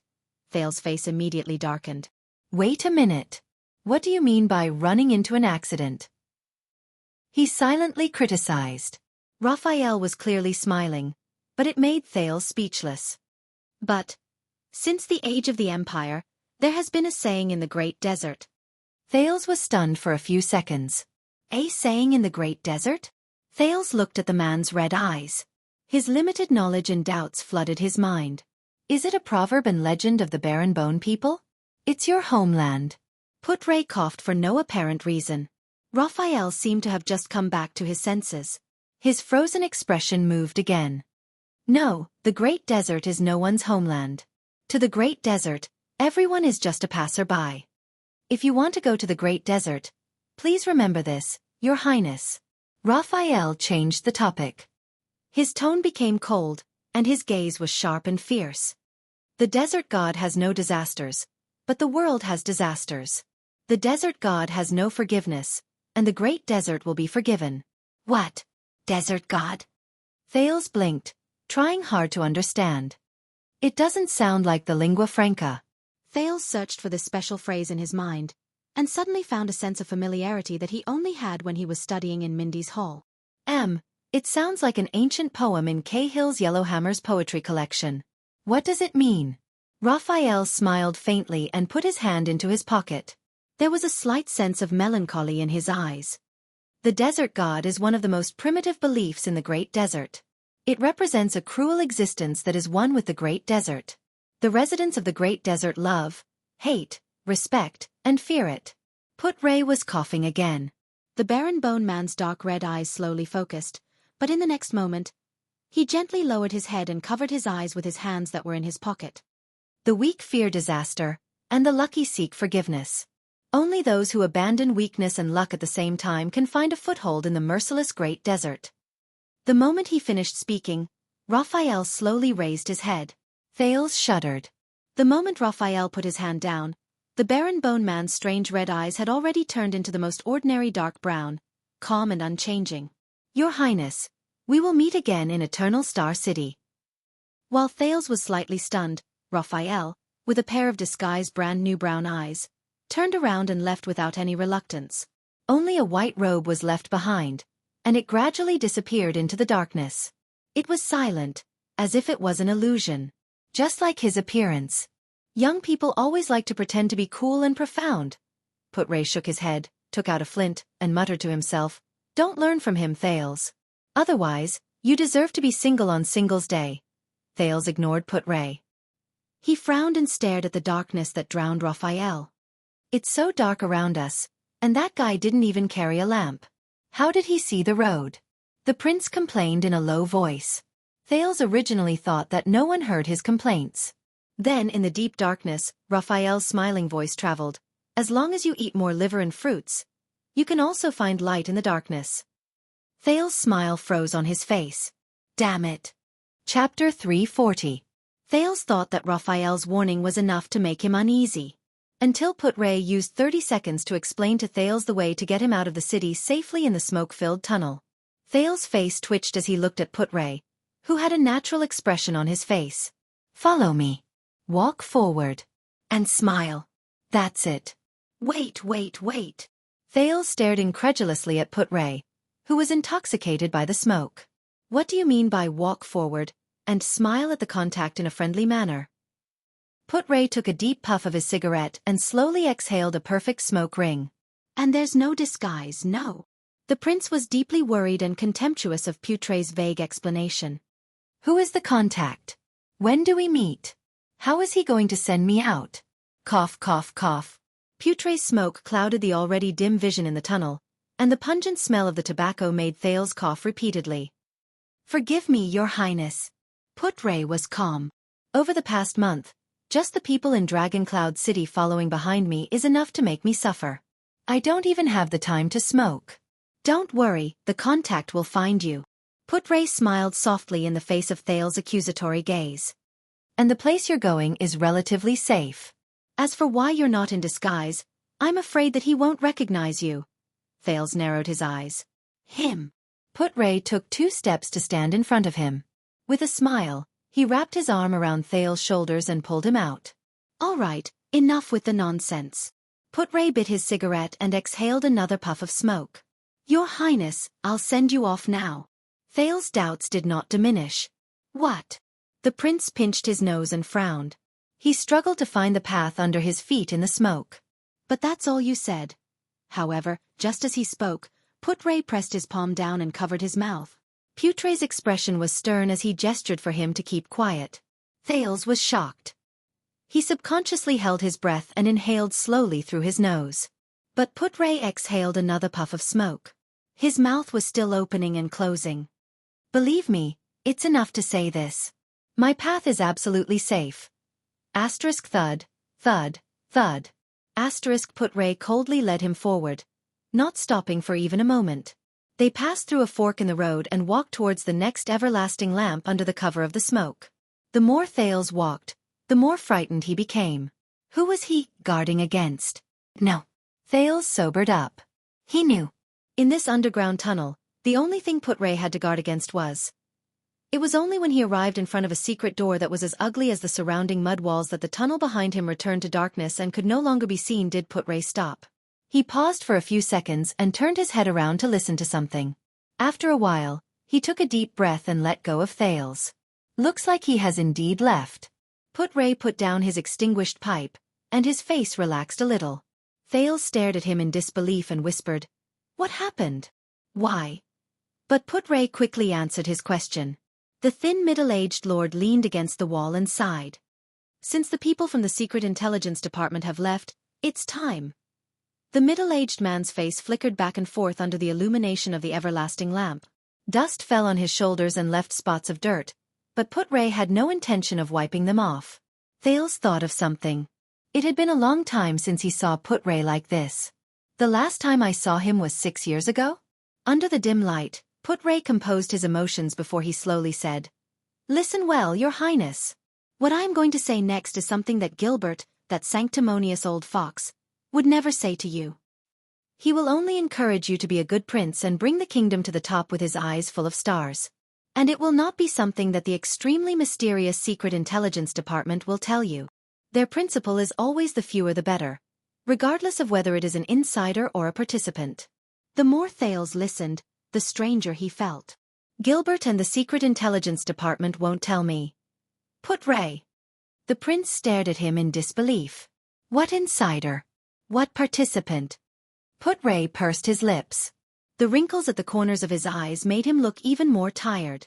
"Your Highness, we paid such a huge price to save you, but you just asked, is it worth it?" Putray furrowed his eyebrows tightly and held the pipe in his hand upside down. He did not even care about the ashes spilling out. That was not just out of guilt, was it? "You are also suspicious." Thales was momentarily stunned. He sized up Putray with a doubtful gaze. "What do you want to say?" Putray closed his eyes, inhaled slowly, and exhaled leisurely. "What I want to answer you is the doubt that you have had since I came to Dragon Cloud City dozens of days ago." Thales' expression became solemn. Putray opened his eyes. "Your Highness," Putray said sternly, as if he had made up his mind about something. "You once asked me where I have been for the past 6 years, and why I only appeared now to bring you back to the kingdom." Putray seemed to have made up his mind about something. "Why now?" Thales first furrowed his eyebrows slightly. Then, filled with doubts, he nodded slightly under Putray's rather abnormal gaze. "Yes." In the narrow passage, Thales and Putray leaned against the walls on both sides. They faced each other in silence and looked at each other's faces, which were half lit and half dark under the light. "You are right," Putray said softly. "We did not decide to rescue you on a whim, or because we felt that 6 years was too long. There is a reason why we, including the Secret Intelligence Department, who had been secretly watching over you for 6 years, suddenly appeared in Dragon Cloud City to rescue you." Thales' pupils focused slightly. His heartbeat slowly quickened. "You mean?" Putray inhaled again, as though this action required a great deal of courage from him. "I think there are some things you have to know. At least some parts of it." Thales was terrified to realize that Putray's tone was actually trembling slightly. Even he began to feel nervous unknowingly. "Your Highness, do you still remember what happened in Dragon Cloud City 6 years ago?" "Phew." Thales exhaled and tried to recall those unpleasant memories. "I would like to forget about the calamity attacking the city, the great dragon returning, Lampard regicide, and—" But Putray interrupted him almost rudely. "No," the thin lord said coldly. It's not just these. On that day 6 years ago, in a dark place that we cannot see, outside Heroic Spirit Palace and Shield District, some other things happened. Thale's eyes slowly widened. Other things? I believe you can tell that when I was young, I worked under Prince Midier. Putray talked about the past. His voice sounded a little pained. Sometimes, I would get closer to the Secret Intelligence Department. That's why I was able to find the necessary support so quickly during the crisis 6 years ago. Thale's heart froze. He began to size up the man in front of him again. Yes, I can see it. But this is the first time you admit it. Putray Nemain. Putray heaved a long sigh, as if he was still reminiscing about the past. 6 years ago, the headquarters of the Secret Intelligence Department in Dragon Cloud City above us had not yet been renovated into this chess room. At that time, it was just an inn. Putray's weariness was clear on his face. That night, I received help from the owner of this place. That was how I obtained support, gathered resources, and gave the order to take action. It was all thanks to him that you were able to escape from prison. Thale subconsciously looked up. Of course, he could only see a bumpy ceiling and some cobwebs in the corners of the walls. Even his nose was filled with a coldness and slight dampness unique to the basement. The chess room. In the headquarters of the Secret Intelligence Department? The prince lowered his head. He was still puzzled. But Putray nodded as he thought. But on the morning we broke into the palace and fought against Lampard. Putray's tone was heavy and sad. The owner of this inn was the person in charge of the Extet branch of the Secret Intelligence Department. She was a special-class intelligence officer who had been lurking here for nearly 20 years. Karen Booker. Died an unnatural death. Thales was shocked at first. Then he rolled his eyes. He could understand Putray's sadness, and could understand the strangeness of Booker's unnatural death. But compared to what Putray wanted to say, Thales quickly asked, "The intelligence officer died an unnatural death? What happened?" Putray's gaze dimmed. His face contorted a few times under the flickering light. Burglary. The robber stabbed Booker in the back 4 times. Thales frowned. But yes, Booker is my old friend for many years. Putray nodded as if he had the foresight to guess what Thales was thinking. I know his capabilities. Even if the night of the calamity and the dragon's arrival was chaotic, no robber could have taken Booker's life. He stared at him without saying a word, patiently waiting for him to continue speaking. With his next sentence, Putray got to the main point. Putray widened his eyes, his lips trembled slightly, and his expression was solemn. But what was truly terrifying was what he recorded, the Secret Intelligence Department's secret code that Booker recorded in the inn's account book. In those few days he met some people, found some things, and obtained some scattered clues, Your Highness. For the past 6 years, the Secret Intelligence Department and I have been tracking down these clues left behind after Booker's death. In the darkness, Putray turned his face to the side to avoid the light. His entire face sank into the darkness. It was only recently that we managed to track down some results. Thales was a little anxious. What results? Putray first exhaled slowly, as if he was expelling something. Then, he inhaled deeply, as if he was gathering something. His slightly hoarse voice rose tiredly. Some old things, things that even the Black Prophet could not keep calm about. Things that were terrifying enough to shake the entire kingdom. Thales widened his eyes. What? The Black Prophet? Shake the kingdom? Putray nodded solemnly. From that day onwards, we understood that you were actually not safe, and neither was Constellation. So, the matter of your rescue has been elevated to the kingdom's and even the Secret Intelligence Department's most urgent task. With indescribable pity and grief, he stared at Thales. So on this day, 6 years later, Renaissance Palace has decided to bring you out of Extet and back to Eternal Star City at all costs. Thales was stunned.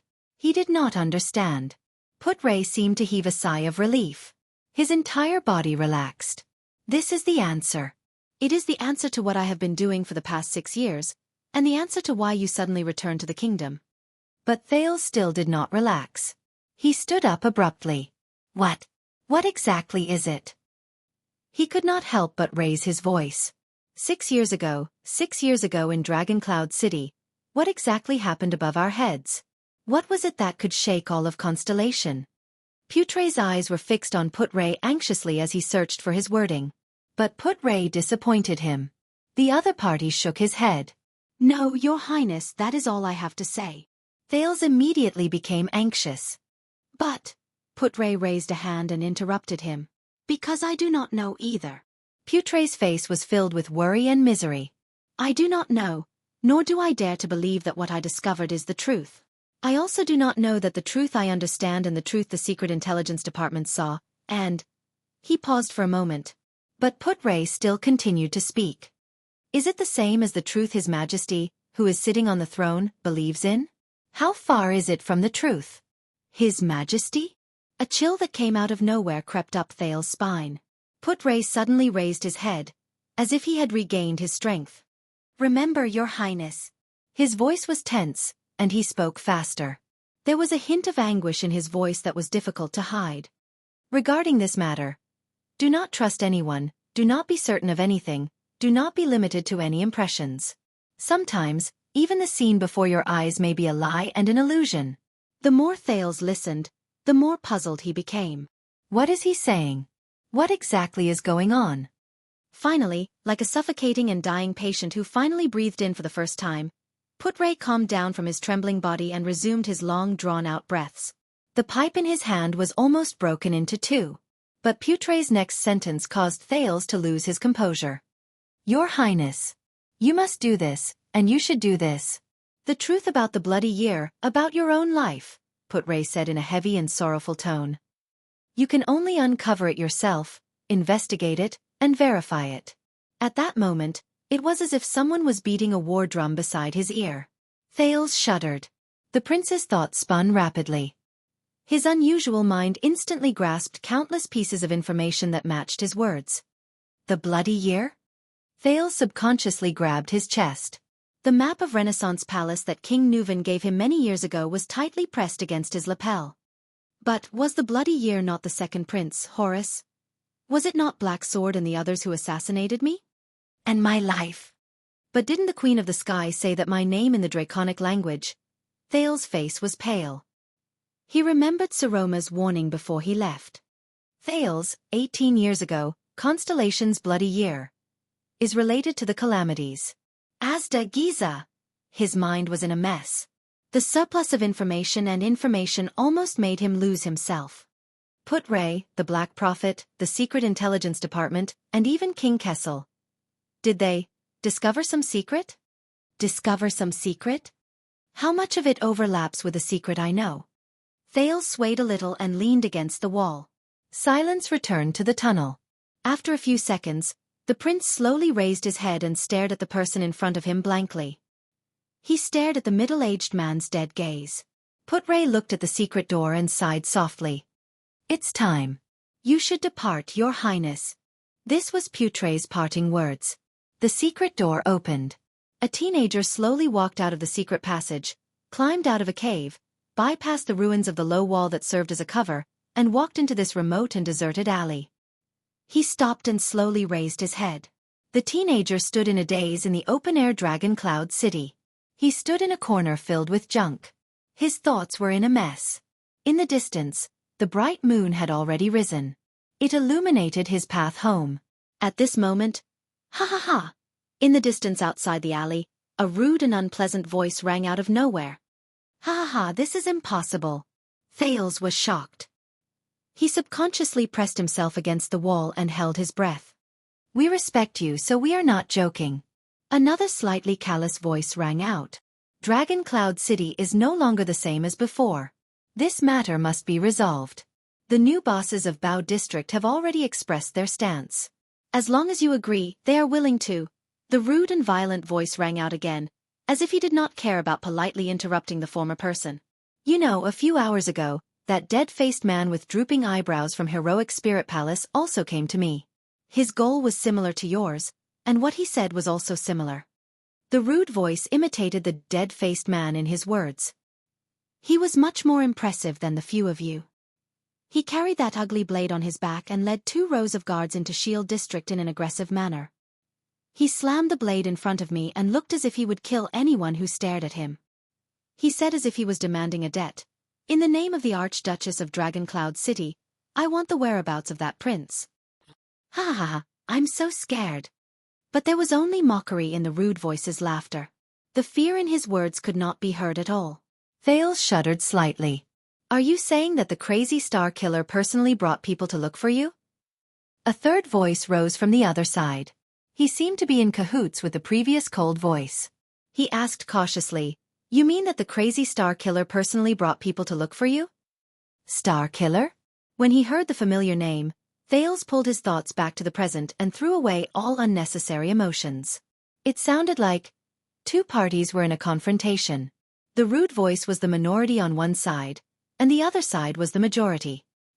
Do you know how I answered him? The rude and fierce voice rang out again, and it was filled with disdain. You better listen carefully, because I am also prepared to answer you in the same way. The next moment, it sounded like the owner of the rude voice spat on the ground. Bah! I don't give *CK if you are the star killer, the star manipulator, the Archduchess or the Archduchess. Chapter 341. The silver moon hung high in the sky, barely illuminating the remote and dilapidated alley. A few flickering torches shone through the only narrow crack leading to the outside. Thales snapped out of his daze when he heard the rude cursing outside the alley. Even though he was a little dizzy from moving underground, and the corners and alleys he passed through after he came to the surface were a little complicated, Thales knew very well that he had left the Secret Intelligence Department's protection and was exposed to Dragoncloud City's field of vision. He was in danger. Right now, his only hope to get out of the city was the contact Putray had mentioned. Thales focused his attention. The Sin of Hell's river surged at the right time to strengthen his hearing. More than 10 different breathing sounds appeared in his sensory organs from 2 directions. One side had an advantage in numbers, and the other side came alone. You've been in Dragoncloud City for so many years. This was the cold voice from before. When he spoke in the crowd, Thales could vaguely sense his impatience.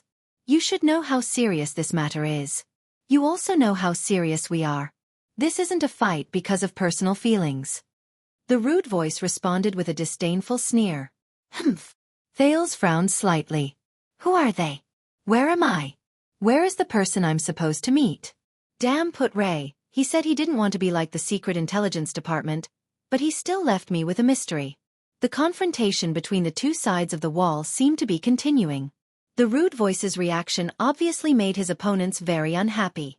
The third voice rose again, as if he was still trying hard to convince the boorish man.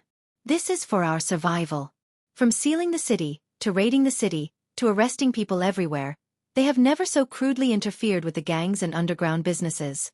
Listen, Heroic Spirit Palace is serious this time. I think they don't even care if they die together with us. Thales felt a chill in his heart. A few hours had passed since noon, when Lampard was assassinated, and he fled Heroic Spirit Palace. The prince could roughly imagine Dragoncloud City's current state. I don't think so, the rude voice answered casually. I'm doing quite well. Bang. Hey. Someone seemed to have knocked on a wooden board in anger. You old. But with another muffled sound, he who was about to explode in anger seemed to be stopped by his companions. Thales pushed his body closer to the rough and broken wall in front of him. He pricked up his ears and tried his best to grasp all the useful information he could. Really? It was the cautious third person. Compared to his cold-hearted companion, he seemed to be more inclined to solve the problem through negotiation. Since this afternoon, all the goods that we planned to sell this month have been confiscated from the market in Sword District. The old Black Hand of Camus Union has had his house raided in Dragonwing Square. Even the nobles of Spear District and Axe District have been sent to prison in batches. Even the subordinates of the powerful vassals like Karkagel have been implicated. As long as they have a criminal record, the patrol team will arrest them and send them to the water dungeon without any questions. And you, do you think that you're special? Do you think that you can stay out of the Poor People's Shield District and Hammer District just because of your relationship with the Groundshaker? Do you think that the patrols and the Archduchess guards will always let you go? He paused. A cold voice took over his words. You're wrong. And one day you will pay the price for it. Thales' heart skipped a beat. He heard a few key words. The prince subconsciously looked around. This remote alley seemed to be quite old. The irregular brick walls were badly damaged, as if they would collapse at the slightest touch. The house on the left that was connected to the alley had obviously not been inhabited for a long time. This half-built house was in a worse state than the abandoned house that Thales had stayed in before. It was as if someone had taken a huge hammer and smashed a third of it vertically downwards, starting from the roof. But Thales immediately realized that the ground under his feet was also full of broken stones and rotten wood. There was even a deep pit of unknown origin. It's like a messy battlefield. Is there such a place in Dragon Cloud City? When he thought of this, Thales shuddered slightly. Under the moonlight, he turned his head in disbelief. Through the narrow cracks in the alley and a few holes in the broken walls, he looked around. The broken beams of the house, the collapsed brick walls, the dirty path, and the faintly discernible stench. Thales was stunned. He recognized this place. He still remembered the rough and uneven texture of the dirt road under his feet, the old houses that were low and messy, and the alleys that were as complicated as a maze. The only thing missing was the hustle and bustle of people. This is... Thales touched the broken wall and stared blankly at the house whose roof had been smashed off. This is Shield District. This is Dragon Cloud City's Shield District. 6 years ago, it was the Shield District that was destroyed in a single day under the frenzied battle between two mystics. It's the Shield District where he escaped with Little Rascal. It's the Shield District where he fought back with Black Sword. This is the place. An inexplicable melancholy surged in Thales' heart. It's been so many years. In the end, I still return to this place. However, doubts arose in Thales' heart. Why did Putray want me to come to this place? Ha ha ha ha ha. The boorish voice suddenly laughed out loud, attracting Thales' attention. You will pay the price. Ha ha ha ha. The laughter was very bold and wild, but Thales could hear the displeasure and anger in it. With his senses strengthened by the sin of Hell's River, Thales could vaguely sense that the breathing of the group of people opposite the rough voice was getting rougher. It seemed like the situation was getting uglier. The laughter gradually stopped. You know.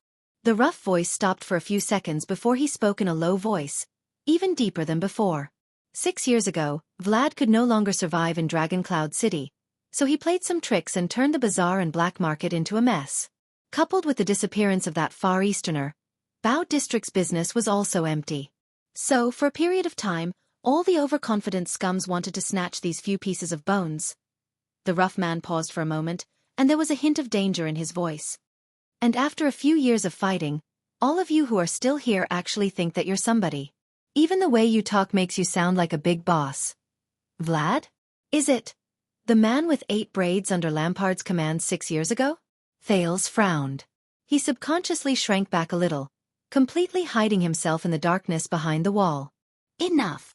The cold voice spoke again, as if he was the leader of this group of people. We don't know about the grudge between you and Vlad in the past, cripple. There was still no warmth in his words. We don't want to get involved, but everyone is making a living in Dragon Cloud City. Ha!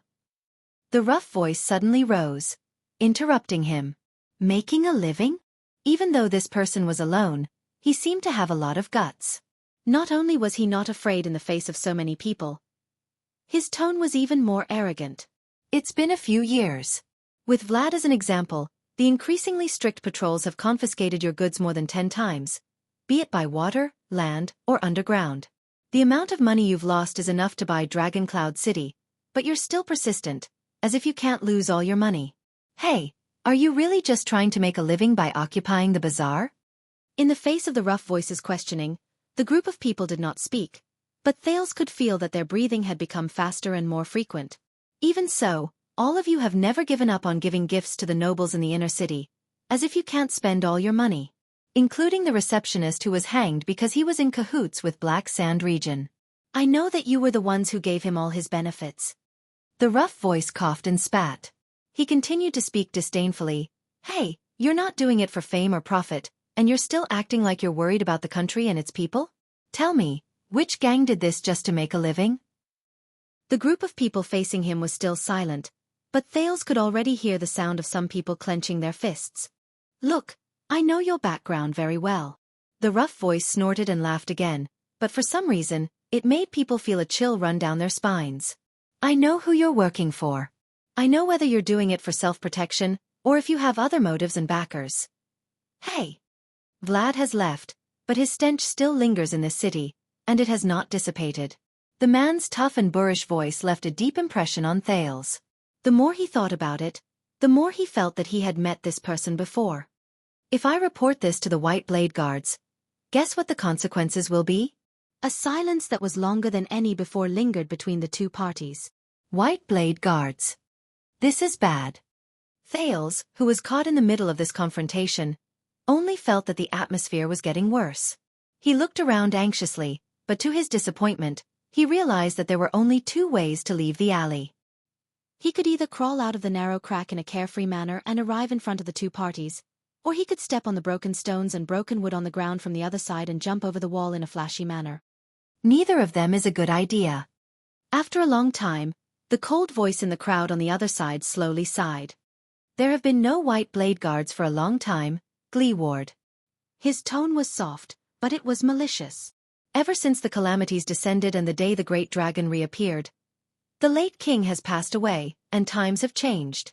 Both Extet and Dragon Cloud City are no longer what they used to be. The words that rang in the night startled Thales a little. He had roughly figured out the identities of both parties. Their positions were probably not very high, but they should not be ignored in Dragon Cloud City. They affected many people's lives, and they were closely related to the middle management of the government like the patrol team.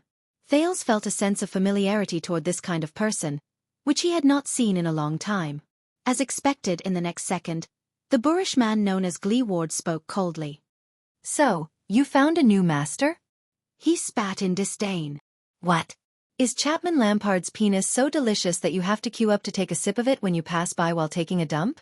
Damn it! One of them seemed to be unable to hold back his temper. He took a step forward, but he was immediately stopped. Silence. This time, it was the third voice. He seemed to be the one with the most weight after the cold voice. His words were obviously much more cautious.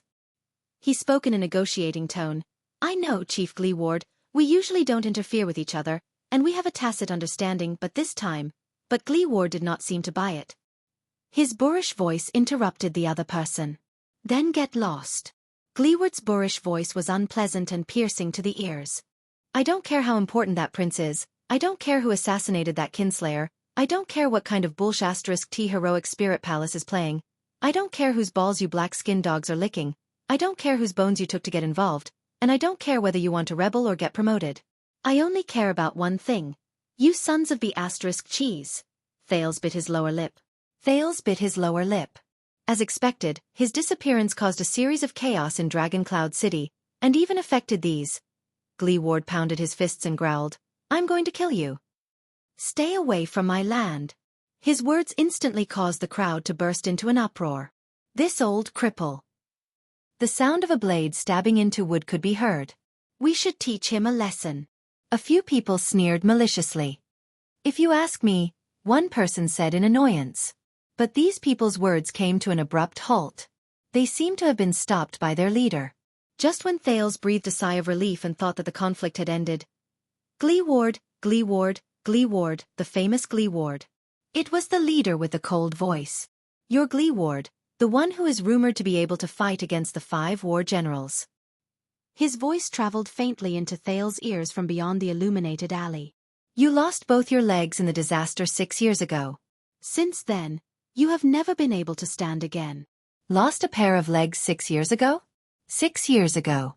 Thales seized the word. Gleeward was silent for a few seconds.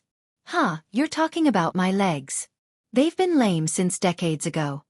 The rude man did not show any weakness. His laughter was still relaxed and at ease. 6 years ago, I thought they were an eyesore, so I sawed them off." "You have a problem with that?" The breeze blew through the narrow gap in the alley, creating a low whistling sound. The cold man continued, "Not only that, you've also lost an eye. Half of my vision." "Eye?"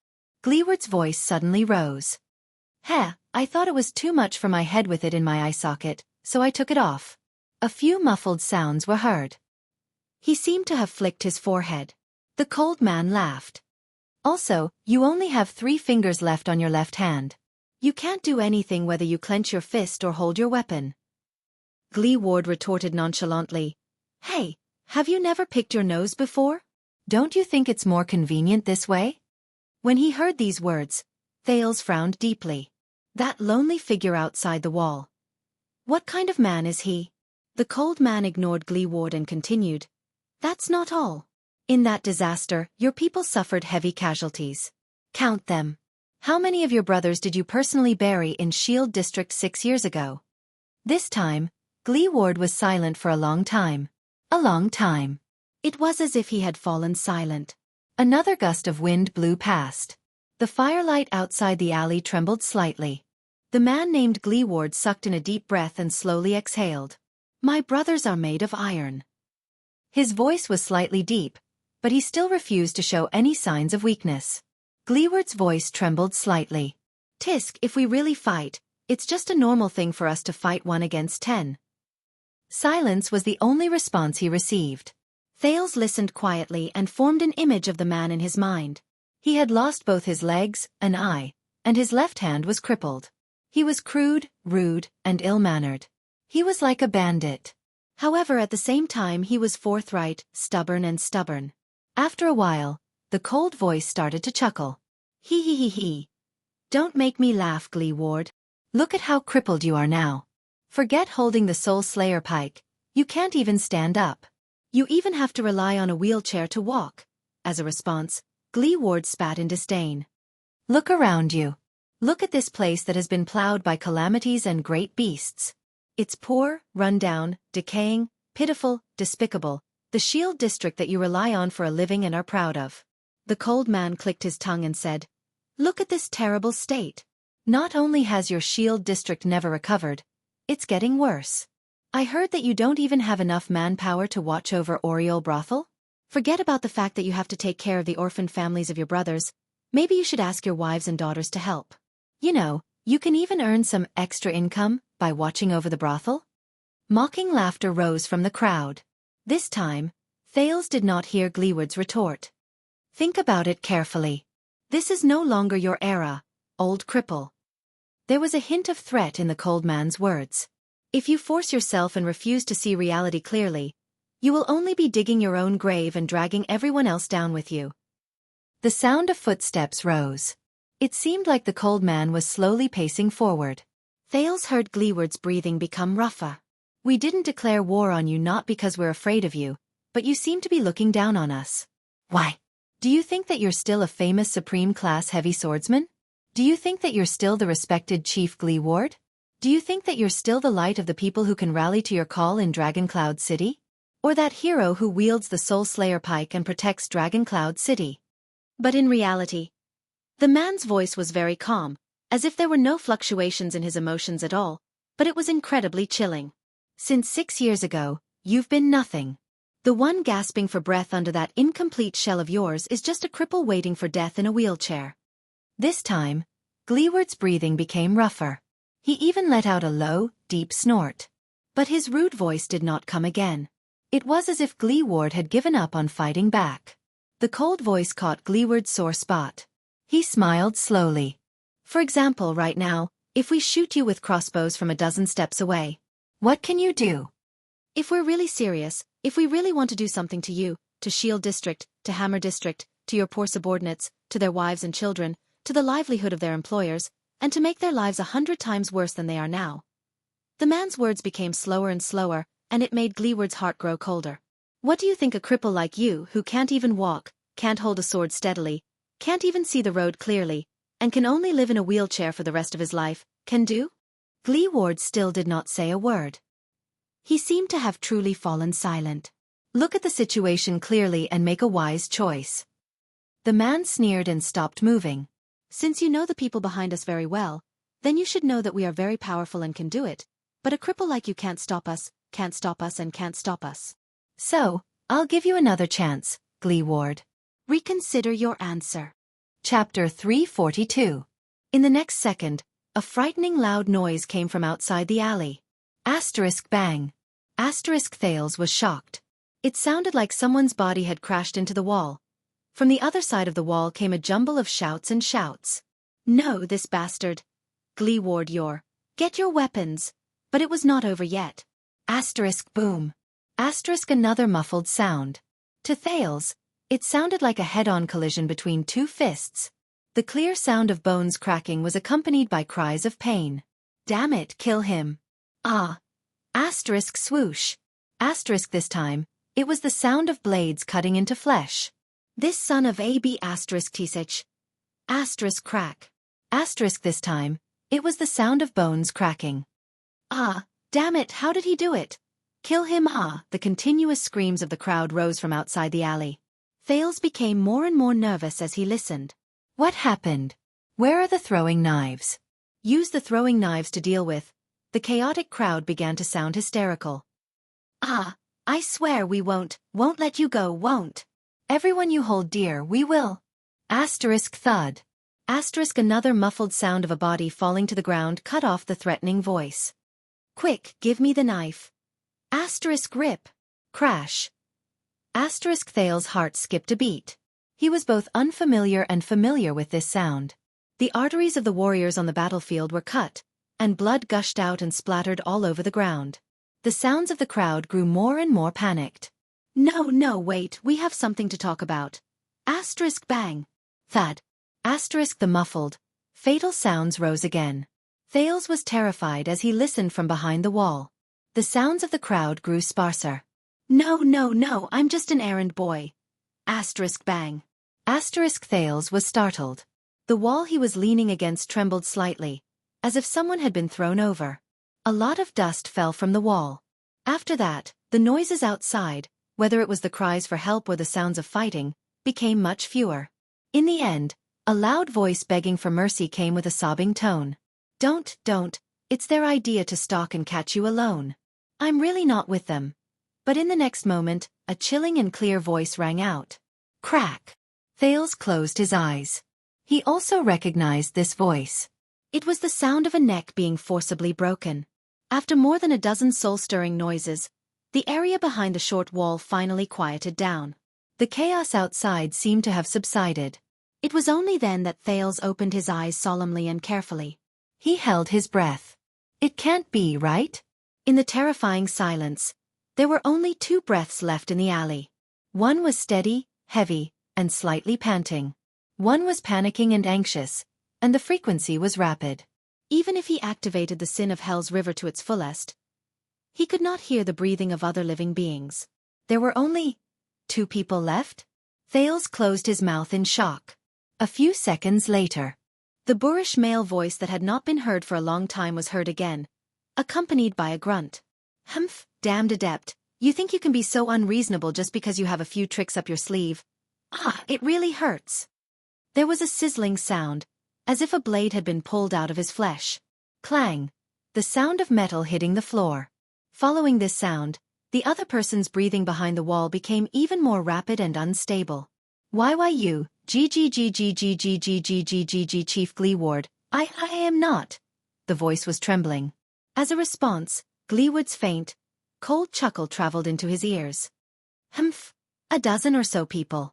You can't even beat a cripple in a wheelchair. I really feel ashamed for you. Thales furrowed his eyebrows tightly. What the hell? 1 against a dozen, and there were even mutants among them. Yet he was so scared that he couldn't even say a word. Hey. However, Gleeward's next words caused his breathing to freeze. You're lucky, little man. I need a tongue to pass the message. The owner of the trembling voice seemed to understand the meaning of this sentence and immediately slowed down. The next second, he hurriedly said, as if he was crying tears of joy. Oh, of course. Chief Gleeward. Tell me, no matter what you say, I will. Humph. Gleeward's cold snort forced the survivor's fawning and trembling voice to swallow his words. In the terrifying silence, Thales, who was listening in the corner, did not even dare to breathe loudly. It was obvious that the person behind the wall was a dangerous character. Listen up, scum. Gleeward's rough and unpleasant voice rose slowly. Do you think that you can force me to submit to you with threats and violence? You must know that Vlad has used more than 10 years and used all his methods. In the end, he even brought the military crossbow from Black Sand region, but he still couldn't kill me. There was a rarely seen ferocity in Gleeward's voice. Humph, forget about losing a leg and an eye. Even if I can't speak, can't see, have my limbs rot, and am forever paralyzed, the boorish warrior's voice was deep, but his words were as hard as steel. I can still grit my teeth and jump out of bed, and each and every one of you, chew into pieces. Asterisk slap. Asterisk a cry of surprise rose from behind the wall. Thales could feel that the survivor had been lifted by Glee Ward. Do you think that the Star Killer is very terrifying when he goes on a rampage in the city? Ha! The boorish man's voice became more and more terrifying. When you piss Glee Ward off, you will know.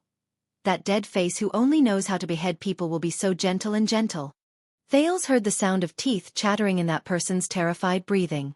Send the message back, Glee Ward said coldly. I may not be able to protect my territory, my brother. But I am very good at holding grudges. From today onwards, anything that happens in my territory, and I mean anything, such as the little girl living opposite me losing her doll, or my neighbor's dog losing a bone in its bowl, I'll put it on your heads. Asterisk thud. Thud. Thud. Asterisk it sounded like an index finger tapping his forehead. That shuddering breath was already trembling out of shape. You better pray that Shield District and Hammer District are safe and prosperous, or else.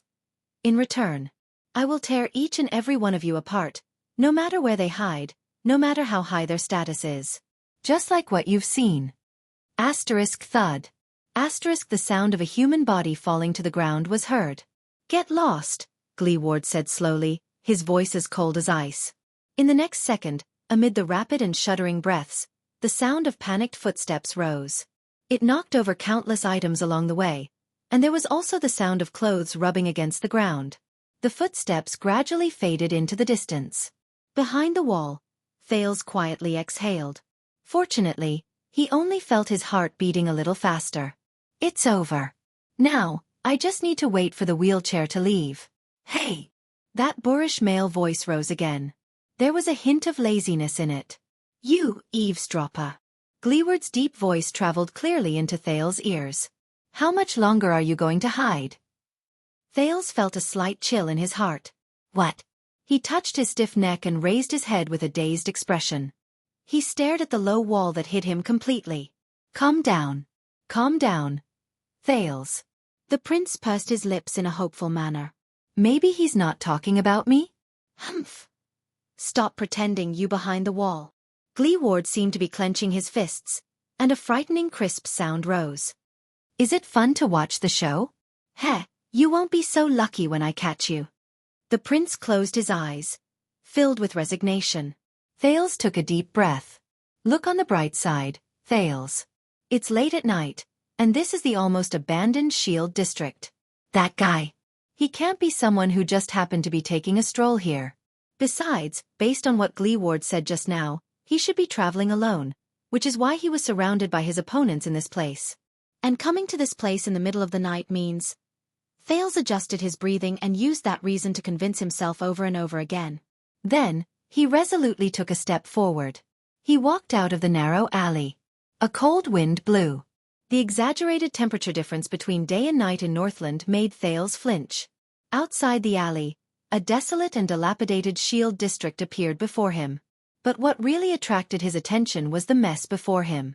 Thales stared blankly at the scene under the night sky. More than 10 corpses lay motionless on the ground or stuck to the wall. Their postures were all different, and their expressions were frozen at the last moment. Some were horrified, some were terrified, and some were angry. Some of them had deformed limbs, some had their bodies bent, and some even had their organs spilling out. Under the contrast of the dark night and the bright moon, they looked exceptionally hideous and bizarre. A few torches fell weakly on the ground, but they still burned stubbornly, providing some illumination. Thales slipped. He accidentally stepped on a puddle of blood. It was like a slaughterhouse in the wild. In this scene that made people hold their breaths, Thales gulped hard and saw the only person who was still alive. A strong man sat on the ground, quietly bandaging the wound on his shoulder. Through the weak firelight and moonlight, Thales immediately saw the man's most distinctive feature. He did not have legs.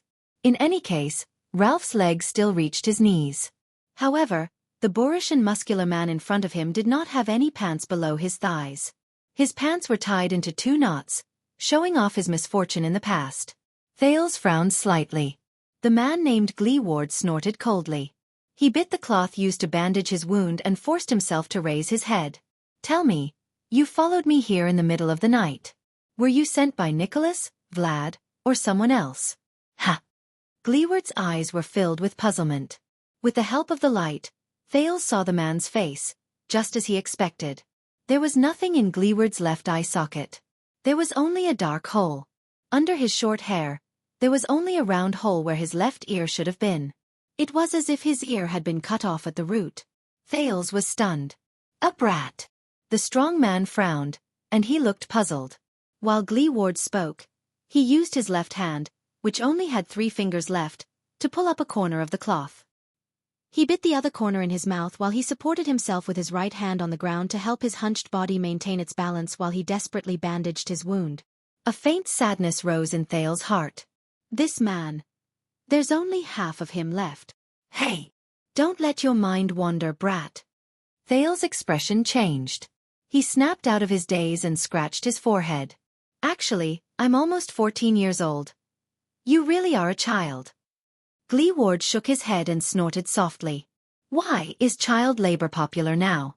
Teste, why are people so cruel nowadays? Cruel?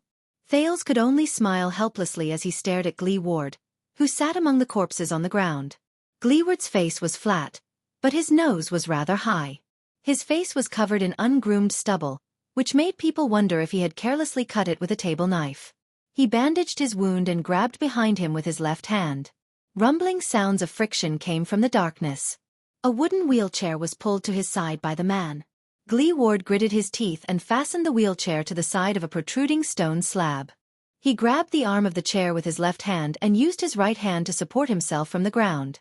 He propped up half of his body from the ground and leaned towards the wheelchair while trembling. He wanted to sit in the wheelchair. Thales thought of something. When he saw Gleeward's strenuous movements, he wanted to step forward and help. But in the next moment, Gleeward retaliated with his actions. The strong man grunted, and his powerful right arm seemed to explode with endless power as he pushed the ground. In the next second, the boorish man rose steadily into the air. Thales, who had just taken a step forward, stopped abruptly. As the wheelchair shuddered, Gleeward landed accurately on it. In the wheelchair, Gleeward leaned back and exhaled comfortably. He cast a scornful glance at the corpses on the ground and flashed a cold smile. At that moment, Thales suddenly realized that even though the man seemed to be handicapped and only had half of his body left, but there was no doubt about it. The man before him was one of the strongest and most valiant warriors he had ever seen. At that moment, a woman's voice, which he had not heard for a long time, rang in his ears. Gentle, light, but with a hint of stubbornness that refused to compromise. No, Chiron. They don't need cheap sympathy. They don't need help and sympathy from us so-called normal people and healthy people to satisfy our own moral evaluation. What they need is for us to remove our blinders and treat them like normal people, because there's nothing abnormal about them to begin with. And the reason why they can't become normal people is because we are too self-righteous. We are not tolerant enough. It's because this imperfect society doesn't give them the soil to become normal people, whether it's because of the lack of software, or the inconvenience of life caused by the lack of hardware. Stop calling them handicapped. Because they aren't. It's her. It's her. But who is she? He subconsciously reached out. But he did not catch anything. There was only emptiness. Hey, how can you be distracted? Gleeward pushed the wheelchair in front of him and sized Thales up. He tapped his own head with a doubtful expression. Are you retarded? Thales was shocked. He shoved the memory that had suddenly appeared back into the depths of his mind. Gleeward clenched his right fist, and it made a clear sound. The sound made Thales nervous. He tried his best not to look at the corpses around him. He forced a smile. Focus. Now. Thales took a deep breath, trying to make himself appear more friendly. Putre said it. Smile. Smile. Smile when you face your contact. The prince bared his white teeth and stared at the man in the wheelchair. So, you are the person Putre mentioned? Gleeward frowned and answered loudly. Who? His unpleasant, loud voice startled Thales. Putre, it's that. Thales tried his best to maintain his smile. He forced himself to speak the lingua franca that was close to a Northlandic accent. A strange middle-aged man smoking a pipe? Gleeward blinked what was left of his eyes and scratched his chin under the moonlight. He impatiently opened his mouth and asked loudly but vaguely, What did you say? Thales's heart trembled. No way. Or there's someone. His name might not be Put Ray. Maybe he's using an alias, and he might not even be smoking. He probably doesn't have time to smoke these few days. Thales gesticulated and tried his best to form his own words while he criticized Putray's unreliability in his heart.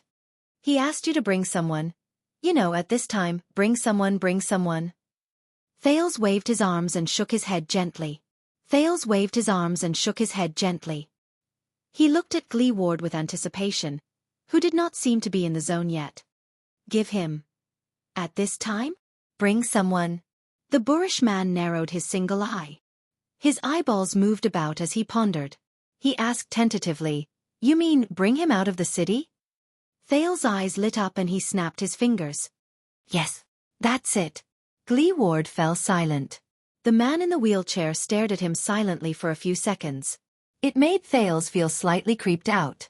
Until... Oh. Gleeward's expression changed. He slapped his head. The man looked as if he had just come to a realization. He pointed at Thales with his right hand. So it's you. God bless me. Thales exhaled. He felt as if a stone had been lifted from his heart. Yes, yes, yes, yes. Thales slapped his thigh. He felt that the negotiation just now was very difficult. He smiled laboriously. It's me. Haha, nice to meet you. Hee, how should I address you? Gleeward narrowed his eyes and continued to size him up. He let out a guttural sound. The creepy feeling in Thales' heart rose again. Gleeward. A second later, the boorish man laughed and showed his yellow teeth.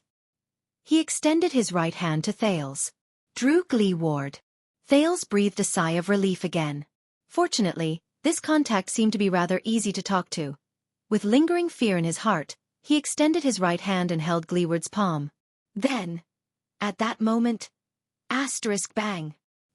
Before Thales could react, he felt a weight on his right hand. He felt pain in his neck, and his vision swayed. A great force erupted from Gleeward's right palm. Thales lost his balance and fell in Gleeward's direction. Gotcha! Gleeward's delighted laughter traveled into his ears. Ha. You want to leave the city in secret? Hey, you're that little prince of Constellation who was kidnapped, aren't you? Gleeward's boorish laughter grew louder and louder, so loud that Thales' ears hurt. What happened? Thales struggled to open his eyes, but to his horror, he discovered that Gleeward, who was in a wheelchair, had already locked his hands tightly behind his back. The latter's left arm wrapped around the prince's neck. The iron-like muscles on his arm were like a cage that bound the prince to Gleeward's embrace. Whether it's the underground or the officials, all of Dragon Cloud City is going crazy because of you. I've always been annoyed by these things, and I didn't even want to bother with them, but you actually came to me. Ha. No. The sin of Hell's river instantly surged. Thales gritted his teeth and tried to break free, but he realized that his struggle was futile. Gleeward only relied on his powerful right hand and his abdominal muscles to lock Thales' arms tightly behind his back. It was useless. From the moment he was held in Gleeward's arms, he had already lost his best position to exert force. Under Gleeward's restraint, he could not even touch JC's dagger. Guess what price Heroic Spirit Palace is willing to offer me?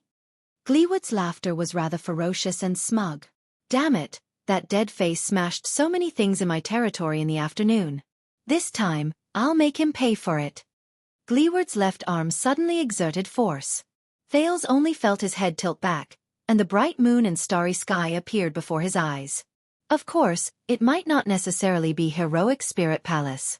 At this point in time, many people want you. Gleeward's grip became stronger, and the laughter that traveled from behind his ears was filled with excitement. Let me think, should it be 1,000 gold coins or 2,000 gold coins? TSK. Isn't that a little too much?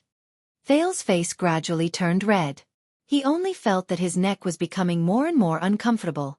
Gleeward's left arm was hooked around his neck, and he pressed down on Thales' windpipe without allowing him to resist. The force was so great that the prince even felt that his back was about to be pressed into Gleeward's chest. This guy. Why is he so strong? The prince, who had difficulty breathing, raised his right leg with all his might and stomped down with all his might. but the pain under his foot told him that he could only barely step on the floor and kick the hard wood of the wheelchair. It was only then that Thales sadly remembered that Gleeward did not have legs. Or, I can ask for something else. I have to be more careful about this. Thales' vision gradually became blurry as his breathing became uneven.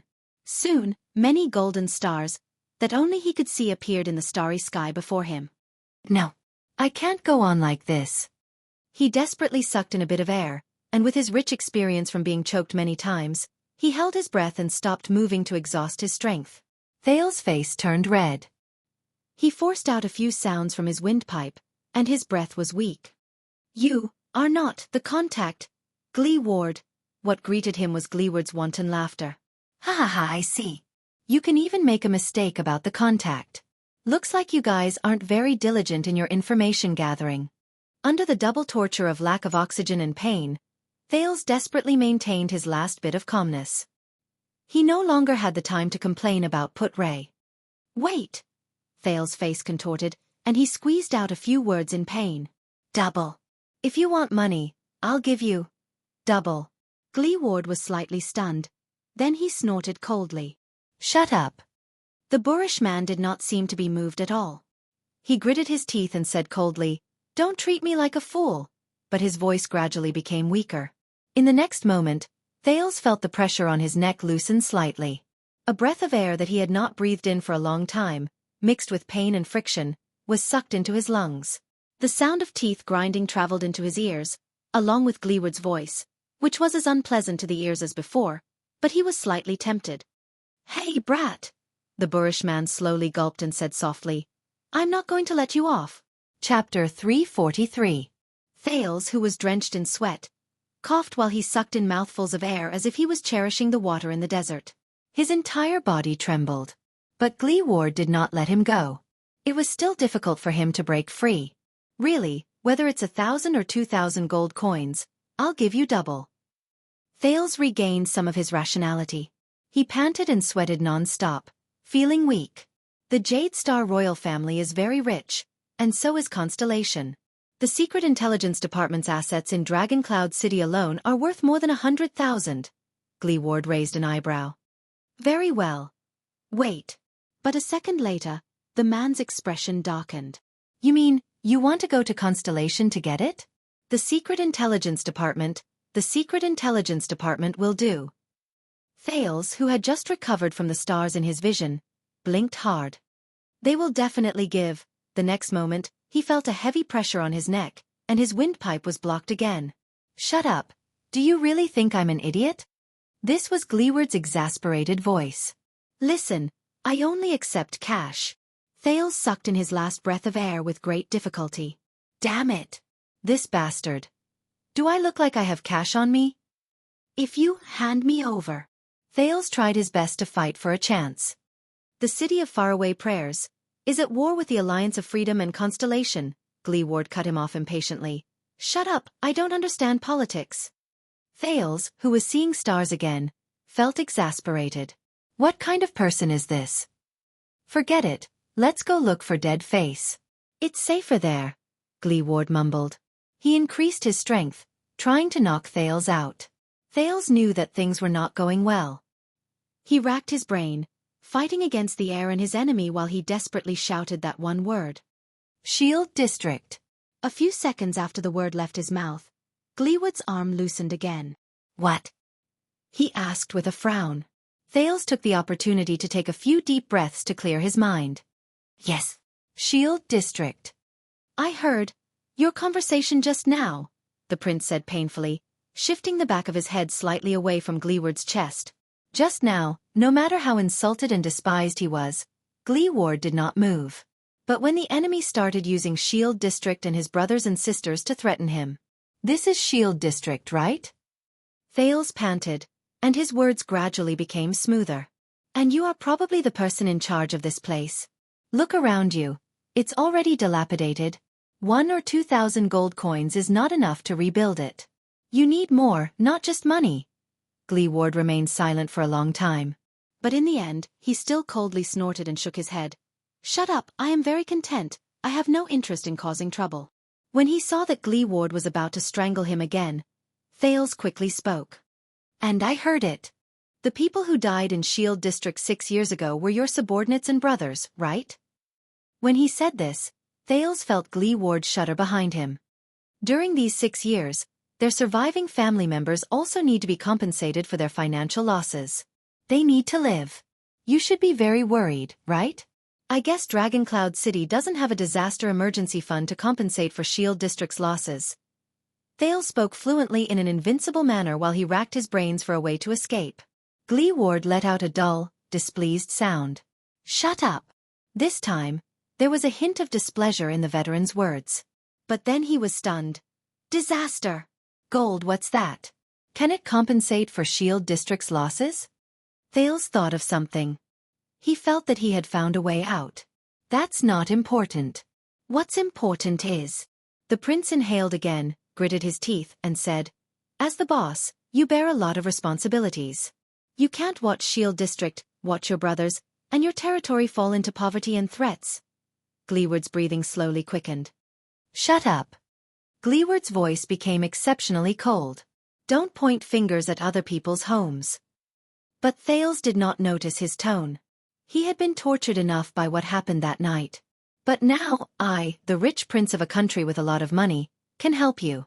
You have a chance to save Shield District, which no one cares about. You can rebuild it, and not just extort a large sum of money from the Starkiller, as long as you give me. Glee Ward let out a low growl. Shut up, he said through gritted teeth. Thales greedily inhaled the next mouthful of air. He wanted to drag it out first, so that he could scoop out all the information related to Shield District and the place that the wheelchair warrior cared about. 6 years ago, when the calamity descended, I was there. I saw the people in Shield District. They were so innocent, but they had to go through such a calamity. Glee Ward did not speak, but he began to tremble slightly. Thales felt that there was hope. He could not help but speak faster. You don't seem like a cold-blooded and selfish person, Glee Ward. The chance is right before your eyes. You can't give up on Shield District just because you find it troublesome. You can't just stand by and watch them suffer, so that the dead cannot rest in peace. Rest in peace. When he heard this, Gleeward's body swayed violently. Shut up. His voice began to tremble, and there was a warmth in it that was difficult to ignore. Brat. Thales only felt that Gleeward's arm was becoming looser. I should be getting closer and closer to Gleeward's pain point. When he thought of this, he could not help but feel refreshed. After the calamity, the people of Shield District suffered greatly. They relied on you. They can't continue living like this. You have the responsibility to do everything in your power to protect them, help them, and save them. Gleeward's breathing became more rapid. Thales suddenly raised his voice. Glee Ward, you can't run away. Your inaction not only makes it impossible for the dead to rest in peace, to those who are still living and suffering, this is no different from murdering them with your own hands. The moment the word murder came out of his mouth, Thales suddenly felt the hands around his neck tremble violently. His ears trembled, and Gleeward's shout, which he had never heard before, traveled into his ears. Shut up, shut up, shut up. The shocked Thales only felt that his ears were still ringing. Before he could relax, Gleeward's arm tightened around his neck again. So what now? Thales struggled in pain again, but this time, Gleeward's grip did not hold back at all. It was as if he wanted to strangle him to death. For some reason, Glee Ward seemed to have descended into rage and madness. His voice also became increasingly terrifying. Listen up, brat. Who the F***ck do you think you are? Don't you dare lecture me. His arm was trembling, but he did not loosen his grip at all. It was a clear sign that his master had practiced the art of killing hundreds of times and had rich experience. Don't you dare lecture me on how to protect Shield District. Glee Ward was agitated, as if he was on the verge of breaking down. 6 years ago, with a Soul Slayer pike in hand, I stood here, in Shield District, in the midst of endless blood and death. I fought against the damned blood. Blood calamity with my life. Fought. Glee Ward panted, but he paused a few times. Fought. Thales felt that at that moment, the teeth of this warrior, who was still strong and optimistic in the face of a group of opponents, were actually chattering? It was as if he had remembered his deepest nightmare. The next moment, Glee Ward gritted his teeth and roared like a volcano eruption. When we fought to the death. Under the moonlight, the veteran in the wheelchair roared in pain and anger. You were still wearing diapers, drinking milk in your grandmother's arms. Thales could not care less about his ears, which were about to go deaf.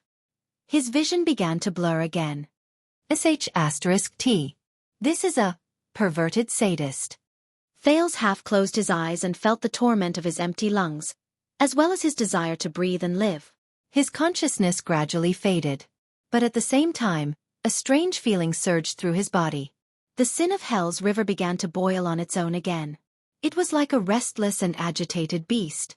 It was waiting for the moment to rush out of the cage. At least, it allowed the dizzy Thales to maintain his last bit of clarity. Under the double torture, the exhausted Thales trembled all over. With his last breath, he spat out a word. No! At that moment, thump, thump, thump. The sudden sounds of horse hooves and wheels rattling could be heard in the empty ruins of Shield District. A carriage arrived not too far away from them. Chief Gleeward, I, your guest, have already. A lively and cheerful young voice rose into the air. The voice paused for a moment. With a ferocious expression, Gleeward raised his head and met the owner of the voice. He could not help but loosen his grip on Thales as he tried his best to restrain him. The purple-faced Thales breathed in air again. He coughed madly. He had inhaled quite a lot of saliva during the fight just now. The increasingly restless sin of Hell's river in his body gradually calmed down. The next moment. Wah! Chief, I am sorry, I was wrong. No, I mean I shouldn't, I can't. No, I mean I won't tell anyone. No, I mean I didn't see anything, I don't know anything, I just came for a stroll tonight. No, I mean I didn't even come to Shield District tonight. Gleeward shook his head and tried to clear his mind. He looked at the carriage and its driver. Is that Kevin? On an uncovered freight carriage, a young coachman covered his eyes and shouted something in a frenzy. A hunchbacked figure was sitting in the cargo hold at the back of the carriage. He was coughing slightly. Gleeward was stunned. Tonight was different for Kevin, the poor boy from Shield District. He was supposed to drive this shabby low-quality carriage and bring Chief Gleeward's guest to a special and remote place in Shield District. Kevin did not know why Chief Gleeward had carefully chosen this place to meet, but as long as it was the chief's order, he had to do it. That was Drew Gleeward, the man who single-handedly protected Dragoncloud City during the legendary disasters of the Calamities and Hydra, Kilika. Yes, Kevin still remembers those years and those disasters. It's like a nightmare. But when Kevin arrived at his destination and met the chief, he could not believe what he saw. What is that? Of course, Kevin was not referring to the corpses and blood all over the ground. As the manliest man in Dragoncloud City, Chief Gleeward, who could command the wind and clouds, would not cause a storm of blood wherever he went? It was a teenager. Yes, a delicate-looking but thin teenager. Under the moonlight, the delicate-looking teenager sat in the chief's arms. He looked excited and in pain. The teenager placed his hands behind his back and placed them on Chief Gleeward's knees. They trembled slightly, as if he was touching and rubbing against something. His face was flushed and his lips opened and closed. He looked agitated and excited as he twisted his waist and moved up and down. When he saw this, Kevin's heart froze. No way. What about Chief Gleeward, who has always been open-minded and heroic? Kevin narrowed his eyes and tried to take a closer look. At that moment, the dignified chief of Shield District in his heart, the hero of the people Gleeward, was sitting in a wheelchair, doing Gleeward's rough and powerful left hand, which was missing 2 fingers, was intimately hugging the teenager's upper body from behind, pressing him tightly into his embrace. Gleeward's right hand was stretched towards the teenager's lower body, where Kevin could not see. It was also trembling slightly as the teenager moved. What? Kevin widened his eyes. His jaw almost dropped. That was not all. Chief Gleeward, who usually did heavy work with ease, was panting violently at that moment. His iron-like body rose and fell in sync with the teenager's suspicious rhythm. He moved to the left and right, up and down, and moved back and forth in a timely manner. The chief's face was contorted, and he was agitated. He even stuck close to the teenager's ear and gritted his teeth as he shouted some words whose meaning was unclear. It was as if he was venting something. Venting? Kevin's heart skipped a beat. This. Kevin's face turned paler and paler as he watched the 2 people moving excitedly on the wheelchair. He watched the teenager and the chief's bodies pressed against each other as they forgot themselves in pain and happiness. The old man in Shield District had told him that for a long time, there had been all sorts of girls and women living in Shield District. No matter how good, how beautiful, how good they were at managing their families and having children, the prestigious Chief Gleeward had never taken a fancy to any of them. The old man sighed and said to Kevin, "There's a reason." "A reason?" Kevin, who had goosebumps in his heart, felt that he had just found the reason why the chief was single. The young, poor boy did not dare continue thinking about it. With complicated emotions, he instinctively wanted to raise his whip and steer the carriage away. But at that moment, the ferocious-looking Gleeward raised his head. He met Kevin's gaze under the moonlight. Kevin was instantly stunned. "It's over. I found out. The chief's secret. I will be killed, right?" Kevin's pain screams not only pierced through the air, but also made Gleeward wake up slightly. Thales gasped laboriously. He had already given up on negotiating with Gleeward. He was probably a lunatic. There was no way to talk to him. Boss, since I've never been to Shield District, that means..." Poor Kevin buried his face in his hands desperately and shouted desperately, No, Chief Gleeward, I swear I didn't see anything." Gleeward frowned. He first cast a glance at the prince who was held hostage in his arms before he turned to the carriage impatiently. "Kevin!" The chief of Shield District roared furiously. "Shut up!" Under Gleeward's might, Kevin's voice came to an abrupt halt, as if he had been choked in an instant. "How many years has it been?" Another voice traveled slowly from the carriage. It was filled with endless emotions. "Old friend." Gleeward shuddered slightly. This voice. Thales was stunned as well. Isn't that? In the dark, a wooden walking stick was extended out of the carriage shakily, followed by two frail and old legs. "I'm sorry, I came a little later than the appointed time." The person who came over with a hunched back got down from the carriage. When he saw the mess around him, he subconsciously frowned and covered his nose.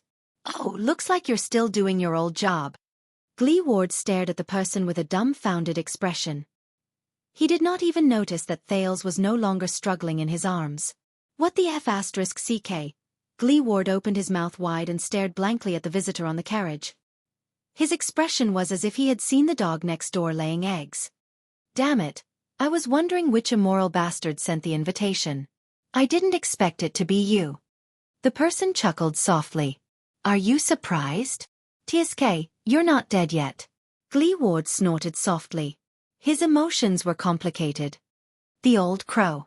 When he heard the familiar nickname, Thales struggled to turn his head and saw the person who came over. It was an old man with deep wrinkles and an ancient face. He was a scholar from Dragon Kiss Academy, who had no proof of his qualifications. He was Gilbert and Putre's teacher, and also Thales and Saroma's teacher. The old crow, Merrill Hicks. At that moment, he was standing under the moonlight and nodding at Thales with a smile. "It's him." Chapter 344. "Haha, of course I'm not dead." Hicks propped himself up with his walking stick and walked towards them laboriously. He chuckled. "Did you forget that we had our fortune told in the tent? I will live a long life."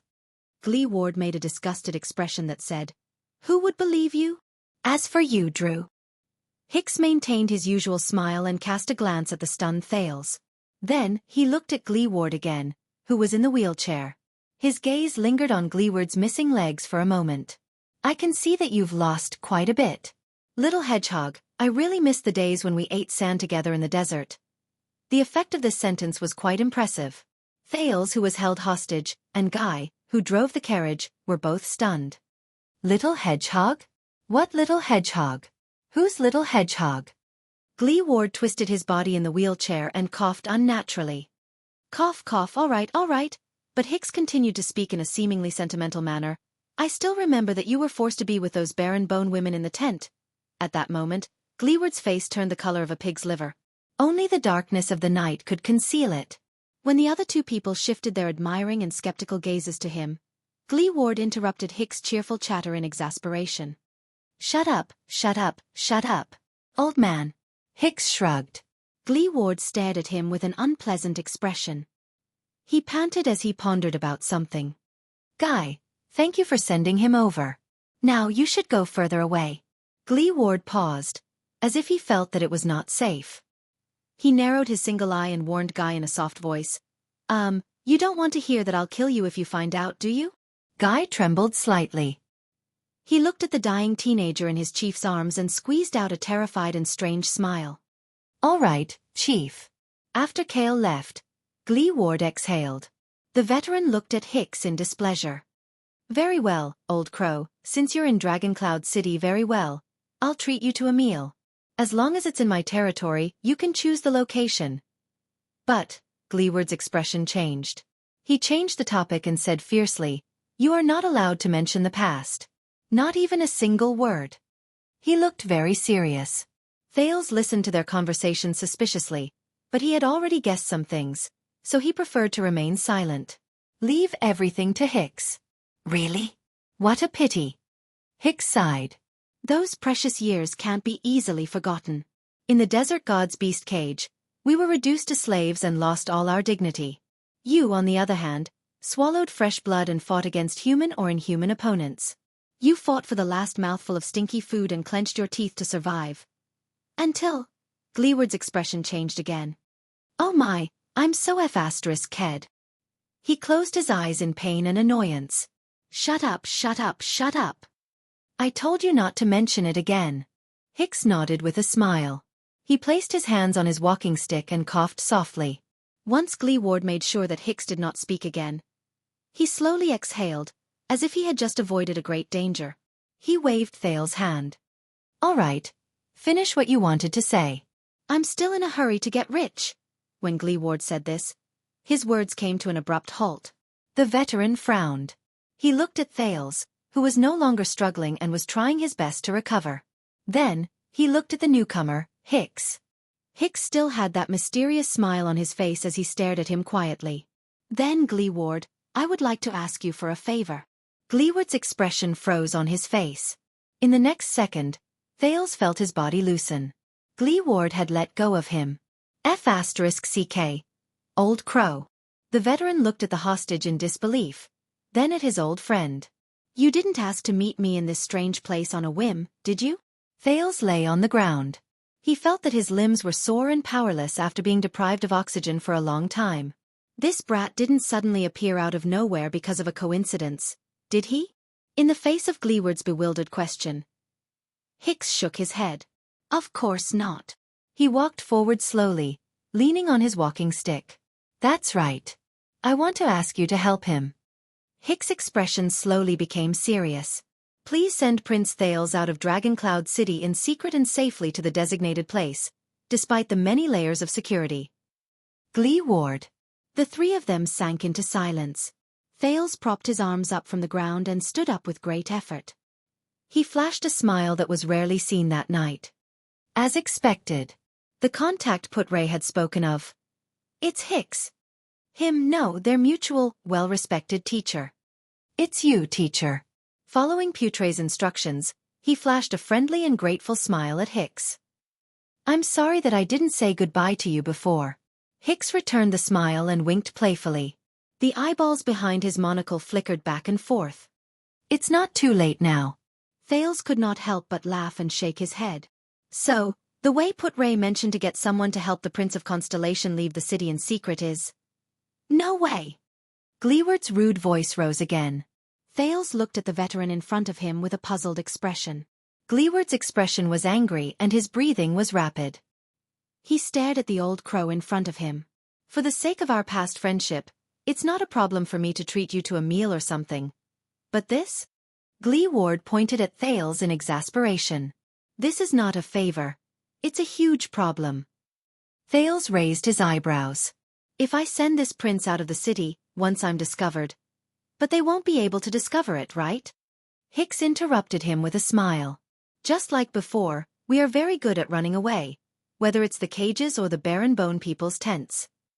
Thales thought of something. Barren bone people. And the desert god? Gleeward looked as if he was choking. He opened his mouth and twitched for a few seconds before he finally waved his hand. Don't talk about the past. Also, this is not a matter of whether they discover it or not. The veteran turned to Hicks with a displeased expression. This is too risky. It involves the lives and deaths of so many of my subordinates. Do you know how the Star Killer will fix Shield District if he finds out? Forget about him. That Leespan and those rotten people in the disciplinary hall are full of evil tricks. With every sentence Gleeward said, the old Hicks nodded slightly. It was as if he was listening to him pour out his troubles. Gleeward snorted in dissatisfaction. You don't know how chaotic Dragoncloud City became after Nuven died. Do you know what will happen to my brothers once I fall? I just want to stay as far away from this stupid matter as possible. Thales coughed. Thales coughed. You wanted to exchange me for the bounty just now. Gleeward's expression stiffened. Exposed, he glared at Thales fiercely. Shut up, brat. He turned his head again and said to Hicks, help him? And he's a constellatiate? No way. No matter how great our friendship is. Gleeward's final tone was firm and brooked no room for doubt. Hicks sighed, but did not say anything else. The atmosphere turned cold again. A few seconds later, speaking of which, old crow. Gleeward snorted coldly and gestured at Thales with his chin. For your sake, I won't take him for the bounty. Take him to someone else. The further away from me, the better. I'll pretend that I never saw you. Thales' expression darkened. What? Hicks' eyebrows slowly furrowed. His skinny hands, which rested on the walking stick, trembled slightly. But immediately after, he relaxed his brows. All right, Gleeward. Hicks put on a smile again. Before I leave, I only ask you to do one more thing. Gleeward widened his eyes, tilted his head, and put on an expression that said, What else do you want? Hey, you! Hicks' expression changed instantly. He shook his head regretfully. You know, sometimes, when I dream about our time in the Flying Squirrel Tribe. Gleeward's expression changed again. All right. Gleeward cut him off as if he was begging for mercy. If you have anything to say, just say it. The veteran stared at the old crow in pain again, then looked elsewhere. He waved his hand in despair. I'll just pretend that I accidentally inhaled when I passed by a cesspool. Hicks' satisfied smile appeared on his face again. He nodded and said softly, Look at his eyes. Once he said this, both Thales and Gleeward were stunned. What? The veteran in the wheelchair blinked and scratched his head in confusion. Whose eyes? Thales, who was equally confused, asked. Hicks took a deep breath. He took a step forward, and the smile on his face slowly disappeared. It was replaced by a rare coldness and sternness. Drew Gleeward, on account of the countless times I treated and saved you in the desert god's cage when you were on the brink of death, Hicks said, enunciating each word clearly. Look carefully at this child's eyes. When he heard this, the first person to be stunned was Thales. My eyes? Wait. More than one person in this world has told me about his eyes. All right. Perhaps Hicks' rare stern expression had an effect, but after a few seconds of puzzled gazes, Gleeward gave in. He pushed his wheelchair and approached Thales with a reluctant expression. *slap. Thales, who was still in deep thought, felt a pain in his arm. Gleeward pulled him towards him. He raised his head and saw Gleeward's ferocious single eye. It reminded him of the one-eyed dragon Duke Coaster Nanchester in Constellation. In the Hall of Stars, he was far more aggressive than the veteran in front of him. Gleeward still looked displeased, but under Hicks' stern gaze, he still approached Thales. He narrowed his single eye and scrutinized the prince's eyes under the dim moonlight. Thales felt rather uncomfortable under Gleeward's stare. He coughed softly and tried his best not to blink. The prince took a deep breath. He did not know what Hicks was up to, but he still chose to believe in his teacher. It was just like what Gilbert had told him. 1 second. 2 seconds. 3 seconds. At that moment, Thales saw something, a little surprised. Gleeward's expression changed. The displeasure and disdain on his face had already disappeared without a trace. What was left was only shock and astonishment.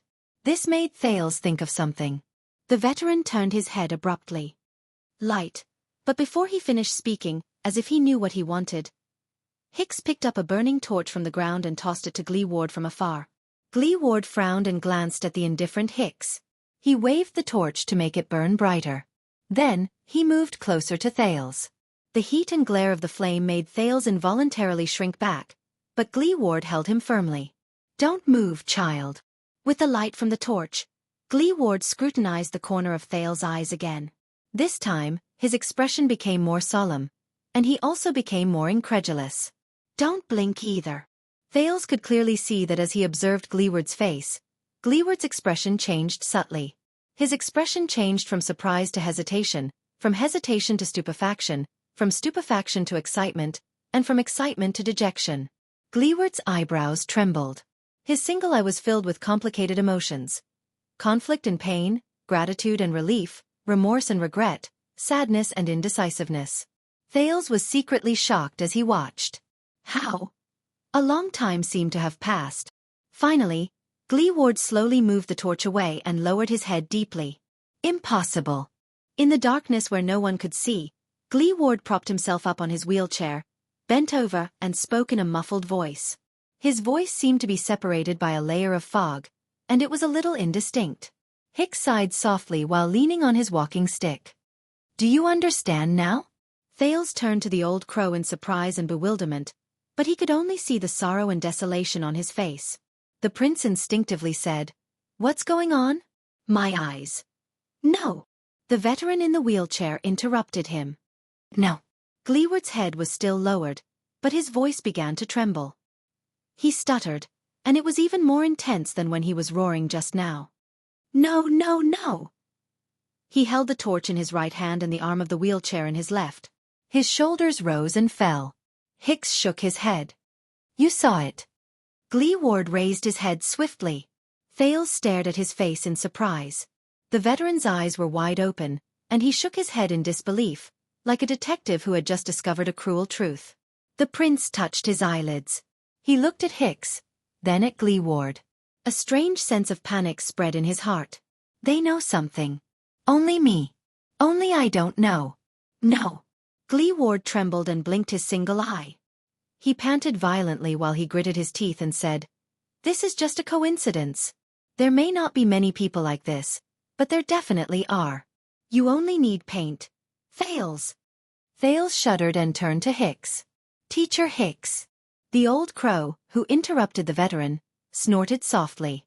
My friend may be highly skilled, but he doesn't care much about the high-level politics of the neighboring countries. His words were flat, and there was no inflection in them. It was a stark contrast to Hicks' usual lively and interesting demeanor when he taught. So, can I trouble you to tell him? Hicks did not look at any of them, but stared firmly at his walking stick. What is your full name? Full name. Thales shuddered. He knew. He knew what they were conflicted about. That is. The night returned to silence. Only the torch in Gleeward's hand continued to crackle. Thales. Thales answered subconsciously. His gaze was fixed on Gleeward's obviously abnormal body. My full name is... Thales Theranjarana Kessel Jadestar. Asterisk thud. Asterisk the torch fell to the ground and rolled into a pool of blood beside it, struggling helplessly. Gleeward sat in his wheelchair in a daze. He stared blankly at Thales, who was also absent-minded. His right hand was still in the air, still in the position of holding the torch. But he still did not move. It was as if he was living in a dream. Gleeward spoke softly. This is impossible. The voice that was once rough, hot-tempered, and extremely unpleasant to the ears sounded as if it came from a distant mountain at that moment. It was gentle and calm. It was as if he was afraid of disturbing someone's sweet dreams. Hicks slowly flashed a tired but sincere smile. That's right, Drew. The old crow raised his head slowly.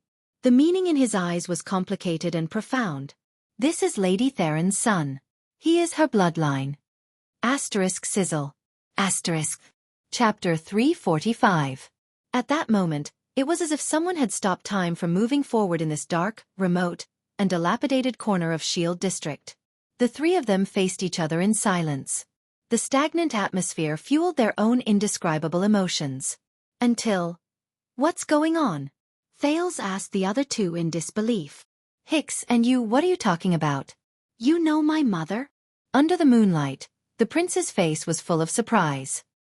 He stared at the veteran in the wheelchair, who was still trembling slightly, and the old man who held his walking stick with his head lowered in dejection. When? How did you know her? Where is she?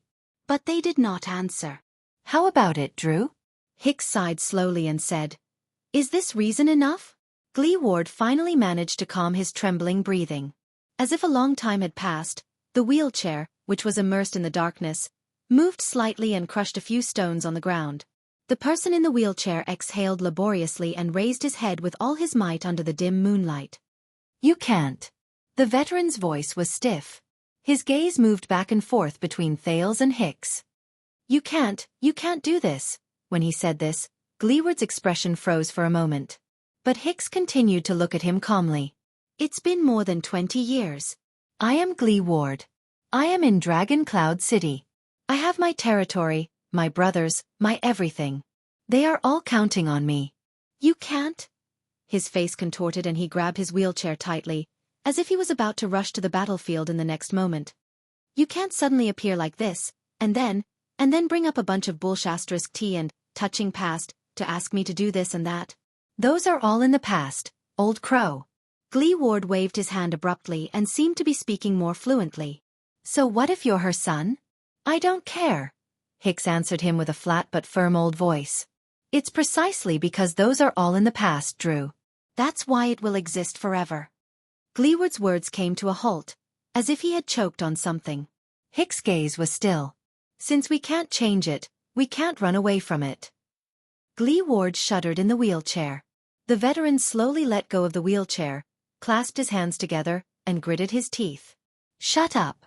Thales looked at Hicks, then at Gleeward. The puzzlement in his heart was difficult to quell. 20 years ago? The past? They all knew there in Joranna. That mysterious mother. He pricked up his ears, wanting to hear more. No one wants to recall the nightmare of the past, whether it was before or after.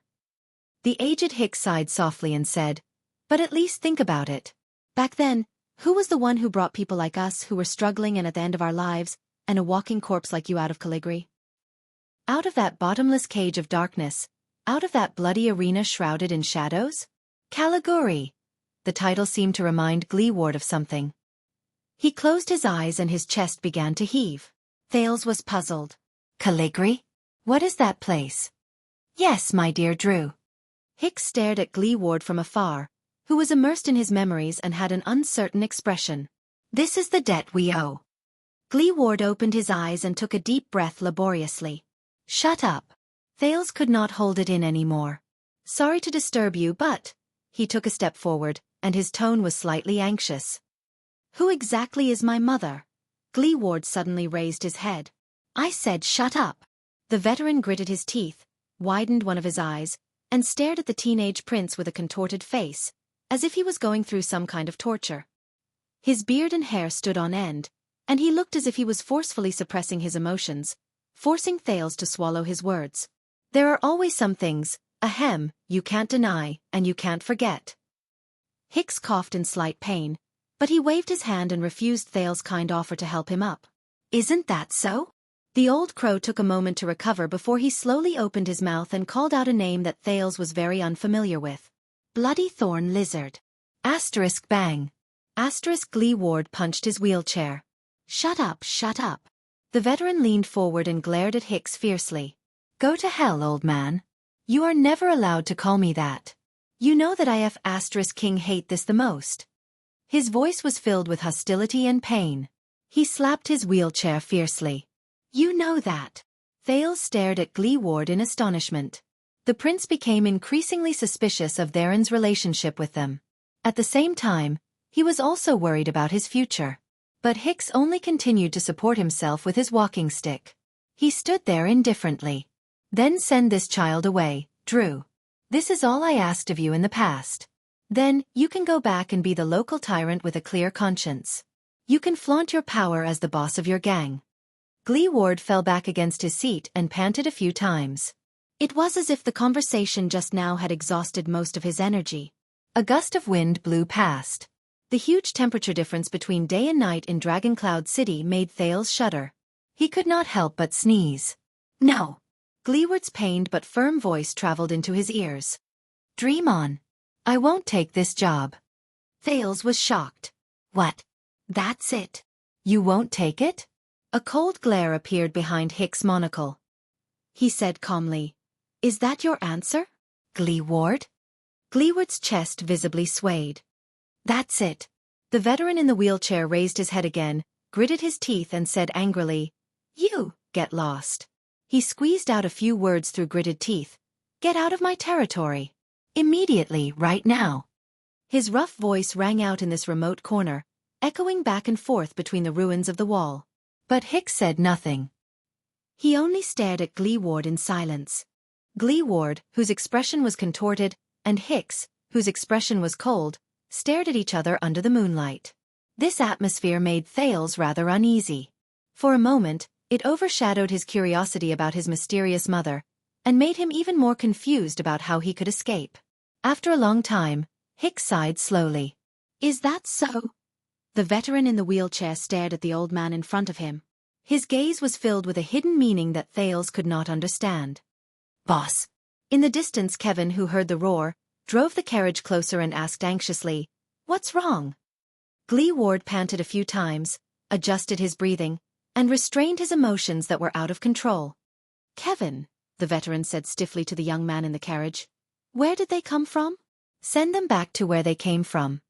Kevin was slightly taken aback. Huh. Gleeward closed his eyes, then opened them again. Damn it. The boss of Shield District gritted his teeth stiffly and slammed his wheelchair. Get them out of them. His voice was rough, and his words were cold.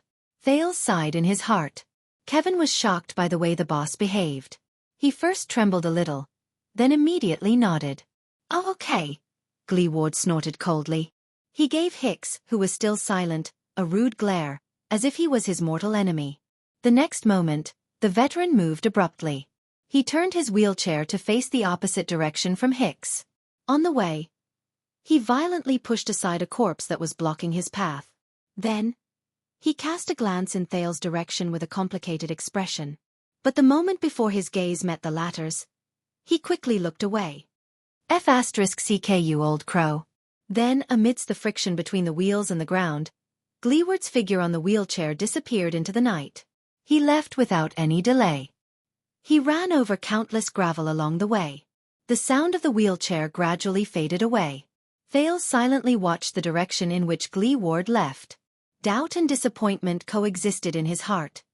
Old sir, and this. After making sure that Gleeward was far away, Kevin rubbed his hands as if he had a headache. He looked at the old crow and Thales with a troubled expression. He remembered the boss' attitude towards them just now. He pointed at the carriage and thought about the tone he should use. Maybe we should. Hicks tapped his walking stick and flashed a friendly smile. It will be done in a while, young man. Please wait for me at the front. We have to say goodbye. Under Hicks' polite and friendly smile, Kevin drove the carriage into the distance with a skeptical look. Thales stared at his teacher with a slightly dejected expression. You saw it, Thales. Hicks turned his head and looked at Thales apologetically. I'm very sorry. I'm afraid I can't help you. And you can't just follow me back to Axe District. It's too dangerous. Thales stared at him quietly. He shook his head and threw the slight regret that rose in his heart out of his mind. In truth, Thales realized that the ups and downs in his emotions were not as great as he had imagined. His worry about his own safety was largely diluted by the information revealed in the conversation between the two of them just now. Thurland. This name again. When he thought of this, Thales could not help but sigh softly. Hicks. The prince sucked in a breath and fixed his gaze on the old crow. Mr. Hicks, you are willing to travel a long and arduous journey to Extet to be my teacher. Is it really just because of Putray and Gilbert's recommendation? The old crow froze for a moment. Who knows? Hicks reacted quickly. He chuckled softly. Maybe it's because of the generous salary? Hicks. In the end, the prince could not suppress the doubts in his heart. It's about my mother. Don't you have anything to say? Of course, the biggest doubt in his heart was far from this. Hicks' figure stopped on the spot. There was a moment of silence between the two of them. After a while, the old man slowly opened his wrinkled mouth. Hicks said slowly, Shouldn't you be more familiar with her than I am? Thales' breathing froze. I've never seen her, he said a little awkwardly as he recalled the few memories of Thurland in his mind. I've only heard about her from other people's mouths. Yes, Thales thought quietly. The abnormality I was born with. In Mindy's hole, the king and Gilbert told him the strangely pronounced name with certainty. There was also the stern high priestess Licia, the insane Queen Kia during the Bloody Year, the majestic queen of the sky who descended from the sky. Every bit of information about his mother made him more and more confused. Who exactly is there in Joranna? What kind of existence is she? So that's how it is. Hicks looked at him and sighed slowly. It's such a pity. Thales cast him a questioning look. So? Hicks looked at him for a long time before he smiled faintly. When I was not so old and not so young, I was quite unlucky for a while. Hicks recalled the past and sighed. The process was too complicated. In any case, I was robbed and sold to the Great Desert as a slave. Thales was stunned. The Great Desert? Hicks nodded with a smile. Yes, it's the place you're about to go. The Great Desert. The old crow sighed faintly. His gaze moved past Thales, as if he was looking somewhere else. What a big place. There are only 3 things left in the world there. You, sand. The old crow narrowed his eyes. And sand. Thales could not help but frown. No matter how far you walk, how long you walk, and how fast you walk, you will never reach the end. All the rules of the world, morality, order, fairness, strength, and even time lose their meaning there. As for slaves. Hicks patted the back of his hand and said with a sigh, Hee, it's hard to imagine that this system, which disappeared after the ancient empire, still exists in the Great Desert. You can exaggerate and imagine my miserable state at that time. As he recalled the past, Hicks' gaze was indifferent, but his tone was thought-provoking. A group of people who had lost all hope, all dignity, and most of their selves. Prisoners of war, criminals, drunkards, cripples, prostitutes, beggars, lunatics, exiles. Just like that, like wild beasts and livestock, they were kept in filthy, cruel, hopeless and painful cages. They were given all kinds of slave codes, and they went through all kinds of hell that people could imagine. Waiting for death. Thales listened attentively and resisted the urge to ask questions. He searched his heart for a piece of relevant information. Hicks coughed softly. A strange light shone in his eyes. And that was the place where I first met your mother. There in Joranna. Hicks' voice was very soft, as if he was coaxing a cute child. Thales watched him quietly. The old crow sighed with emotion and said, I still remember Theron's long fiery red hair that reached her waist, her delicate and translucent skin, her beautifully curved lips, and her light gray eyes, just like yours. Long, fiery red hair. Thales frowned.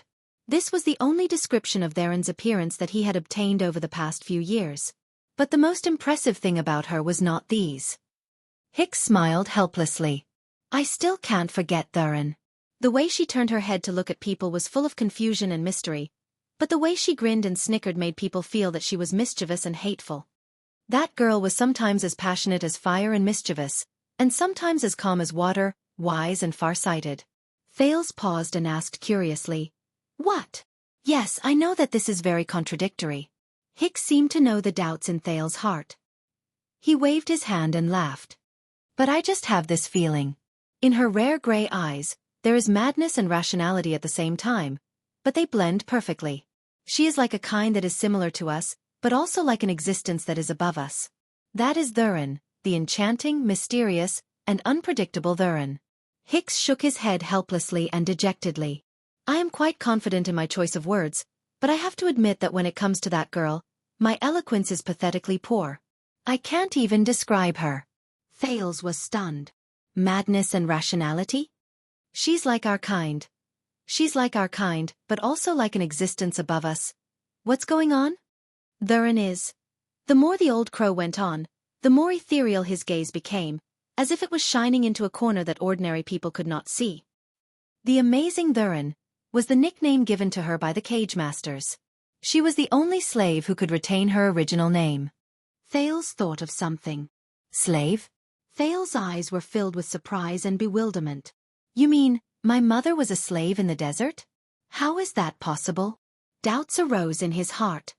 If it's according to what the Queen of the Sky said, she was. As if unwilling to let Thales continue thinking about it, Hicks raised his voice. Until she proved that she was not. Slave. The amazing Theron. Thales pondered and subconsciously continued. What do you mean? When he said this, the old crow exhaled and paused for a moment. He closed his eyes gently, and a warm smile appeared on his face. Your mother. She was very smart and very persuasive. That girl used 2 to 3 years to pull the hopeless slaves who lived like walking corpses out of the abyss, out of hell, out of quagmires, out of despair. She brought us together. Thales listened attentively. From the old crow's slowly fluctuating emotions, he could feel the countless pasts of the past contained in those simple words. A few seconds later, Hicks, who was immersed in his memories, opened his eyes. He let out a long sigh and ended his speech with a few words. In the end, we found a way to survive. We escaped.